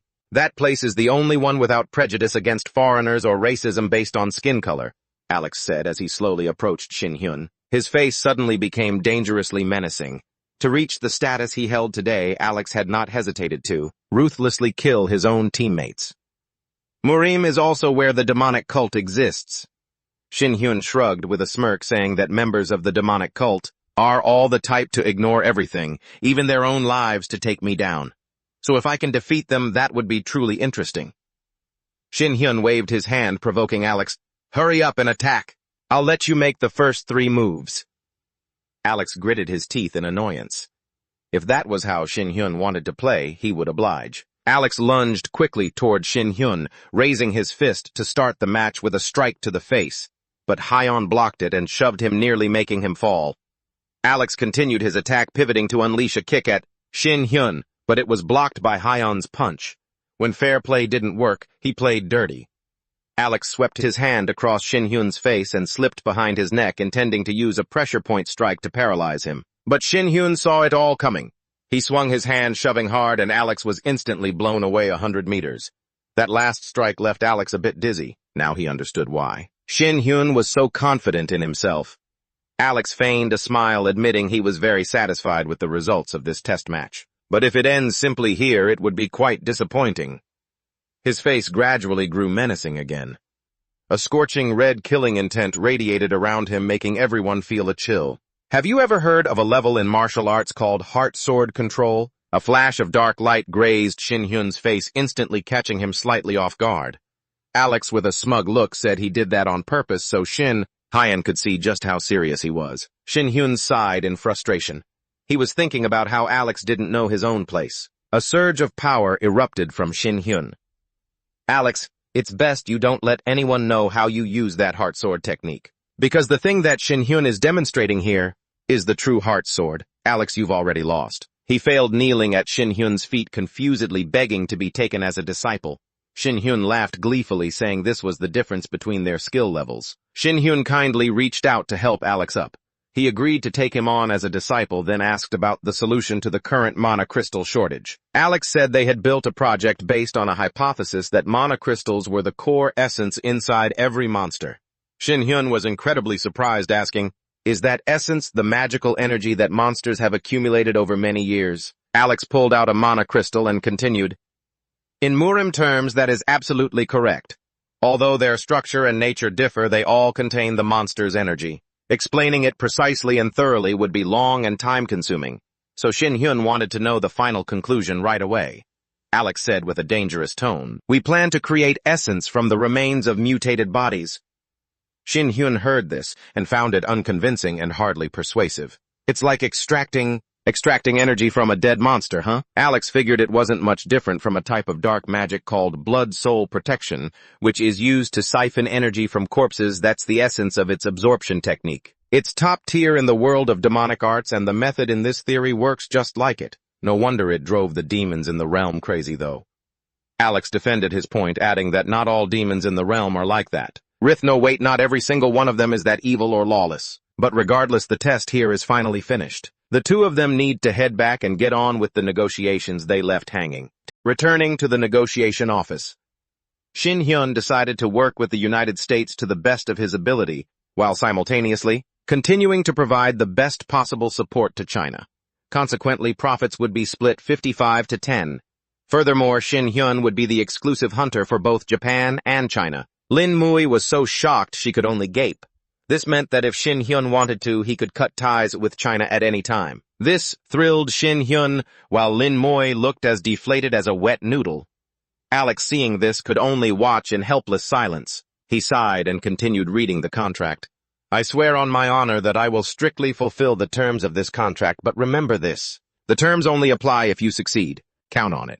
Alex and Shin Hyun shook hands to seal their partnership. The next day in San Francisco, they were at the largest research headquarters in the western United States. They had designed it to be sturdy and resilient just in case things got out of hand while creating the essence.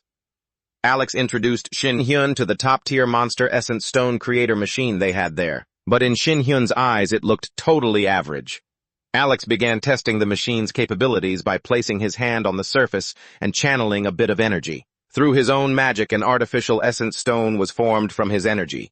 Shin Hyun stood there with his jaw on the floor, unable to believe his eyes. But even a living monster couldn't emit energy the way Alex just did, let alone a dead one. That was the very problem they were struggling to solve. And that was why the United States trusted that Shin Hyun was the one who could do it. Hearing this, Shin Hyun was so surprised he almost lost it. He draped his arm over Alex's shoulder and jokingly asked if he had ever been to the Shaolin Temple. Alex, predictably annoyed, replied that the demons of this realm would never dare set foot in such a place. At that, Shin Hyun immediately snapped, firing back loudly. "So you think being a heavenly demon is a government job? These are exactly the techniques the monks at the Shaolin Temple use to create their stones." Suddenly, a light bulb went off in Shin Hyun's head. "Alex, I think I've figured out how to do this. Artificial essence stones are something that already exist in the Murim world. The most notable product is the Great Energy Stone of the Shaolin Temple. Alex looked confused and lost as he had never cared about orthodox sects or their practices, so he hadn't paid them any mind. Shin Hyun thought Alex's initial idea wasn't bad either. Alex asked him what the next step would be and if he could bring someone else to this place. It was the person who created the test sample, a level 70 crafter. That person was also a returner like Alex but lived a pretty low-key life. It was the crafter named Tyron Wilson. He arrived carrying a box, the very thing Shin Hyun had requested. Shin Hyun slowly and carefully opened the box and a small cute monster hopped out. Shin Hyun quickly used his power to restrain it. This type of magic was a variation of that supreme energy absorption technique. After a brief struggle under the influence of the magic, the little monster transformed into a crystal stone. Shin Hyun gripped it tightly in his palm. The energy radiating from it felt a bit unpleasant, likely because it was formed from a monster. Shin Hyun dropped the newly created crystal into the machine. Everyone fell silent, nervously waiting for the result. A moment later, a beautiful, polished crystal stone emerged. Shin Hyun picked it up and handed it to Tyron. Neither of them could believe their eyes. Tyron held the stone up to his glasses to analyze it. The results were so surprising he was at a loss for words. It was so similar to a regular monster essence stone that Tyron thought he was hallucinating. Shin Hyun, hearing this, looked quite proud of his achievement. Everything had gone better than expected. The only remaining issue now was Tyron, who also wanted to try using Shin Hyun's skill. He placed his hand on the crystal-making machine, but nothing happened. It seemed that to use it, one had to know how to channel magic. Tyron asked Shin Hyun if he could teach him the variation of that energy absorption technique, being a kind-hearted person. Shin Hyun agreed easily. However, to become his student, Tyron had to endure and go through all of his training sessions. Alex and Tyron felt a sudden chill, getting cold feet. Just 1 week later, Tyron's face was beaten, bruised, and battered, but he could now cast the magic himself and restrain a monster, turning it into a small stone held in his palm. Tyron slowly placed it into the crystal-making machine. The result was highly promising. Tyron had finally learned the energy absorption variation and successfully created a crystal stone. Tyron was thrilled, so happy he jumped for joy like a child. Even Alex couldn't believe Shin Hyun had taught Tyron such a difficult skill in just 1 week, but the price Tyron paid was a few bruises on his face. Anyway, things here were finished and Shin Hyun would be returning to South Korea. Alex and Tyron seemed a bit reluctant. They hadn't expected Shin Hyun to have to leave so soon. Shin Hyun said he needed to go home. And whoever dares to steal my share of the work here will end up like minced meat on a chopping block. Shin Hyun used teleportation to return to South Korea. Jihye was visibly excited to see him back. Uson might have still been angry about last time as he didn't show any enthusiasm. Seeing the tension between the two, Jihye stepped in to mediate. Calm down, Uson. We need to tell Hyun about our good news too, don't we? Shin Hyun wondered. Good news. Jihye then pulled out a piece of paper with an 8 trigram symbol in the center and some strange symbols around it to show Shin Hyun. She said this was the new emblem of the Limitless Guild. Shin Hyun just gave a flat, uh-huh. That reaction from Shin Hyun left Jihye a bit disappointed. That's all you have to say. It took us a few nights to pull this off, you know, Shin Hyun said, only to offer a sheepish, evasive laugh when Jihye looked annoyed, desperately trying to change the subject to something trivial. Seeing the two of them like that, Uson probably sensed something interesting and started teasing them. What's going on between you two? You've gotten awfully close all of a sudden. It seemed like Uson had hit the nail on the head because Jihye suddenly went speechless. Meanwhile, Uson poked Shin Hyun in the side, teasing that they looked like they were putting on an act, as if we aren't even close at all. Then suddenly, Jihye tentatively asked Shin Hyun if she could just call him by his first name. Shin Hyun didn't hesitate to agree right away, and he decided he would start calling her by her real name, too. But just then, a loud shout came from outside announcing an emergency reports had just come in that over 3 types of monsters had appeared in the dungeon. Shin Hyun asked if these were monsters coming out of spatial rifts. There are no records of them yet, so we can't be sure. But according to the information, a massive earthquake had struck the dungeon, and the aftershocks had left every hunter there feeling dizzy and disoriented. Jihye thought for a moment. There had never been a case like this before. She decided she would have to go there and check out the situation herself. Shin Hyun wanted to go with her too. He suspected this incident might be linked to that goddess. After arriving at the dungeon, Shin Hyun had to fight to control the chaos, wiping out waves of monsters running wild. The dungeon had turned into a complete mess.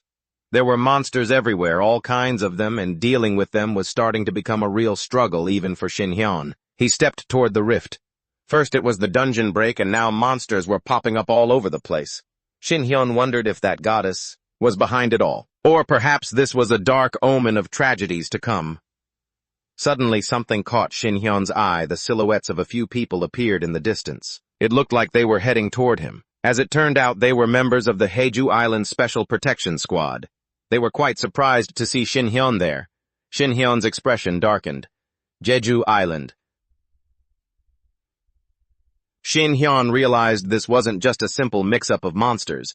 The dungeons themselves might be merging together. At the Jeju Island Fog Dungeon, Shin Hyun explained that he had come from the TB dungeon to investigate the recent strange phenomena. Everyone was shocked to hear that, as the TB dungeon was located in Gangwon province a long way off. Shin Hyun asked them what had happened in this dungeon. It seemed the dungeon's area had expanded since the last time they were there. They had purposely planted flags in front of the spatial rifts to mark them, but when they came back, the first flag they had planted was gone. Even the entrance they came through had suddenly vanished, leaving the team with no way out. Shin Hyun remained silent for a moment.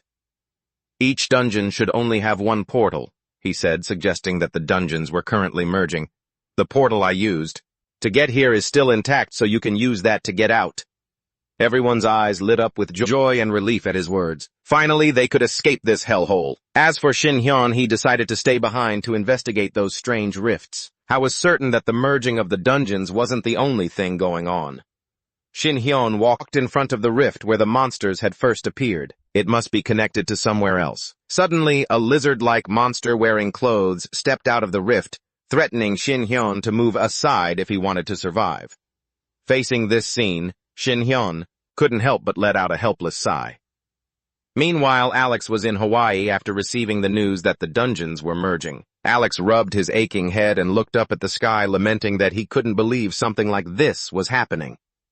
Suddenly, a group of winged dragon men appeared. Alex wondered if these were a new type of monster.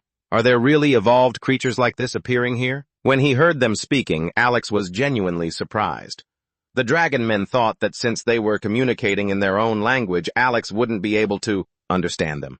Oh, is that so? I didn't think you guys could even talk, let alone use frequency shifting to communicate, Alex replied, catching the dragon men completely off guard. They asked who Alex was and where he came from, noting that he looked very different from the species they had encountered before.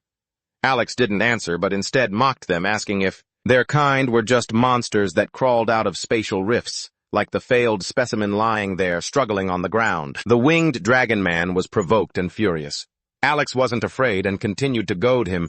You think just because you slap on a few pieces of junk you're any different from those other pathetic monsters? The only difference is your ability to speak a language.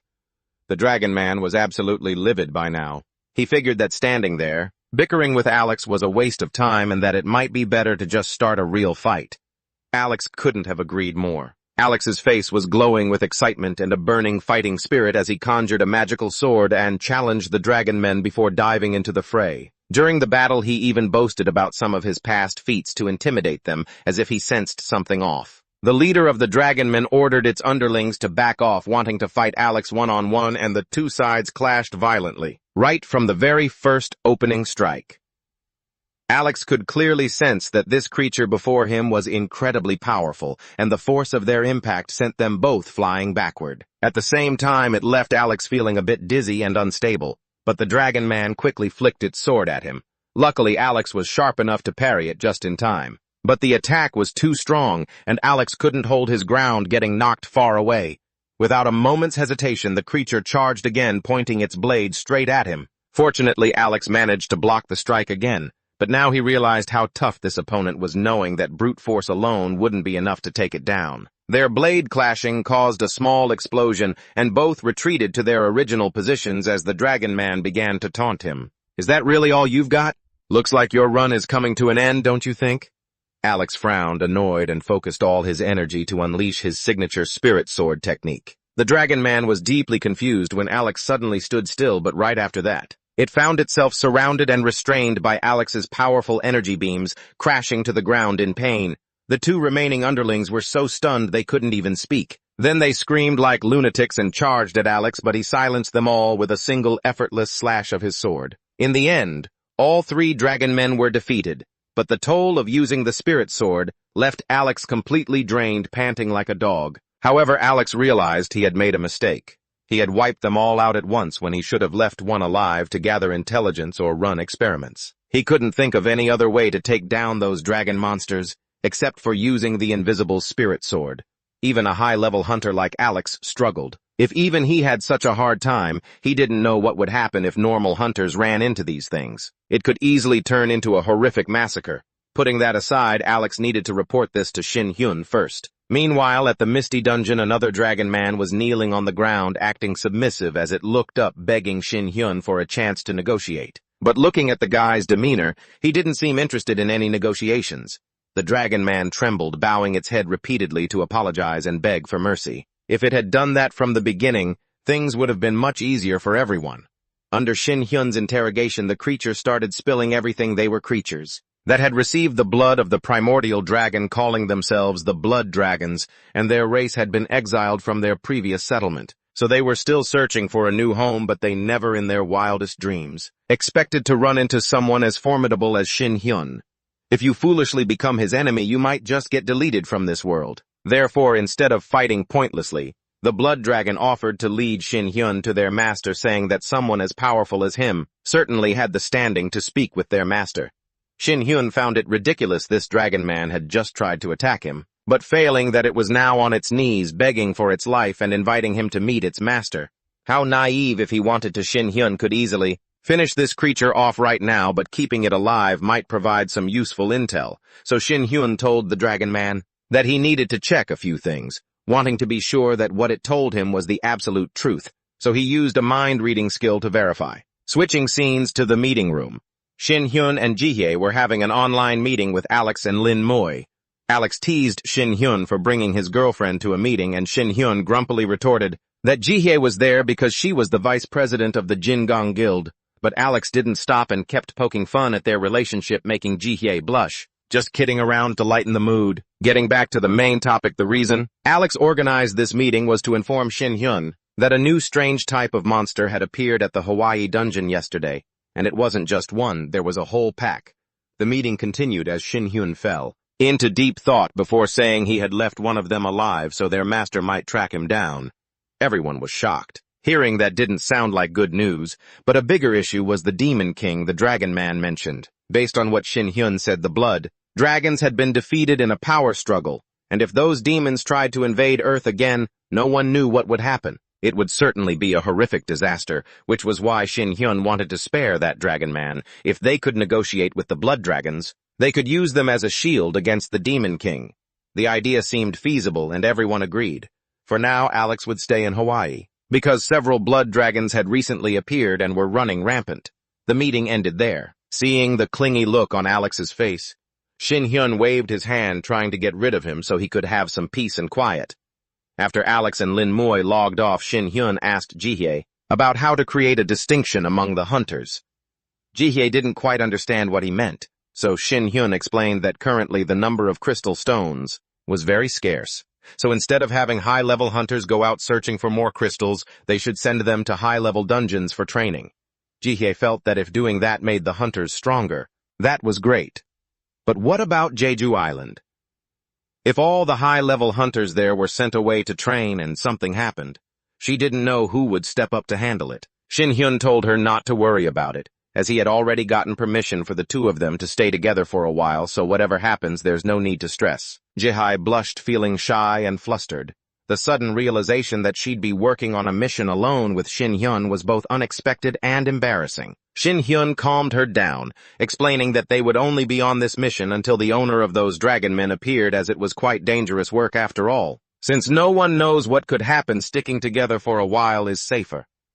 Jihye let out a sigh of relief, thinking to herself that she had almost misunderstood the situation. Shin Hyun cast a spell and turned, acting as if he were completely innocent. Shin Hyun, then put on a scary face and said that if that were the case, Jihye probably wouldn't like it very much. After all, growing up always comes with a bit of pain. For some reason, Jihye suddenly felt a chill run down her spine. A few days later at the fog dungeon, it was the first time that Jihye and Usan had come to this dungeon, and true to its name, it was nearly impossible to see anything in front of them. Previously, Shin Hyun had adamantly refused to bring Usan to a place like this. This time, there was definitely something going on. The real reason Shin Hyun brought them both here was so he could personally oversee the training of Yang Chen from China and Alex from the United States. And because of the recent appearance of the blood dragons and other powerful entities, Shin Hyun needed to train both of them to become much stronger, to be able to protect themselves.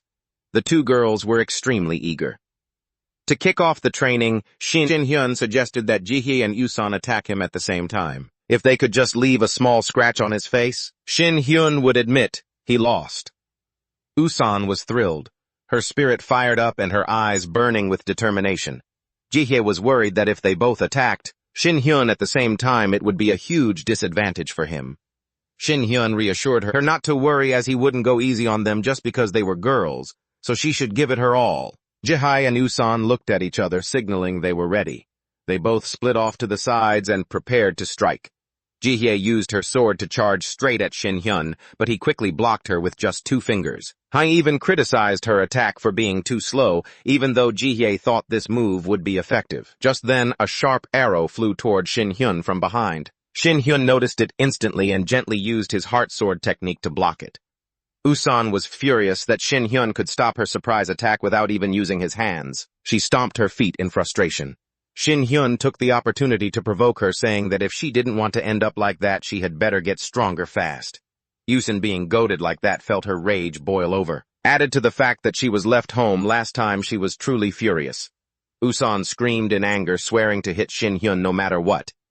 Jihye, seeing this scene, she could only manage a wry smile. After a while of kicking and punching, Usan and Jihye were lying on the ground panting like dogs. Although tired, it was worth it. Jihye hadn't expected herself to level up so quickly. Usan's strength had also increased a little. From now on, everyone might be busier with their own work, so it was great to spend time training together like this. Usan once had a period where she couldn't see her brother because Shin Hyun wasn't returning home due to work. Shin Hyun noticed that they were both very happy. When they leveled up, their stamina also recovered significantly, so to encourage them, he decided to have them continue training. After a few weeks, Jihye was physically exhausted and complained, asking how Shin Hyun could be so heartless as to make 2 girls train for a whole week straight. Suddenly, at that moment, a staff member from headquarters appeared, reporting that they had just received a request for help from Hawaii more than an hour ago. Alex was being surrounded by 2 giant dragon men. It would take Shin Hyun a little while to arrive to help.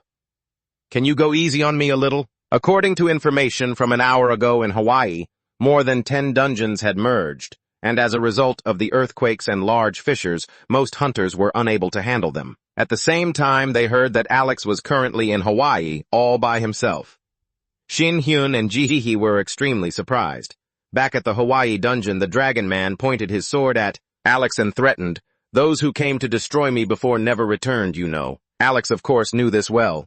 The Blood Dragon Man continued to threaten, "Because you touched our kind, now you must pay the price for everything you have caused." Alex, furious, used his bare hand to swat the monster's spear aside. His body was now radiating an intense, angry, killing intent. Alex's pupils dilated as a powerful surge of energy erupted from him, flying directly toward the group of dragon men, causing them to nearly lose their footing. Alex's last attack made the lead dragon man feel quite excited. It launched a counterattack so strong that it created an explosion that shook the entire earth and sky. Alex also felt a bit dazed. Not stopping, that dragon man continued to gather strength, preparing to strike. It didn't forget to tell its underlings that no one was allowed to touch him. It wanted to deal with Alex personally. The dragon man looked at Alex, then provoked him. "Show me what you can do." Alex smirked. "Isn't what I can do just cutting you in half?" The dragon man was furious when he heard that. Alex began to summon his sword, ready to charge into battle. On the other side, the dragon man was also in a ready stance. Combat suddenly. Alex realized something that shocked him. Could this dragon man be a mage? It gripped its spear and swung it hard toward Alex. The surge of power released made Alex feel that it was extremely hard to block. This guy seemed stronger than the one he had defeated before. Alex observed his surroundings for a moment. The other dragon men were laughing and mocking him. Perhaps they had underestimated him. Alex frowned his face, looking as if he were plotting something. Sensing an opening, Alex immediately counterattacks. With one swing of his arm, the pressure restraining him vanishes completely. The dragon man, caught off guard, loses his footing and nearly crashes to the ground. His right arm has also been blown away by Alex. Not wasting another second, Alex lunges forward like lightning, preparing to deliver the final blow, but the dragon man isn't about to let that happen. He won't just sit there. If he loses an arm, he still has his mouth. He focuses his power and lets out a roar, "Stop!" Suddenly, Alex's limbs freeze up and he can't move an inch. Continuing the suppression, the dragon man flings Alex to the ground. Alex can't even stand up as the dragon man steps forward and stomps hard on his hand. Even the dragon man is surprised, not expecting Alex to be able to use the dragon tongue technique. He raises his hand, focusing his power, preparing to deliver the finishing move to end it all. Alex is now in a life-or-death situation. But just as he's bracing himself to feel the pain before meeting the Grim Reaper, he suddenly feels nothing at all. It turns out Shin Hyun appeared just in time, blocking the attack and saving Alex from the jaws of death. The dragon man screams in anger, "Don't you dare interfere with my business." Shin Hyun finds the noise annoying and gives him a quick strike to the neck to shut him up. The remaining dragon men are absolutely shocked to see their boss getting pummeled like that. They quickly fly toward their comrade, who was just sent flying 10 miles away. After dealing with, Shin Hyun turns back to Alex, grumbling with disappointment. How could you let him defeat you that easily? Healed by Shin Hyun's recovery magic. Alex slowly stands up. He can't believe Shin Hyun managed to get here and rescue him so quickly. Shin Hyun explains that he used teleportation to get here. Alex is stunned. He never expected Shin Hyun's teleportation range to be this vast. Getting back to the point, Alex mentions that the dragon man had an ability very similar to the mind sword technique, which he called the dragon tongue. Just as Shin Hyun predicted, if he could defeat Alex then, that dragon man must be at least level 80. At that level, he could easily master the mind sword. Even though Alex cut off one of his arms, the dragon man was able to regenerate it normally. Shin Hyun uses telepathy to ask the group of dragon men if they belong to the top tier of the blood dragons. They confirm this is true, and they guess that Shin Hyun must be the person their master mentioned. Shin Hyun asks to meet and speak with their master. The dragon man shows clear contempt, as if they would care about the words of the people they just defeated. If Alex were his subordinate, he would have finished him off in one hit already. Hearing such an infuriating way of talking, Shin Hyun is certain this guy isn't the Lord Marty he's looking for, and he probably doesn't want to negotiate with words at all. Shin Hyun waves his hand decisively, and the heads and bodies of the two dragon men in front of him are instantly severed. The last remaining dragon man just stands there, jaw dropped in shock. Regardless, Shin Hyun only needed one survivor to get information, but the dragon man doesn't seem willing to compromise. He continues using that shouting technique to attack Shin Hyun, but it is completely useless against Shin Hyun. No matter how loud the dragon man screams, Shin Hyun slowly closes in, making the dragon man tremble and collapse in exhaustion. Shin Hyun just wanted to talk and negotiate, but these guys keep making everything complicated. It took a little care from Shin Hyun for the dragon man to finally become terrified. He begs for mercy, saying his master is currently considering the meeting request positively. Even knowing that, the dragon man still tries to kill Shin Hyun. This really makes him snap. Shin Hyun makes a light flick, gifting him a nice scratch right across the neck, just to vent his frustration. Seeing this, Alex can't help but admire Shin Hyun. He spent so much effort and time trying to negotiate with them to no avail, and yet Shin Hyun barely had to do anything, and they're already kneeling on the ground. Alex guesses that Shin Hyun must have reached level 100 or something. Shin Hyun turns to look at the dragon men he just defeated. So far, only these small fries have appeared. He hopes the next thing that shows up will be a species he can actually talk to. In the world of the moon dragon men, the moon glows a blood red. A white-haired figure looking like a demon king sits on a throne. He receives news that his dispatched subordinates were defeated and cannot return. Then it is time to listen to Marin and speak with the one known by the name Shin Hyun. Back to Shin Hyun and Alex. Shin Hyun says that after observing the situation, he realized that until this space crack closes, there will always be new types of monsters, appearing at any time, and the dragon that is Marin's trusted subordinate could appear at any moment. Alex says that if it appears as expected, that would be fine, but it seems like this gentle conversation approach is only suitable for the pathetic dragons from earlier. Shin Hyun stretches, feeling tired. He asks Alex to set up a temporary security station here. Hai is going to head back to get some rest. He doesn't forget to tell Alex to pack up and take care of the dragonmen's remains carefully, then send them to the Jinjiang Research Headquarters. It seems they are very useful for research. Just sending 1 or 2 is enough. The rest Alex can use as he pleases. Alex is overjoyed. He never thought he would be able to own these things. Hai happily thanks Shin Hyun, thinking these will surely be excellent ingredients. Shin Hyun is puzzled, so Alex explains that when playing games, scales or bones from dragons are always incredibly valuable materials. If he can use these, Alex is certain he can craft top-tier gear. Shin Hyun sighs lightly. Well, he'll just let Alex do as he pleases then. For now, he has to prepare to return to Korea. Now that he possesses these dragon remains with significant power, they would be perfect to use as shields to block the demons. Dusk falls and the security station is quickly set up. Alex is sitting inside working while Shin Hyun is lying on the bed, lost in thought. Suddenly, an earthquake strikes, surprising both of them. It seems something has landed on the roof of the security station. It looks like an uninvited guest has arrived. Alex and Shin Hyun appear here, stepping outside as a strange grid-like light envelops the sky. Shin Hyun says it looks like some kind of magic that has just been discovered. Suddenly, an object flies out from within the light. It's a giant white dragon emerging with a roar so powerful it shakes the earth and heavens. Shin Hyun and Alex are completely taken aback. The white dragon lands right in front of them and stares them down. Now they're in for it, just out of nowhere. Another dragon monster appears different from the ones before. The white dragon begins to speak. Judging by your reactions, you must know my kind quite well. Shall we talk for a bit? Shin Hyun nods in agreement. The white dragon says he is here to meet someone named Cha Shin Hyun. Shin Hyun immediately signals that he is the one. The white dragon is incredibly surprised as Shin Hyun's appearance doesn't look like that of a powerful warrior at all. Cha Shin Hyun asks the dragon if he is Ante, the master of those flying monster dragons. Ante is stunned that Shin Hyun even knows his name, saying he has been waiting for him for quite a while. He adds that if he is truly Shin Hyun, he must surely know where his subordinates are now. Shin Hyun calmly replies that he has already wiped them all out. Hai explains that they harbored too much hatred toward humans, so there was no way to talk reasonably. Looking at Ante now, he seems much calmer and more composed than Shin Hyun expected. The white dragon sighs in disappointment. I told those fools not to act so recklessly. Even though they acted without my orders, I still want to apologize on their behalf. They do not represent the will of our dragon race. Shin Hyun realizes this white dragon Ante is actually quite well-mannered.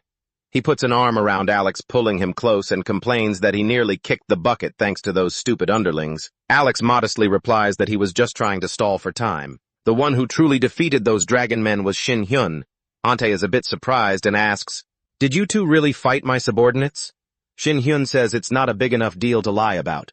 The dragon thinks that if this is truly the Cha Shin Hyun that Martin spoke of, then surely what he said is the truth. Shin Hyun, seeing that Ante still seems a bit skeptical, flicks his hand using a mind sword technique to prove himself.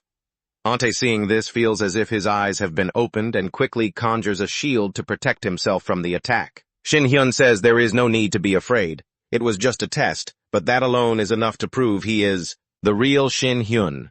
The white dragon Ante finally believes him and wonders if he truly has the ability to defeat dragons. Ante doubts himself. Is the standard of this world really that high? Is everyone here as incredibly strong as Shin Hyun? Shin Hyun laughs and explains that he and Alex are special cases. If everyone in this world were this strong, then he and Alex would be the 2 strongest people on Earth. Shin Hyun asks Ante if he is the strongest in his dragon race, and whether other races talk to each other so amicably. Ante doesn't answer, just mutters an obscure incantation. In an instant, the white dragon form disappears and he stands there in a normal human form. Alex and Shin Hyun are absolutely shocked. They never expected Ante to possess such an ability. Ante points his hand toward Alex and Shin Hyun, still muttering the strange incantation. A wave of power radiates from him, surrounding both of them. Shin Hyun, his face full of suspicion, asks what Ante just did to them. Ante doesn't reply, just flashes a confident smile. At this moment, a dark shadow in the distance has been observing everything from the start, but very quickly after that, it vanishes into the night. Ante speaks in some unintelligible language. After finishing the spell, a dark purple aura envelops Alex and Shin-hyun. Shin-hyun shouts angrily, asking what Ante just did to them. Ante says don't get angry. He just used magic to translate their languages so they could understand one another. Realizing that's the case, Shin-hyun says right now we can talk much more conveniently. Then Shin-hyun asks what Martin and his subordinates told Ante about him. Ante says Martin reported that he nearly lost his life at the hands of a human named Shin-hyun and advised him to be careful. At first he didn't believe it, but now he does. If they fought, he would be the one to die. Shin-hyun laughs, saying he likes Ante for his honesty. Ante says that for dragons lying is not an option, as their tongue is the source of their power. Deceiving others is just like deceiving oneself. But besides, if he tried to act tough, Shin-hyun wouldn't be scared anyway. Shin-hyun laughs, saying he already knows quite a bit about him. He adds that he can vaguely guess Ante's purpose for approaching him.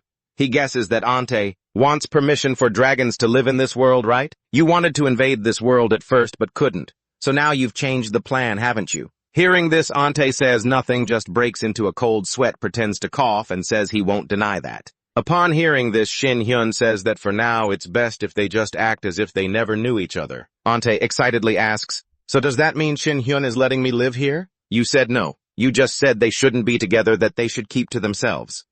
Ante said that to Shin-hyun. Ante looked incredibly sad. Then Shin-hyun leaned in and said, but even if I said that, you wouldn't give up, would you? So I'll let you live here. Ante was overjoyed, grabbed Shin-hyun's hand and thanked him profusely. Alex, standing nearby, shouted Shin-hyun's name in surprise. Shin-hyun said, but there's a condition. Ante asked, what is it? Even if I agree, it doesn't mean others will be willing to let you live here. And dragons can no longer blend into human society either. Ante suddenly said, that's fine. We will try to prove before Ante could finish. Shin-hyun interrupted, saying, that's not what I meant. I want you and the dragons to live only within the dungeons, Ante. Ante asked back, did you just say we have to live in the dungeons? He replied, that's right. Ante said, that's a bit. Shin-hyun replied, that's right. Why you allowed the dragons? Shin-hyun cut him off again and said, what about it? They've already allowed the dragons to live here. They get a roof over their heads, and in exchange they just have to help humans kill all the demons trying to cross into this world. Anything else to complain about? Ante said tremblingly. Even if you're right, the atmosphere here isn't very suitable in helping humans fight demons. Are you just using them as a shield? Shin-hyun said. Well, that's the deal they agreed to, right? Despite his anger, Ante gritted his teeth and said fine. He agreed to Shin-hyun's proposal but wanted to set a condition of his own.